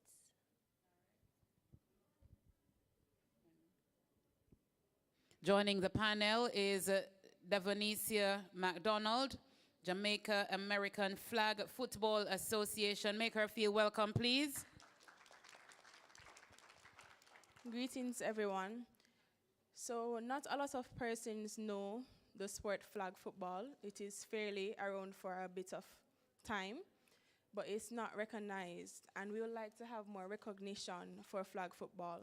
We want to have our ladies being not necessarily being more masculine, but to bring out femininity in a strong way.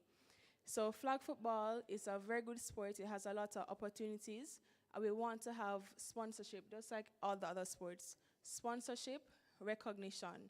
We went to Key West, Florida, and we got third in our international tournament on our first try overall.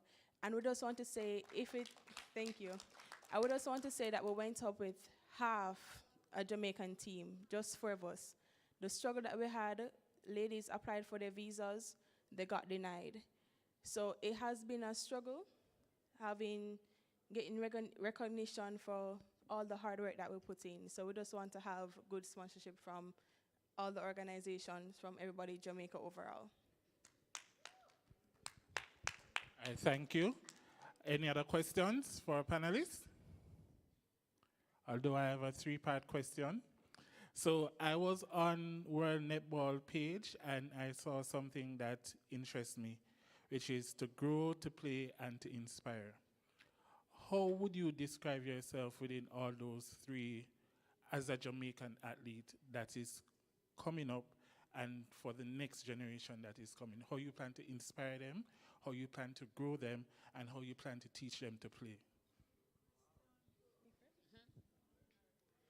So to inspire, you have persons like me who is older and who is not necessarily from a background of sports. Someone who is scientific, but you come out of your comfort zone. So you can always come out of your comfort zone. You don't have to necessarily be in a sporting family to take part of it. To grow, we have a family. It doesn't necessarily mean as if everybody just come and you're a part of a team, you're a part of a family, and you grow together. You get to see everyone, you get to grow interpersonally, you get to grow with other persons as well. And what was the last one? And to play. Just as if you're having fun playing, it's not just something where it is serious. You have a lot of fun playing with other countries. We played with El Salvador, Mexico, persons from the US, with us, Honduras. We're all there playing together, and it's a wonderful journey. Okay, so I will highlight the first one as inspire, right? Inspire is to, for me, given I have a disability, I don't let this limit me or hinder me from doing anything. Sometimes I think I'm overly confident, but I realize that I have made a lot of change and impacted many lives. Inspire, grow for me with the sports. I'm currently at the University of the West Indies doing my BSc in Sports Leadership and Management. Reason being, and that word grow is important. Why? Because for me, based on my experience being a para-athlete, I see the need, and I think as an athlete and as a citizen of Jamaica, I need to play my part too with helping the next generation to come. So hence why I'm doing my studies to change the field and help grow para-sports in Jamaica. And play. Play is all about sportsmanship, respect, and discipline. That's for me. To inspire, that's a wide area to touch and a wide topic to begin with. To inspire for me is, to be honest, I come from a background, some may know it, I come from Waterhouse.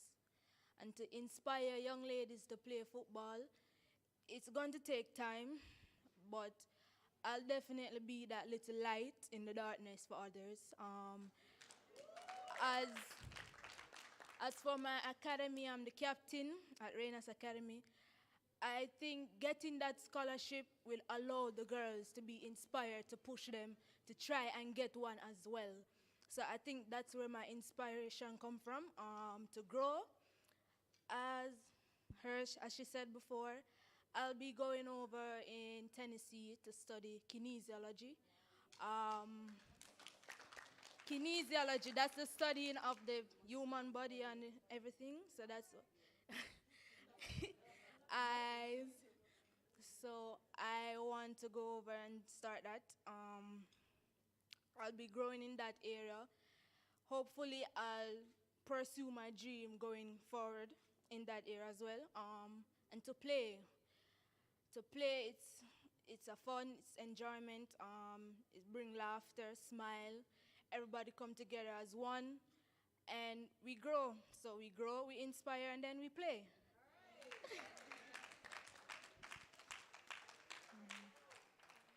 So to inspire, I think you just have to relate to your counterparts because I'm the captain of my school swim team, and it's a struggle to get the girls to come out to swim because they don't want to get their hair wet. They just got their nails done. They don't want to take off their clothes. So I just try to say, look, I hear all of that, but look at the impact you would make for your school because Immaculate has never lost a swimming competition. So I always tell them, think of the impact you're going to leave in your school. You're going to be able to send your child to Immaculate and say, you know, I was on that team. I was on that relay that broke the record. So I just try to make people see the brighter side of what they can accomplish in sport and not just the negative sides of the getting the hair wet, the missing the party, the my boyfriend going to leave me because I can't come to date night. I just try to say, look, you're going to go to Australia and then your friend going to still be in Jamaica. So you have to let them know that there's greater things and not just here. And that goes right into the growth because a lot of the young ladies at my school, they want to go somewhere, but they feel kind of trapped.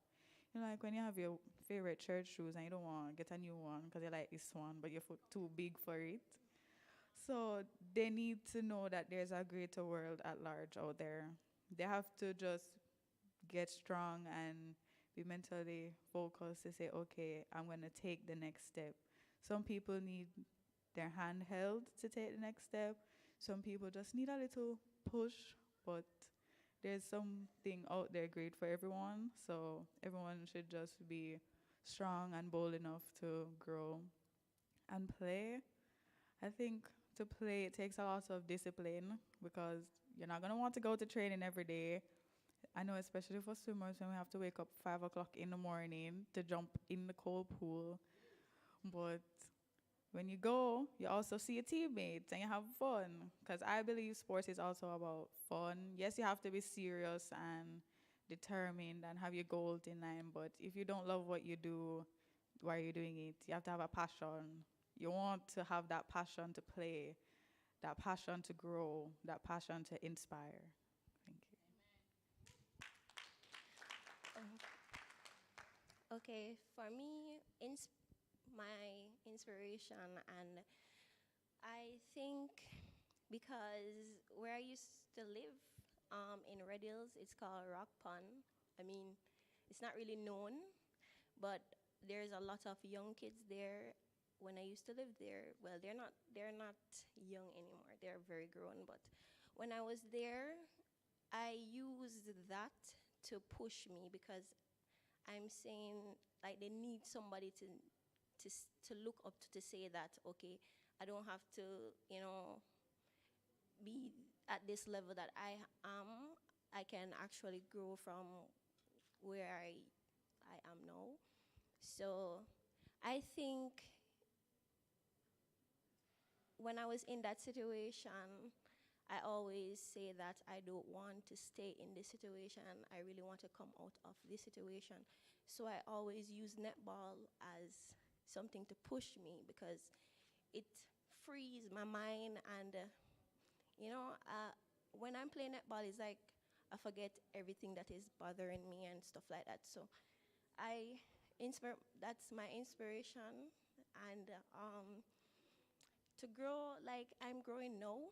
I don't like to speak up really, and I'm really a shy person, but like I'm growing now because I have come from very far. Eh, So, yes, and I have a lot of persons that motivates me, and I keep going. So, to be to be at the level that I am now, like to get a scholarship to go to the University of the West Indies, that really pushes me even more. And to represent my country, it's a growth. Like, I mean, I've been playing netball from I was in grade 4 primary school, so and I have made it to the under 14, 16, 21, and I always made the 15, like never the 12. But I didn't use that as excuse to stop. I keep going, and now I'm at the senior level, right? And I got my first opportunity last year to get a cap. And my coach, Connie Francis, I know she saw something in me, and I used that as an opportunity to grow even more and to show them that you can reach where you want to be. So, and also to play. I mean, when I'm at training, I mean, it's really hard, but I mean, when you communicate with your teammates and stuff like that, is like really fun to be there. So, I mean, it's really, you know. Any questions on the floor? Oh, yes.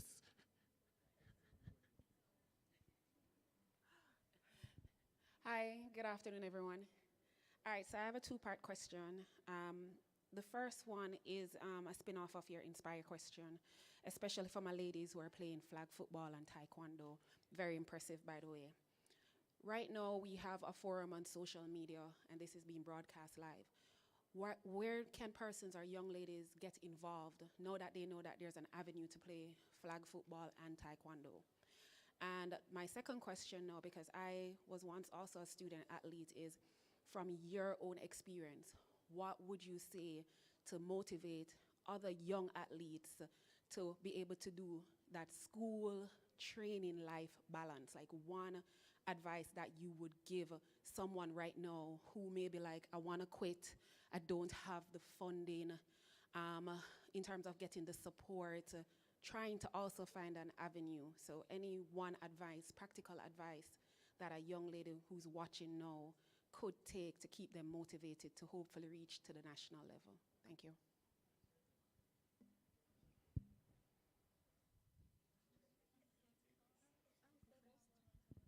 All right, so we do have practice every Sunday. That is in Portmore, down by Edgewater Field.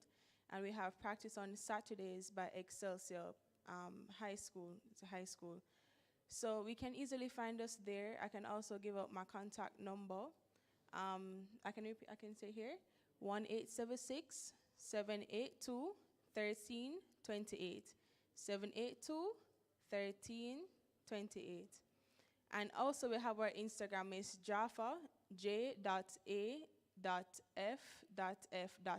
You can find us there, and I'll respond to you. In terms of balancing your school life and also sports, I am also a student. I'm a student, I work, I do sports. The main thing is balance. Balance is more like time management. So I always schedule my time. I write down what I have to do, then just take it one step at a time. As much as it seems a bit much, at the end of the day, it is much, but it works.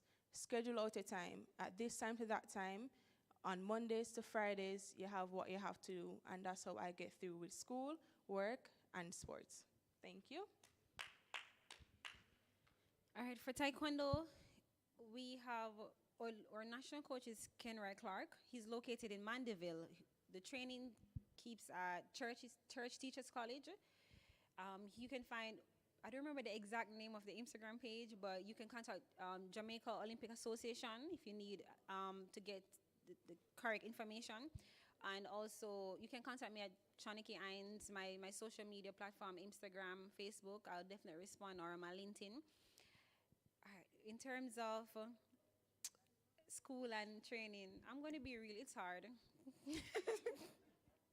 I'm going to be real. It is hard. But when I think about how my journey has gotten me here doing the sport taekwondo representing Jamaica and getting a scholarship now at the university at the West Indies, time management is imperative. I cannot emphasize anymore how time management is imperative.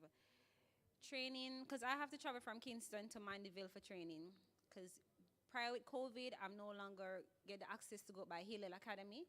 So I have to be every Thursday, and I had to find a friend that lives in Mandeville to stay there, because I don't drive. I don't get the financial support to say a chartered vehicle from Kingston to Mandeville.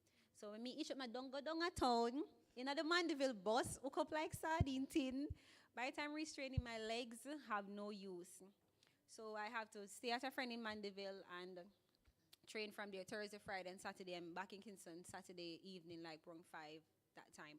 But to balance school, I had to execute proper time management. So even day before yesterday, I was doing an essay for my final, and I literally was like, I'm fed up. I'm fed up. I mean, honest, but I got it done. The little song kind of pushed me, but I got it done. But time management, that's all I can say. Proper time management. Okay, for the first part of your question, you guys can find me, our location that we trained is at UNN Community Center. We're also on Instagram at Reina's Academy.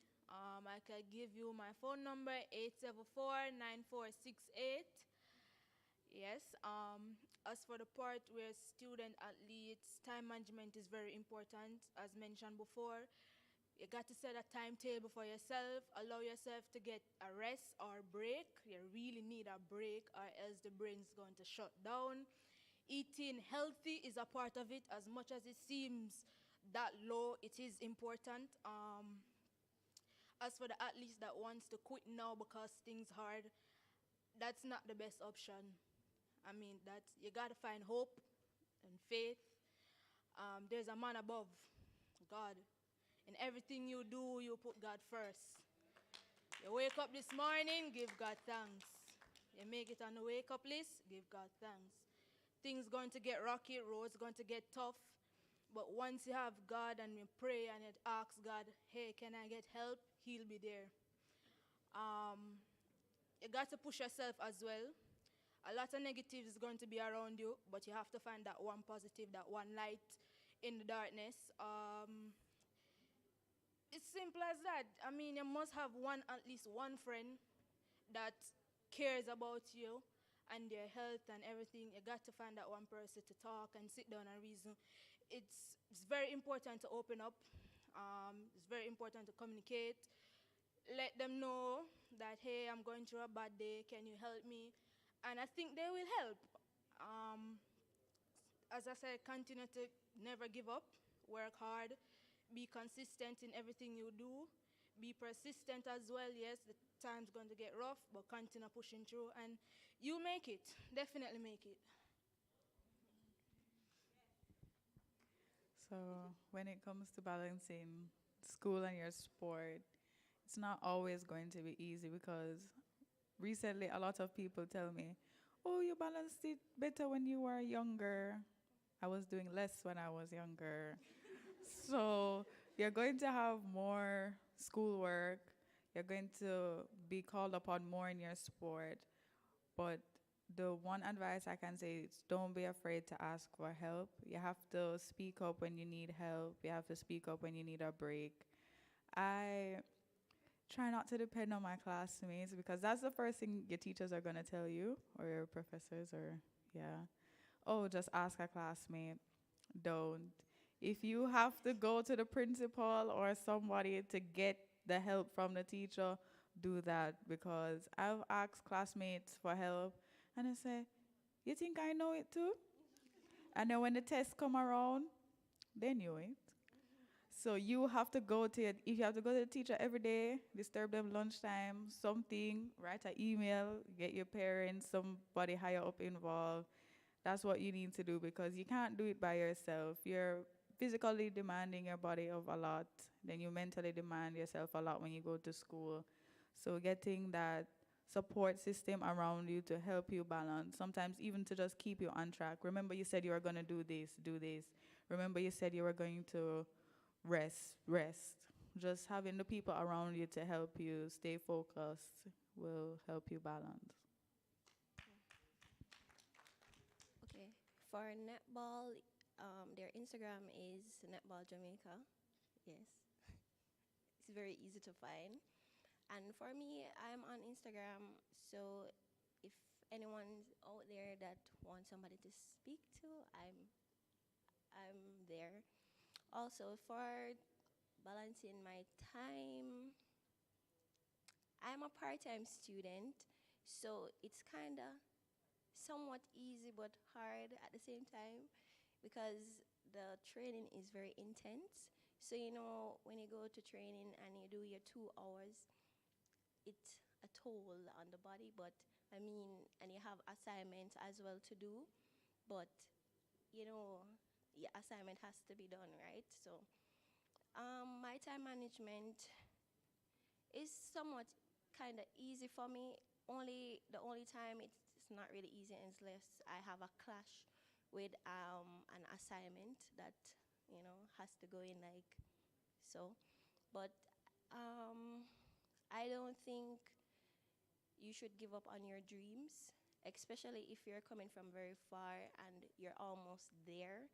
I don't think you should give up because I was on the verge of giving up, and God opened my eyes and said, He actually showed me, He teach me a lesson because I remember when the team was supposed to go away in England in the January, but I was working because school was, I think it was online at the time, COVID. So I started working at Digicel. So I was doing sale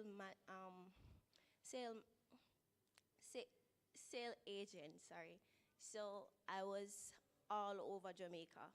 So school is like, you forgot to go to school? But I mean, with that, I was like, national, like, oh my God, do I, do I really need to go back? Or, because they started back training, right? Because the competition canceled to further down, right? So I said, do I really need to go back? I'm like, okay, you need to go back. But when I went back, it was too late, really, because they were almost ready to pick the team. So I still went back and I still pushed out the effort and everything. And I ended up making the team to go away in November.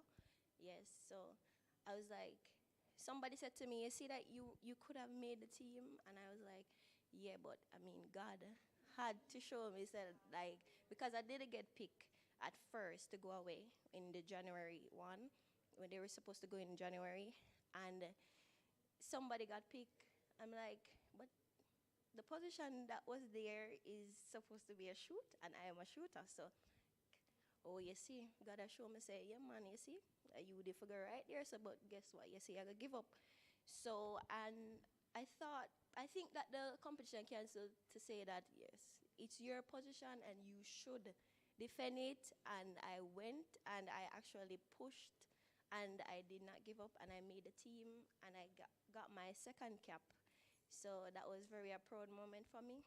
So I don't think if you're out there and about to give up, do not give up. Just ask God, like talk to Him, because He will give you answers. Like He will put things in the way for you to see that yes, you need to continue, do not stop. So I think I have a lot of experience with like God, like just saying you should not stop, and I did not, and here I am today, like still going. All right, thank you very much. All right, so the final question, I'm giving each of you 30 seconds to answer this, right? 30 seconds. Very simple, very easy. How do you deal with failure? Take, for instance, you don't advance to the finals of an event or the next round of an event.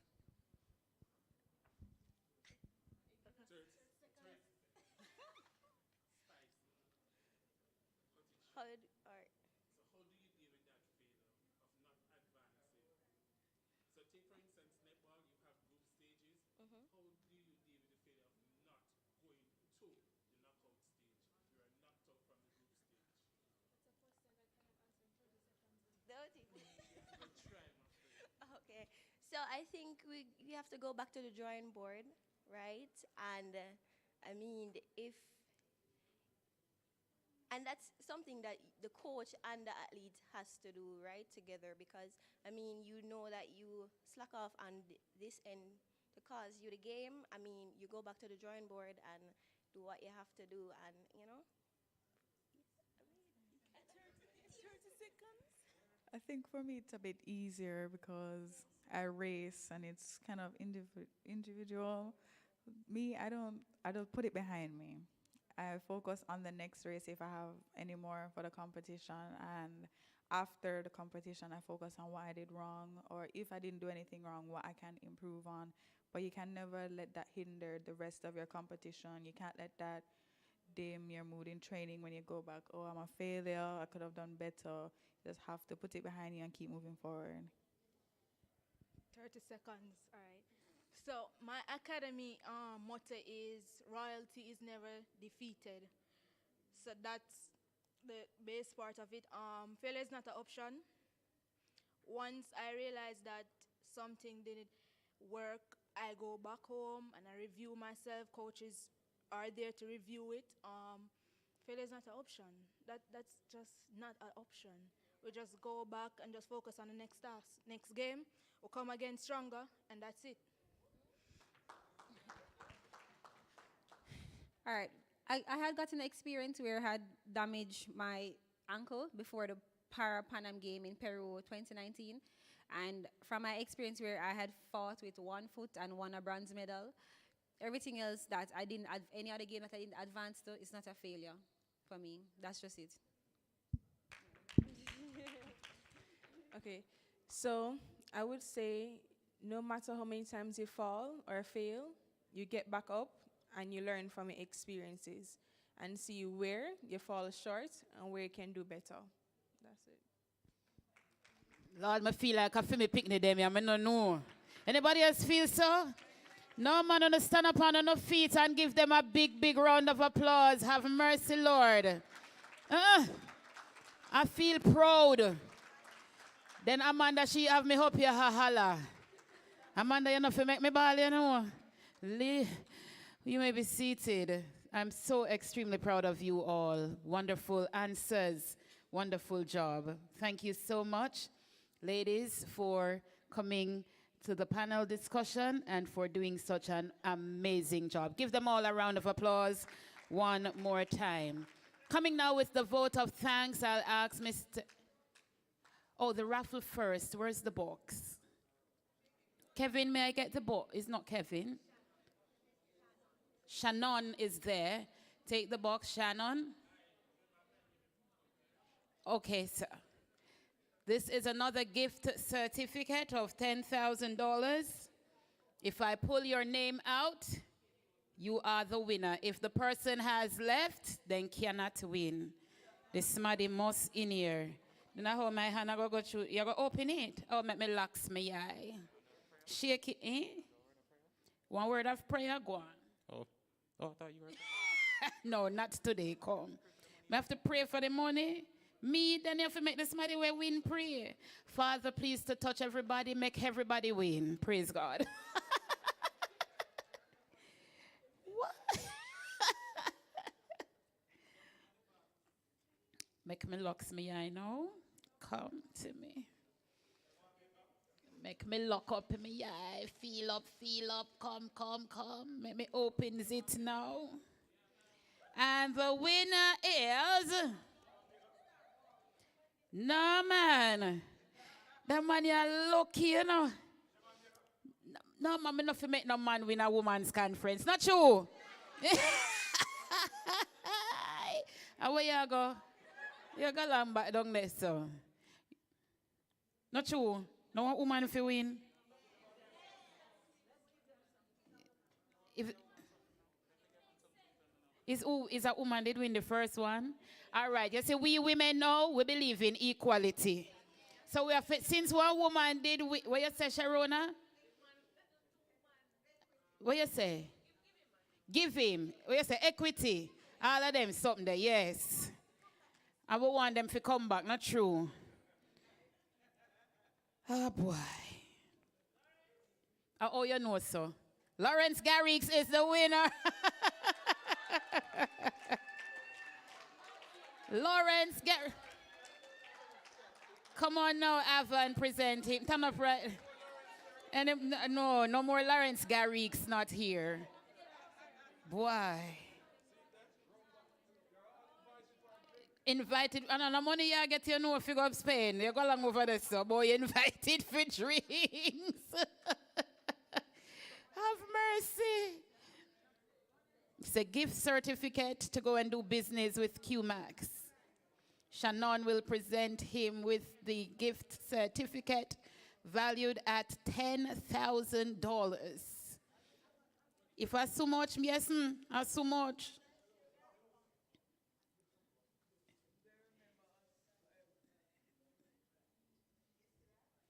Make sure. Ready now?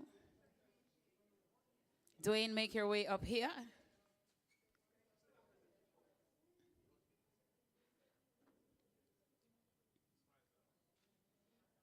And I smile at Dwayne Garrix.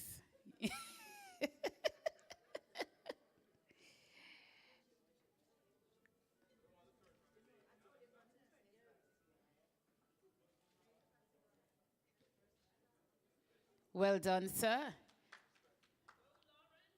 You'll be doing a presentation to Ava. Is that it, Dwayne? Who is first? Dr. Carol Long, kindly make your way up here. No, me love. Not money. So Dr. Long will be receiving a plaque courtesy of Yardie Sports from the CEO, Mr. Dwayne Richards, for her presentation. Give her a round of applause.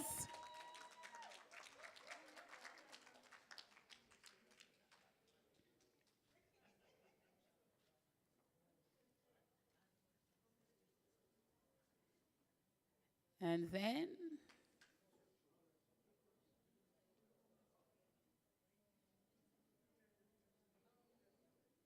Nicholas, who is next? Dr. Olivia Rose, kindly come forward. Who do you need?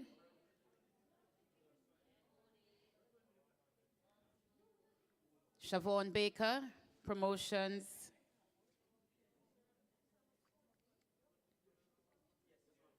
Coordinator at Jambisco, will now present Dr. Long with a basket.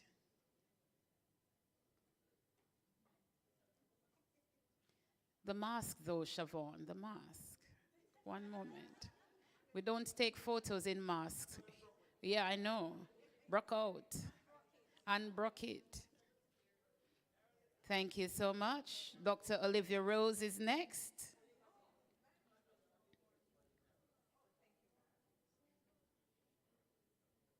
Colin, your belly is shrinking, you know.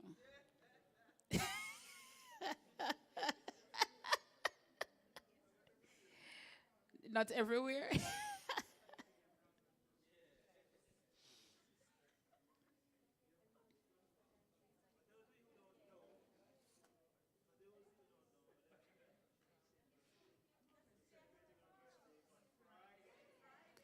So, those two over there are celebrating their birthdays on Friday. They share the same birth date, April 15. Give them a round of applause.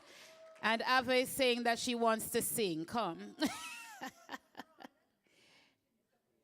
It's not yet their birthday, so call them and sing to them. So she will now be receiving a basket, courtesy of Carrie Med.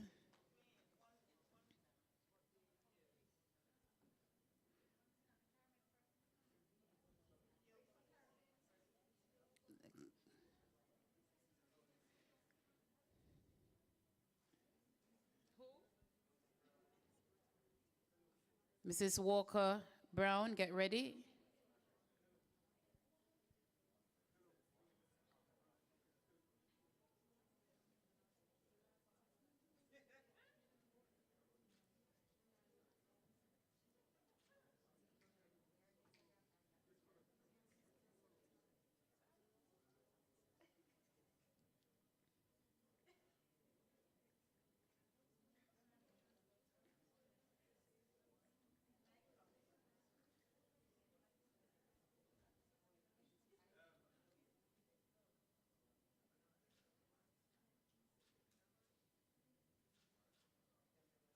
Well done.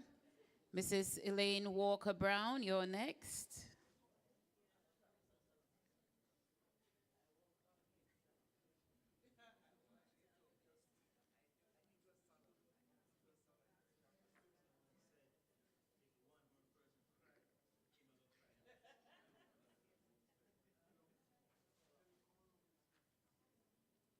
We're asking Dr. Long, please stay inside.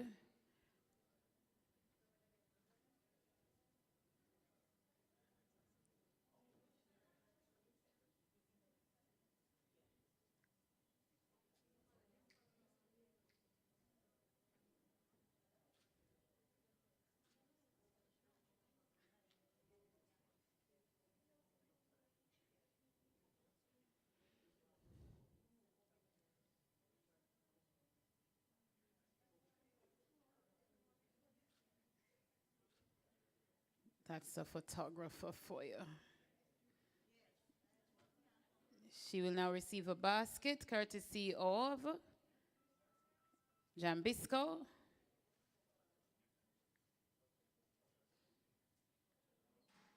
Siobhan Baker will present her. Nicholas, next. Okay. Olivia, stay right there with Dr. Long. I'm going to have a photograph with all the... Yes, ma'am. That's how it goes. And of course, you know you can't leave because Mommy is going to pray for us at the end. You can't leave yet. Sharona Forrester is the next person to receive a plaque courtesy of Yardie Sports.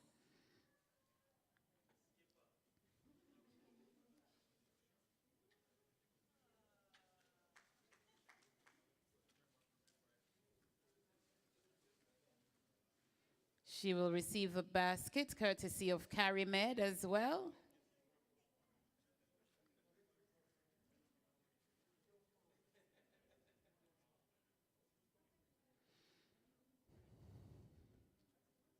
I wonder if the color of her hair is going to change tomorrow.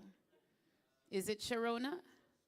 Sharona, is the color of your hair going to change tomorrow? Next week? Tonight?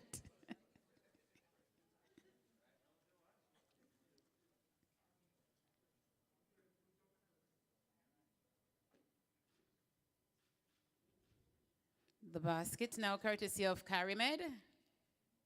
And then we're asking all of you to come on up and take a photo, please. Dwayne, make your way over here.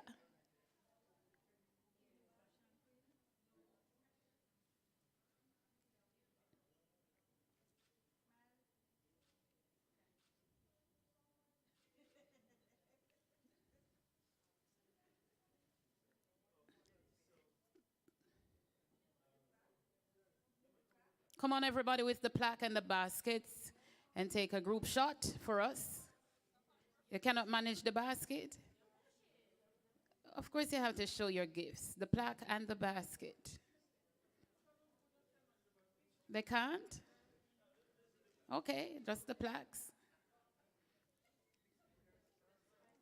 You see Olivia now. Olivia is weak. Go right there. Not what? Oh, it's the heels causing it. I see. Sorry. Me just a catch you now.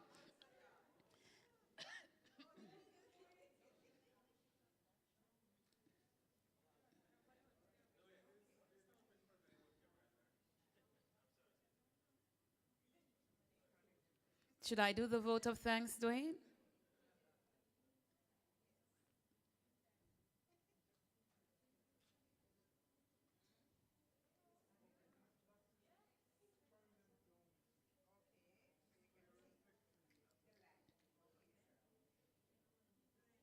Yours need to turn, Dr. Long, your name, lean. It long. Wonderful. Now with the man.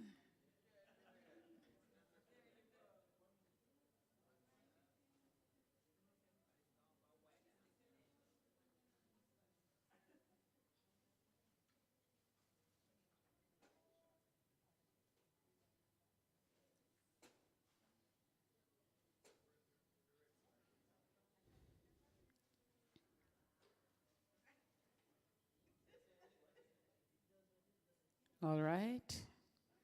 Photographer extraordinaire. I'm telling you.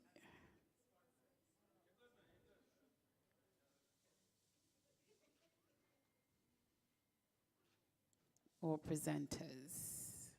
All right. I'm going to ask these young ladies to step down for me quickly.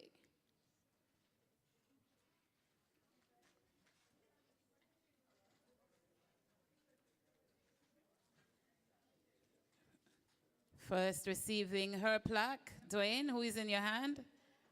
Shauna Kay. Come forward, Shauna Kay. Shauna Kay Hines. Thank you. You are all amazing. Thank you.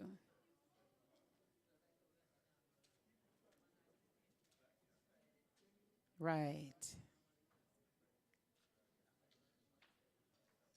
Nice. And then, Miss Alvaranga, you're next.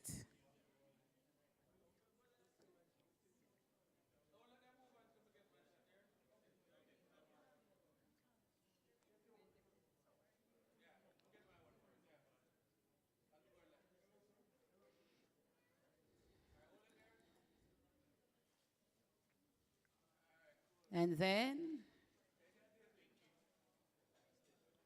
Amanda.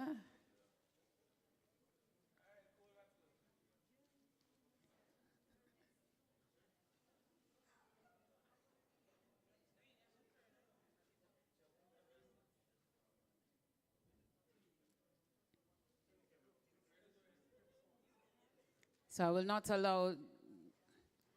will do the vote of thanks in the meantime on behalf of Mr. Dwayne Richards. Can I, Dwayne?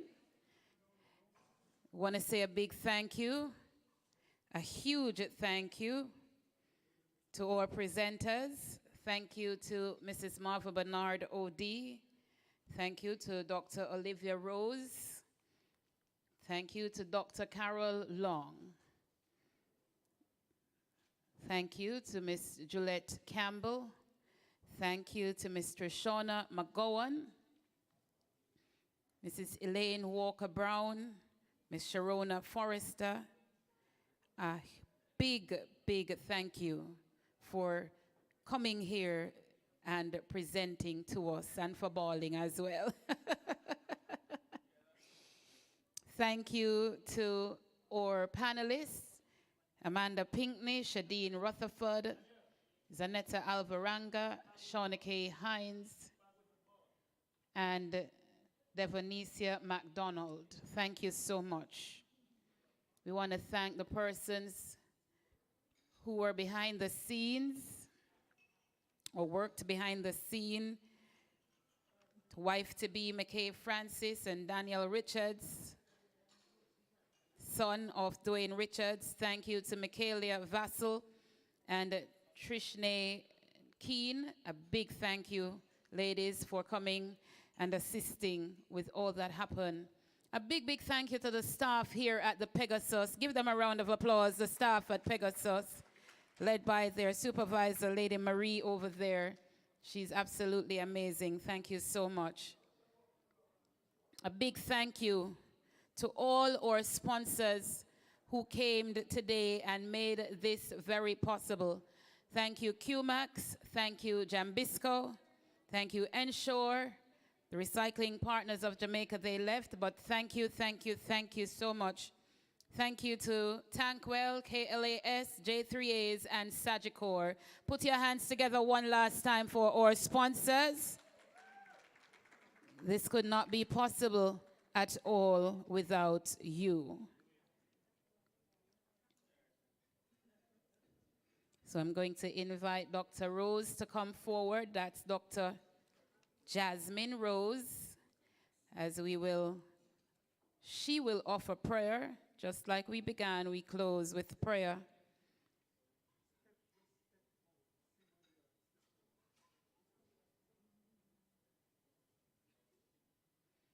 And so, Dwayne, will you be?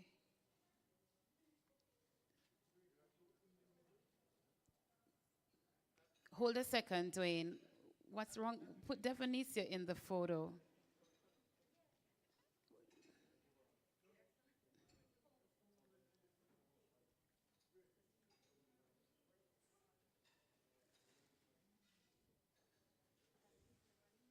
Can we all stand, please, for prayer?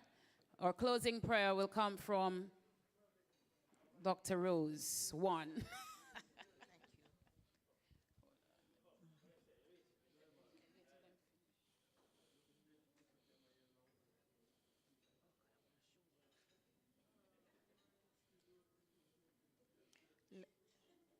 Let us bow our heads for prayer. Gracious Father, we thank you for being with us. We thank you, Almighty God, that your presence led us thus far. Lord, we thank you for every single person who participated in this event, those online and those who were actually in the physical space. We give you thanks, Lord. And Father God, we thank you for our women in sports. We thank you, God, that you have inspired them amidst the challenges that they face. We thank you, Lord, that in each of them you can find treasures in earthen vessels. Father, may the fire of their devotion help to light the way. May the footprints that they will leave behind will inspire and touch the lives of every single person. Father, we thank you and we ask that you will dismiss us with your choicest blessings. In the name of the Father, the Son, and the blessed Holy Spirit. Amen. Thank you all for coming. God bless you and a safe journey home.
So someone lost $2,000. If you found $2,000 on the inside, kindly.